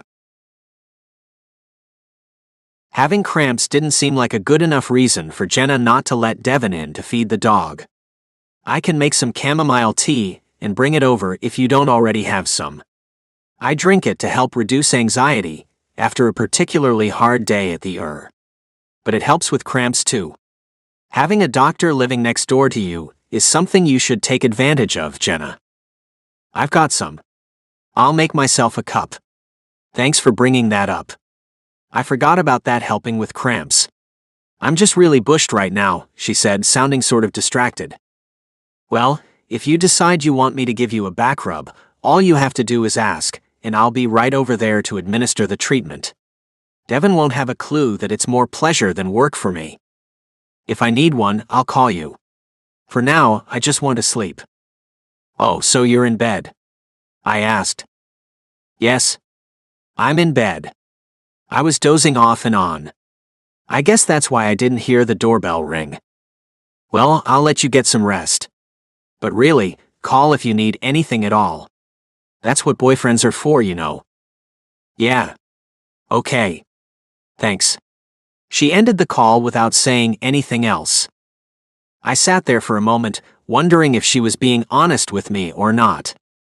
Devin walked into the living room with a pout on his lips. "Man, I just want to see Cuddles." "Well, she's not feeling well, buddy. You've got to understand these things. Sometimes it's hard to be a woman.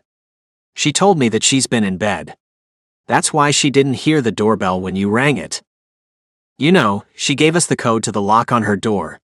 I could go over and play with Cuddles without bothering her." He smiled at me, trying to get me to say that it was a good idea. "No way. She's told both of us that she's not feeling well. We're not going to invade her privacy just so that you can see that dog. Sorry, but that ain't happening, pal." "Aw man," he said with a pout. "But I want to see Cuddles so bad, Dad. I'm not bugging her anymore. She needs to rest." Getting up off the sofa, I went to the kitchen. "What would you like for dinner?" "I really don't care. Come on, Dad. Just ask her if we can go over and get Cuddles and bring him over here so that she doesn't have to worry about him while she's not feeling well." Looking through the pantry, I thought that might actually be helpful to her. Okay. I'll call her to ask her about that. She might want us to do that for her. That way she can rest and not worry about what the dog might be doing while she's sleeping. With a happy expression, he jumped up and down with joy. "Thanks, Dad." I called her again, but this time the phone rang and rang until it went to voicemail. Not wanting to leave a message, I hung up. Looks like she's already asleep. Sorry. Leave her a text, telling her that we're coming over and picking up Cuddles. That way she'll know why he's gone when she wakes up. It wasn't a bad idea. Okay. I'll shoot her a text and then we'll go over there. I sent the short text telling her what we were planning to do and my phone rang immediately. Before I got a chance to say anything, she said, "No. It's okay. Cuddles is sleeping on the bed with me." "Oh, he's on the bed with you?" I asked as I looked at Devin. "Okay." Devin was just worried about him. "We'll leave you alone now. Sorry for waking you up." Devin shouted, "Jenna, we can come to get him so that you don't have to worry about him. I'll keep him all night." "Your dad won't like that." "It's okay, Devin. The puppy is just fine. You should get to your homework. I'll talk to you guys later. Bye now." "Man, she's being so stingy with Cuddles for some reason," Devin lamented as he sulked away to do his homework. "I think she just wants to be left alone to rest. We need to respect her wishes, Devin. So you never told me what you want to eat for dinner." "I'm not even hungry." He put the books on the dining room table, then sat in a chair with a heavy thud. "I've got math homework. I don't even want to do it. The whole thing about Cuddles is that I spend time with him as a reward, and then I do my homework." "A reward?" I asked, pulling out a box of oatmeal. "What do you say to breakfast for dinner?" I say whatever. And yeah, giving myself rewards helps me push myself to do certain things. Things like homework. I hate homework. Why did teachers ever come up with this? I really don't know. To be honest, I've never thought it was fair to make a kid work for 8 hours a day and then send them home with more work. No one would put up with that at a real job. You get paid for the time you work. Filling a pot with water, I threw in a pinch of salt and then waited for it to boil.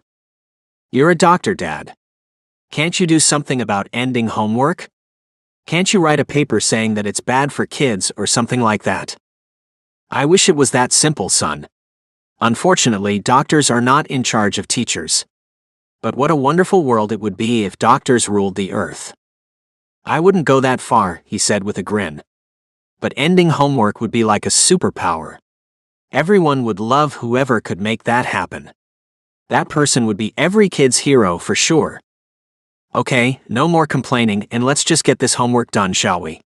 I poured the oatmeal into the pot of boiling water, then stirred it. "So, what have we got this evening?" "Subtraction." He sighed heavily. "I really hate subtraction." "It's easy. Come on. What's the first problem?" Putting a lid on the oatmeal, I let it simmer as I went to sit down and help Devin. He pointed at the sheet of paper the teacher had sent home with him. 16 minus 10. "Mrs. Beckham said that we have to show our work, so you can't just tell me the answer." "Yeah, I'm aware of how teachers feel about showing all the work. And I'm not going to rob you of an education by simply telling you the right answer. So what will you do first?" "We're supposed to move from the end numbers to the beginning numbers. The last numbers are 6 and 0, so that means the answer to them is 6. He wrote that down. "And then what will you do?" "Well, then I take the first numbers and minus them. And 1 minus 1 is 0. He wrote a 0 in front of the 6. "So what's this number called?" "It's just 6. You don't have to write the 0. "But she said to show all the work," he said. "And that is all of it.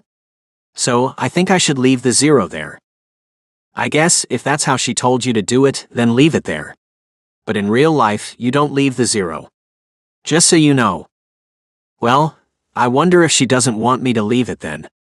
Man, I don't know what to do, Dad. She didn't say what to do if this happened. Man, if I miss the first problem, that's gonna look bad. I'm sure that it will be fine if you don't put the 0. But what if it's not? Then leave it. And if she counts it wrong, then what?" I wanted to kick his teacher in the shins for not explaining all the rules of math to her students. "Should I send your teacher a text to ask if you should leave the 0 or not?" "What?" he shrieked as he shook his head. "No way. She'll know that I didn't listen in class if you do that."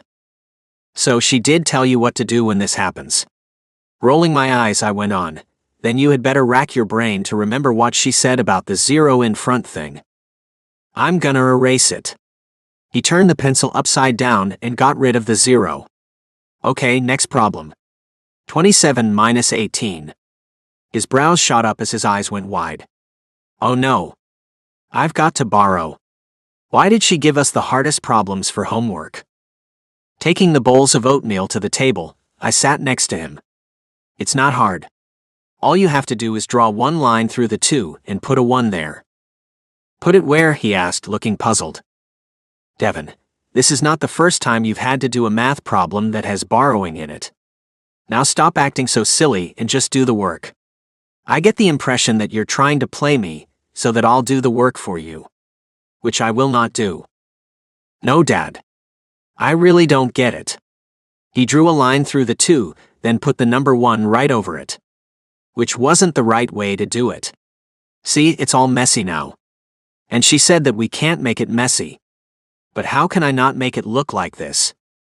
I erased the mess and wrote it down the right way. There. But that is the only thing I'm going to do for you. Now you work the problem out by yourself. I won't help you anymore.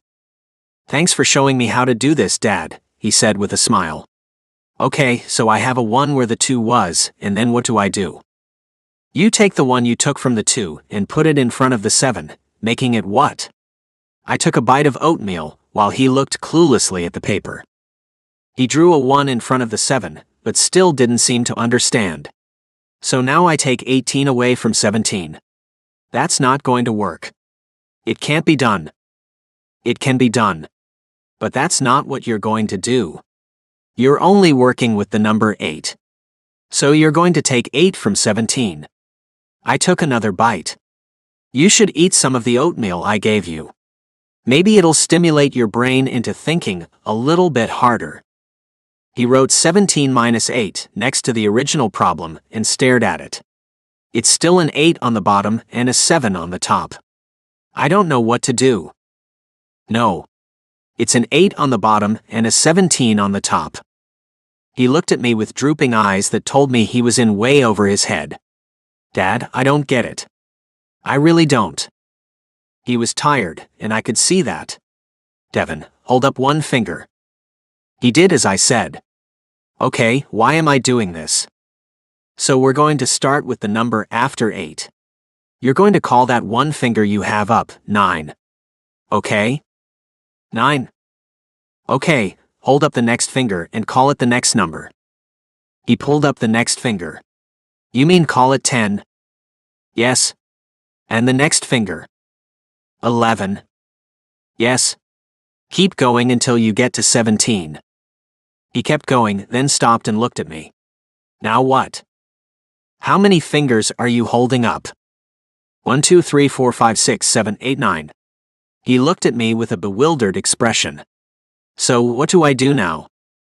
You write the number 9 as the answer to 17 minus 8 is what you do now. He did as I said, then looked at the first numbers.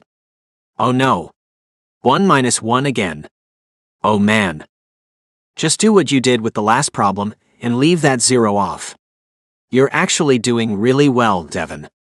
Don't let this get the best of you. Okay. 2 down and only like 1,000 more to go. Hunched over the paper, he scribbled and whimpered, but he got the rest of them done before putting his pencil down, rubbing his eyes, and then pulling the bowl of oatmeal toward him. I really hate homework. I know you do. But you got it done anyway. I'm proud of you, son. It's not easy to do something you don't want to do, but you did it anyway. You're going to grow up to be a great man someday. Like you are, Dad? He took a heaping spoonful and opened his mouth as wide as he could to put the bite inside. Just like me, buddy. You're going to do great things with your life. I know you will. Do you think that Mom can see me from heaven? I do think that she can see you. Do you think she's proud of me too? I know that she is. I ran my hand over his head. She will always love you, and she will always be proud of you, Devin. Never think any other way. Every step you take, your mom is right there with you. She was your angel here on earth, and now she's your angel in heaven. I feel lucky. You are lucky, son. Very lucky. And your mom and I were very lucky to get to have you in our lives. You were a special gift for us. I thought about the fact that he didn't know that he was adopted, and wondered if keeping that from him was fair. Of course, sitting at the dinner table without having planned out anything, telling him on the spur of the moment, wasn't acceptable.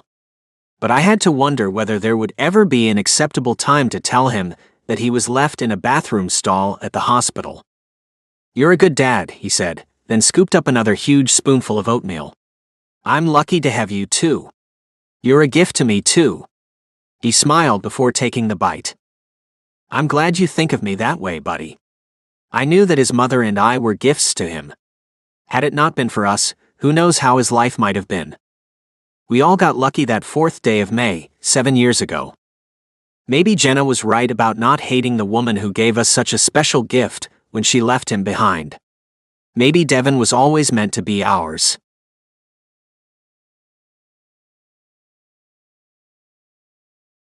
Chapter 20. Jenna.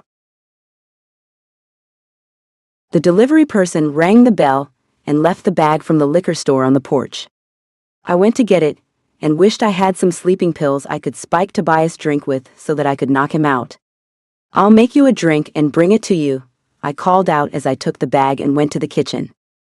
Pouring some Remy Martin over a couple of ice cubes in a large glass tumbler, I was reminded of the time I'd spent being Tobias' girl. Although the times had been hard for the most part, the man always seemed to be able to find himself some Remy to keep him warm. I took it to him in the living room, but he wasn't sitting on the sofa anymore. "Tobias?" I heard something and turned to see him coming back into the room. He had something in his hand and a grim look on his face. "I found this in your bedroom, Greta." He held it out to me.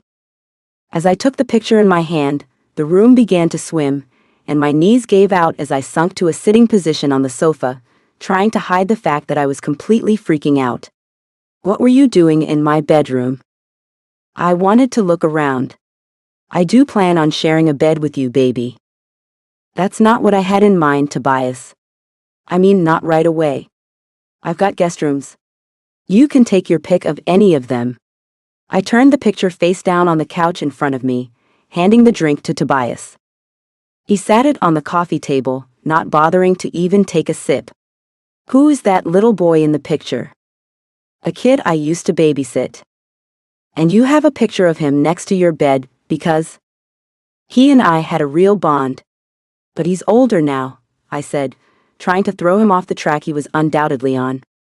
"What was the kid's name?" I knew I couldn't tell him the truth. "Randy." "Is that right?" He sat down, turning to face me as he shook his head and picked up the picture. "See, the thing is that this boy looks a hell of a lot like our son. The one Lucy and Benjamin Brown took. But why would you have a picture of him? And why would you be telling me that this kid's name is Randy when our son's name is Devin? That boy is from California." I wasn't going to tell him a damn thing about where our son really was.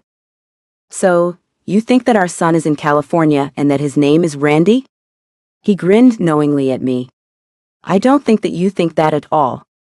But I do think that you've been looking for our son, the same way I have. And I think that you've found him. So where's Devin Brown?" "I don't know what you're talking about. I wasn't going to help him get to our son.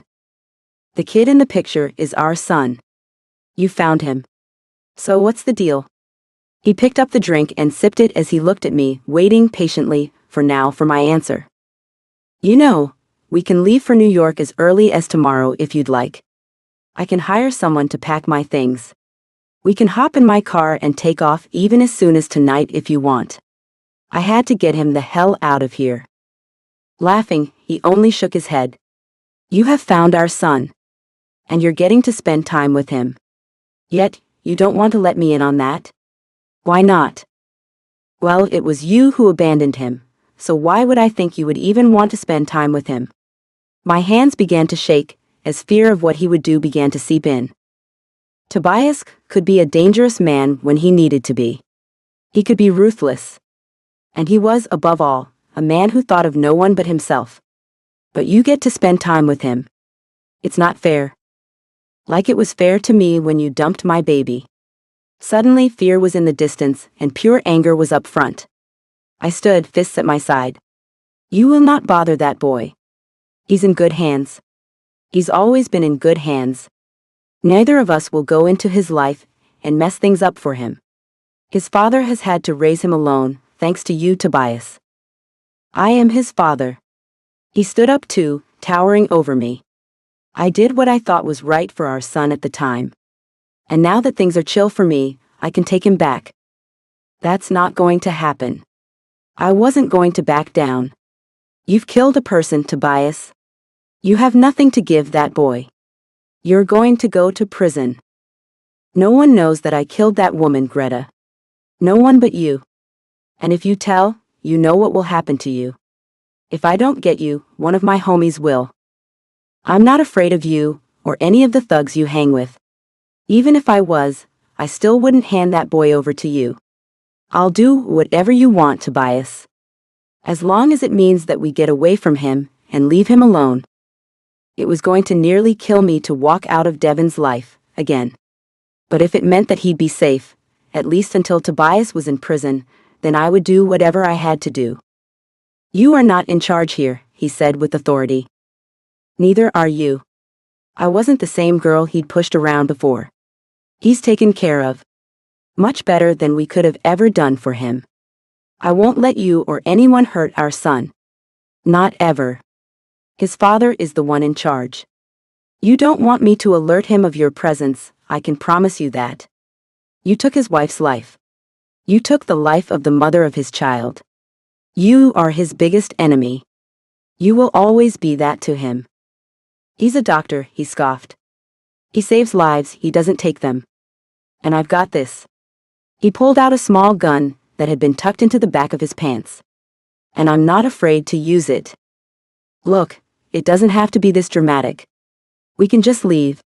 You and me, Tobias. I will be much more help to you than I was in the past. I can make money. I never could do that before. Like I need your money.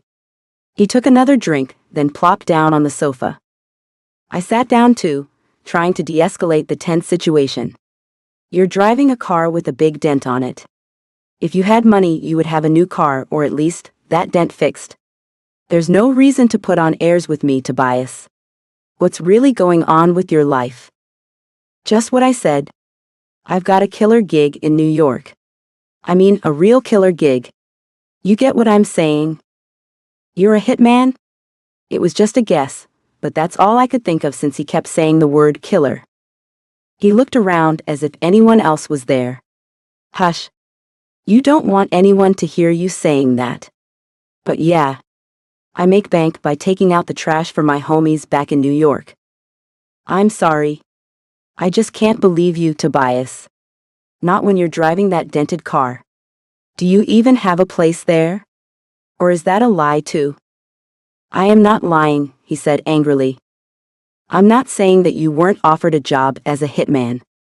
But I am saying that you have not done a hit yet. You are not rolling in the dough yet. Well, you might be right about that. But I have the job, and I'm just waiting for them to tell me who I have to snuff. I can do it. Don't think that I can't. Oh, I know you can. Was that part of the plan, Tobias? Shrugging, he said, I wanted the kid. But if I couldn't have him, then why should they get to have him? You are the most selfish person I have ever known. I am not. But he's ours. And he should be with us. But you left him in a bathroom.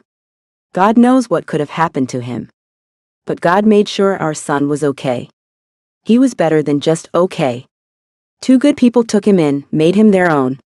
He doesn't even know that he was adopted. He doesn't know that he was abandoned. I want it to stay that way too. And so should you. You know a lot about him. How close are you to, he asked, then cocked one brow. How close are you to Benjamin Brown? Only close enough to know certain things about the boy. His face lit up. Where are they now? Do they come here often? Can you make a phone call and get our son over here? No. There was no way I would deliver Devin to the man who had dumped him as if he were nothing more than a piece of trash. You killed that child's mother, Tobias. For once in your life, take responsibility for your actions. There are consequences that you need to suffer for what you've done.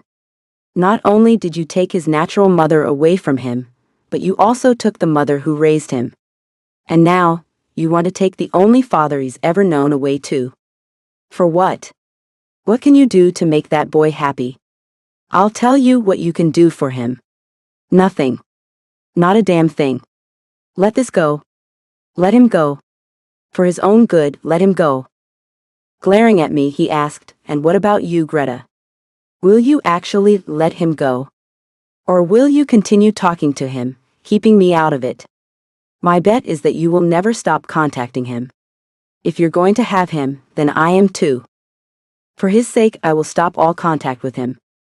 If that's what it will take to keep you from him, then I will do that. I love him. I actually love him.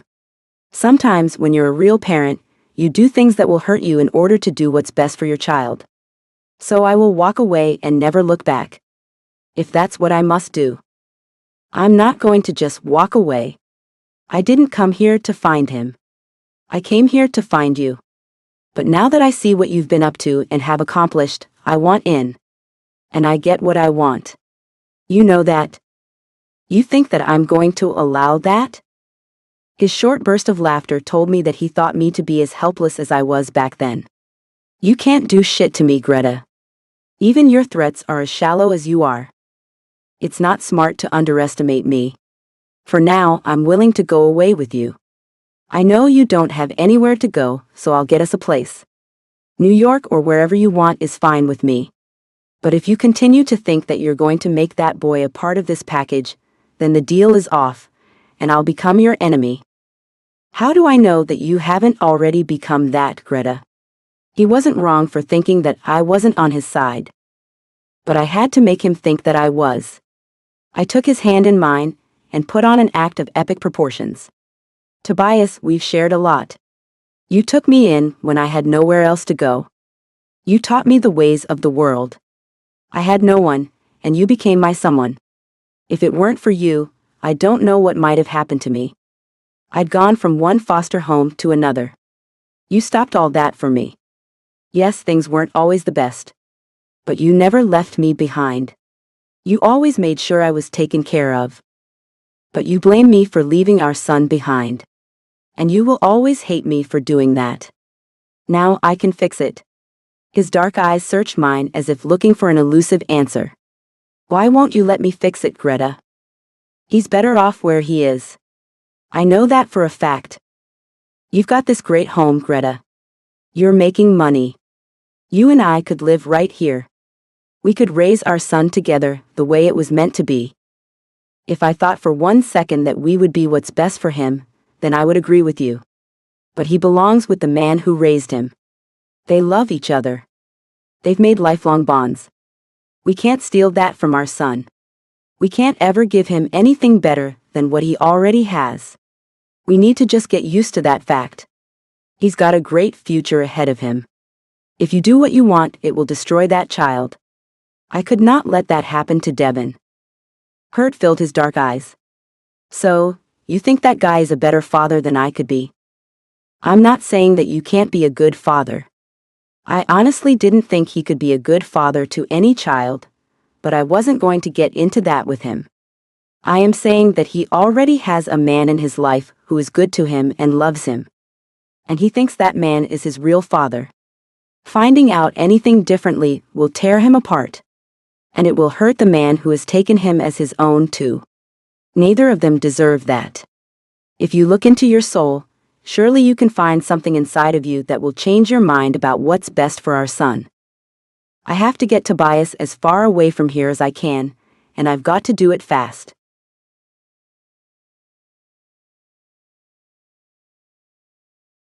Chapter 21. Benjamin. After dinner, Devin went to his bedroom, and I went to the living room to watch some television. When he came into the living room with a blank expression, I asked, "What's up, buddy?" I was looking out my window. And even though it's dark outside, I saw something by the backyard gate at Jenna's. I don't know what it is because the trees are in the way. But I got a bad feeling, Dad. Can we go check it out? Please? Although I was curious too, I didn't want to disrespect her privacy. I'm sure that if she wanted us to know anything, she would have told us. We can't go snooping around her home, Devin. It's not right. Would you want someone to do that to us? Well, no. He sighed and his chest caved in. You're right, I guess. It's just that everything feels so weird. She's never acted like this before. She'd said she was having women's issues, so I chalked her mood up to hormones. You know, women have a point in each month where they're just not really themselves. Why? He asked as he stared at me. Because their hormones are a bit out of whack. I'm sure that's all this is. She's tired and maybe somewhat irritable and needs some space and time. We have to give her that. So whatever is over at her place is her business and not ours. Got it? Nodding, he slunk out of the room, shoulders drooping and head hanging. I'm going back to my room. I'll be right here watching television. Flipping through the channels, I couldn't really home in on anything that interested me.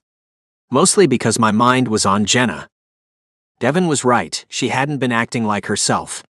I wasn't sure if she was just avoiding me because she was having second thoughts about us or what the deal was.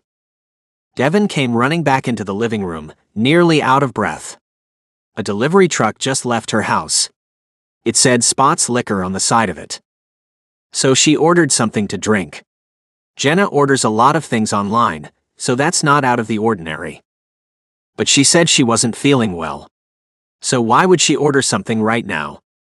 He asked. He seemed set on finding out what was going on with her. Maybe she ordered it before she began feeling bad, I said. I don't know. But I do know this is none of our business, Devin. She's our friend Dad. Look, she just got a delivery from a liquor store. There's nothing wrong with that. There's nothing weird about that. She may have been restocking her wine chiller, is all. Who cares? Me and you shouldn't care. Maybe you should hit the shower, bud. You're kind of overreacting about things. You need to chill, is what I'm getting at. I just think that it's weird for her to be getting any kind of delivery if she's not feeling well. And I'm worried about her. She said she will call if she needs anything. I believe her. Leaning back, I tried to look relaxed so that Devin might think to do the same thing. Just relax. She'll be back to herself by tomorrow, I'm sure. I hope so. He turned and left, looking as down in the dumps as he'd been when he'd left the last time. Continuing my search for something to watch, my mind kept slipping away from me, wondering what Jenna was actually doing. I knew it wasn't any of my business.